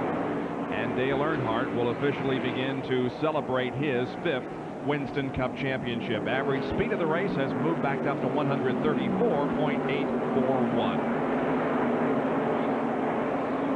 As we watch Mark Martin go down the back straight with the 7 laps to go, Derek Cope in the Purelator Chevrolet has blown an engine or whatever and is coasting on the apron of the racetrack towards the pits. And there's a driver that you can bet kind of is glad the 1991 is over. It hasn't been nearly as successful a season as Derek had hoped. He looks forward to better things in 1992. He was in 12th position here this near the end of the race. Mark Martin goes to the inside of Ricky Rudd, puts a lap on him, another lap on him. the 28 car, Davey Allison, they were racing for second place at the point standing, blew right by Rudd, but Davey had an electrical problem, had to change the battery and some wiring, and did get 7 laps down. I think he's now about 4 down, but yeah, he's 4 down in 18th position. So the points would be, if they finish the way they are right now, with Davey in 18th and Rudd in 9th position, Rudd would have 4,100 and Davey 4,085, which would give Rudd second place by 15 points and $105,000. That is more than the third place.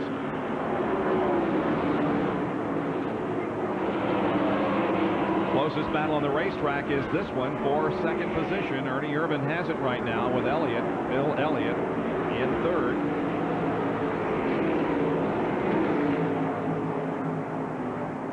Bill has almost caught him. About to run out of time. And nothing happens to Mark Martin, though. That Unical bonus will carry over to the Daytona 500 next year. Well, that's put that money in the bank and let it earn interest and put it back on the market at Daytona. Dave Alves pulling right on the back bumper of Morgan Shepherd as they go down in turn 1. And the Mark Martin, our leader, is somewhere behind that 28 car.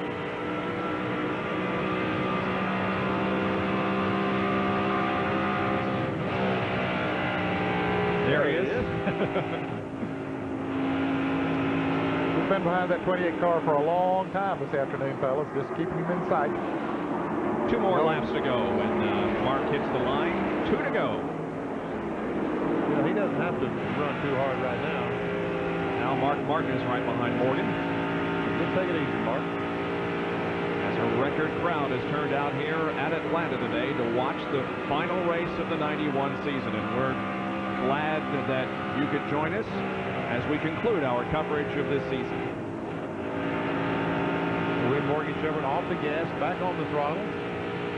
Going off turn 4 for the white flag. Mark Martin comes down and Doyle Ford has the flag in hand. 1 more lap to go for Mark Martin, who a year ago at this time lost out in his bid to win the Winston Cup. And when the season began, everyone thought that the Jack Roush team and Mark Martin would be a serious contender for the Winston Cup in 1991.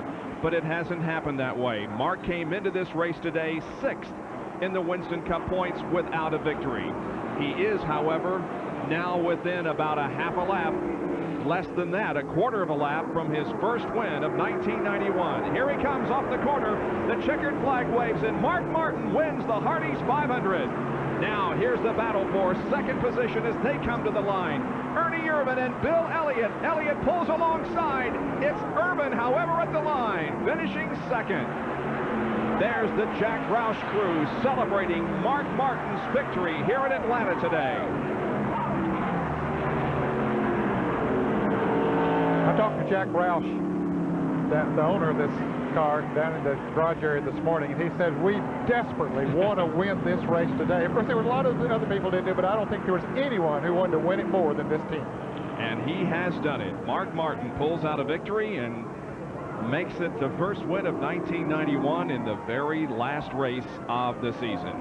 And of course, the 1991 Winston Cup champion who clinched that long ago, Dale Earnhardt. We'll be back to talk with both of them in a moment.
We're a minute away from it. 4 points. Yes, by 4 points.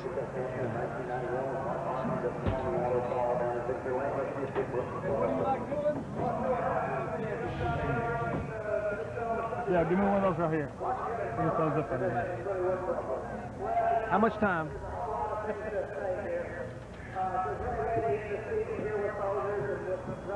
$20 seconds. We'll be back in 20 seconds. Yeah, he's going to do that. Yeah.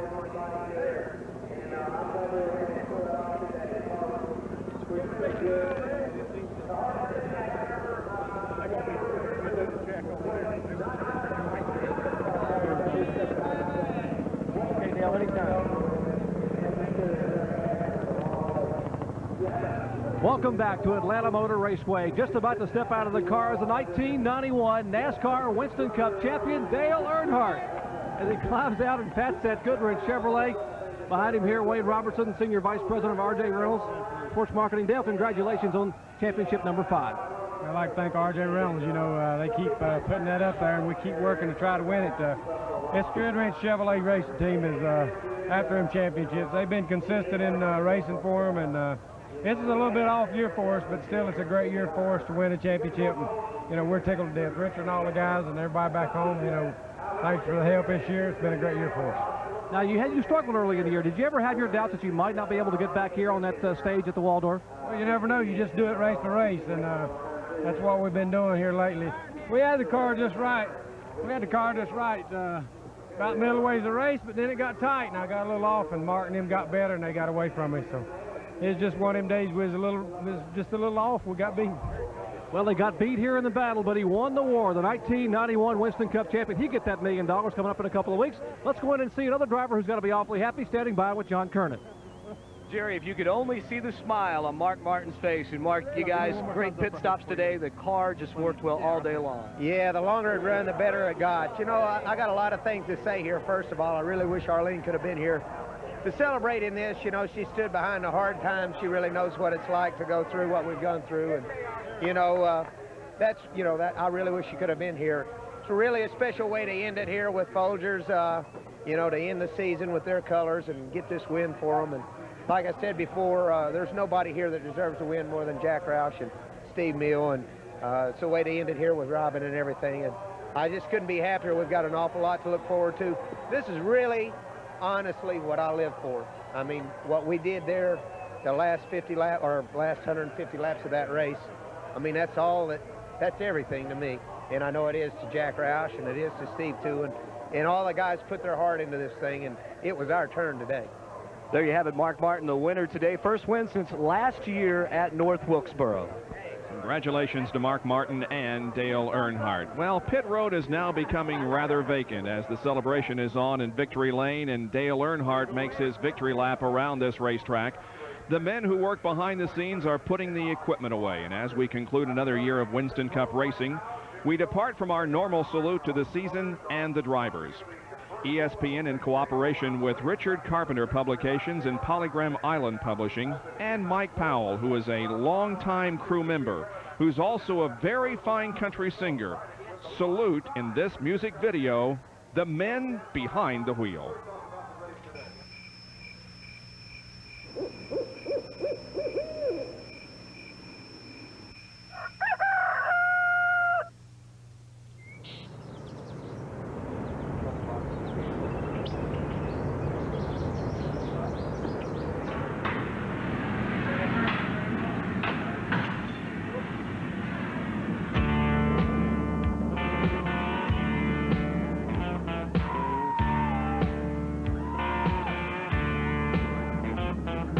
Start our day before sunrise. Gotta make sure she's running right. We sand her down and spray on the paint. Put the number on and the sponsor's name. Running for the Winston Cup. We gotta get ready, Daytona time. Well, we're a different breed, that's what they say. We live our lives in the fast lane. We hardly ever make headlines, but we know all the tricks for the fastest time. When the tires are hot and he brings her in, fuel and more, we get him out again.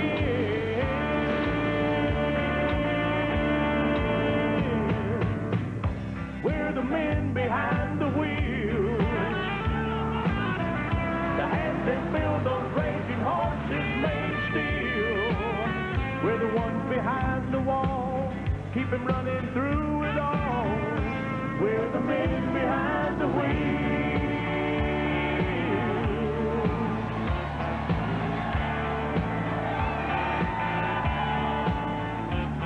When the race is over and the crowd is gone, we got work to do before we go home. Drivers giving interviews. Great man, and you know, it's hard to. We're loading the car, the tires and tools. Drive home to Charlotte, lose or win, back to the shop, start over again.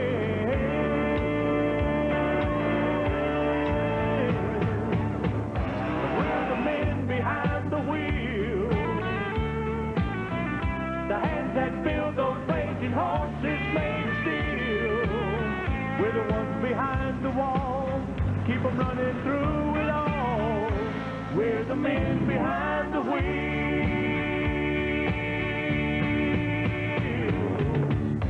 We're the men behind the wheel, the hands that build those raging horses made of steel. We're the ones behind the wall, keep them running through it all. We're the men behind the wheel.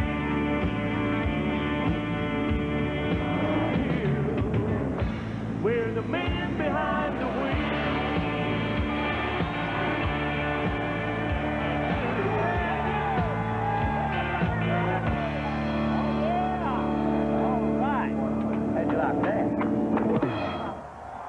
We salute all of the men behind the wheels for their hard work and dedication in helping make Winston Cup racing what it is today. Work just beginning for some of them, at least the work isn't over quite yet. It is over for Dale Earnhardt, who is on his victory lap. Well, let's take a look at the final point standings. Dale Earnhardt, of course, wins the Winston Cup for a 5th time, and look at that tremendous second-place battle between Rudd and Allison. That Rudd won by just 4 markers. Harry Gant finishes 4th in the point standings, and Ernie Irvin, who started off the season on top of the point standings, winning at Daytona, ends in 5th position. In 6th, Mark Martin, the winner of today's race, then Sterling Marlin, Darrell Waltrip, Ken Schrader, and 10th was Rusty Wallace. Rusty was lucky to hang on to 10th. Bill Elliott just a little bit too far behind, because Elliott had a great run going today. Finished 3rd, just a little bit short. And Morgan Shepherd coming in there in 12th place. There's the 16th through 20th. Dale Jarrett 17th, Hus Strickland 16th, Terry Labonte, Brett Bodine, and Rick Mask did hold on to 20th position. Guys, thank you. It's been fun this year. We'll do it again next year, we hope, huh? It's been a great year. Certainly look forward to it. Dale Earnhardt saluting the crowd that salutes him on being the champion of the 1991 Winston Cup season. Don't forget the game tonight between the Browns and the Oilers at 8 o'clock. From all of us here at ESPN, we thank the NASCAR officials, the track owners, the promoters, and personnel in making our telecast possible. Most of all, we thank you, the race fan, because without you, there would be no Winston Cup Series. There would be no racing.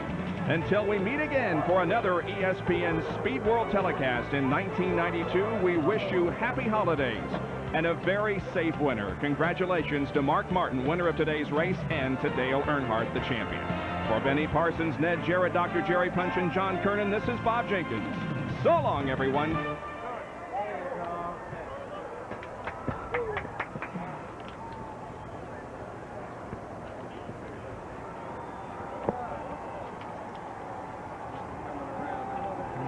Thank you, Neil.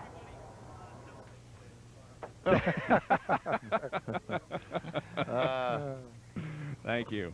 Thanks, Ned. Ned. Thank you. Lynn, thanks. I appreciate you.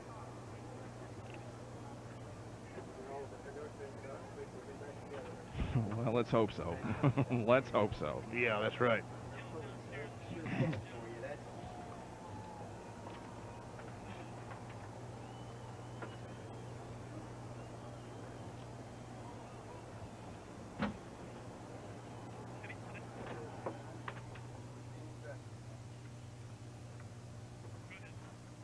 You ready for me? Okay. You're watching highlights of the Hardee's 500, the final race of the 1991 Winston Cup season from Atlanta Motor Speedway. Let's move ahead now in our coverage. We move ahead in our coverage of the Hardee's 500, the final Winston Cup race of 1991 from Atlanta Motor Speedway. From Atlanta Motor Speedway near Hampton, Georgia, you're watching highlights of the final Winston Cup race of 1991, the Hardee's 500. Let's move ahead now in our coverage.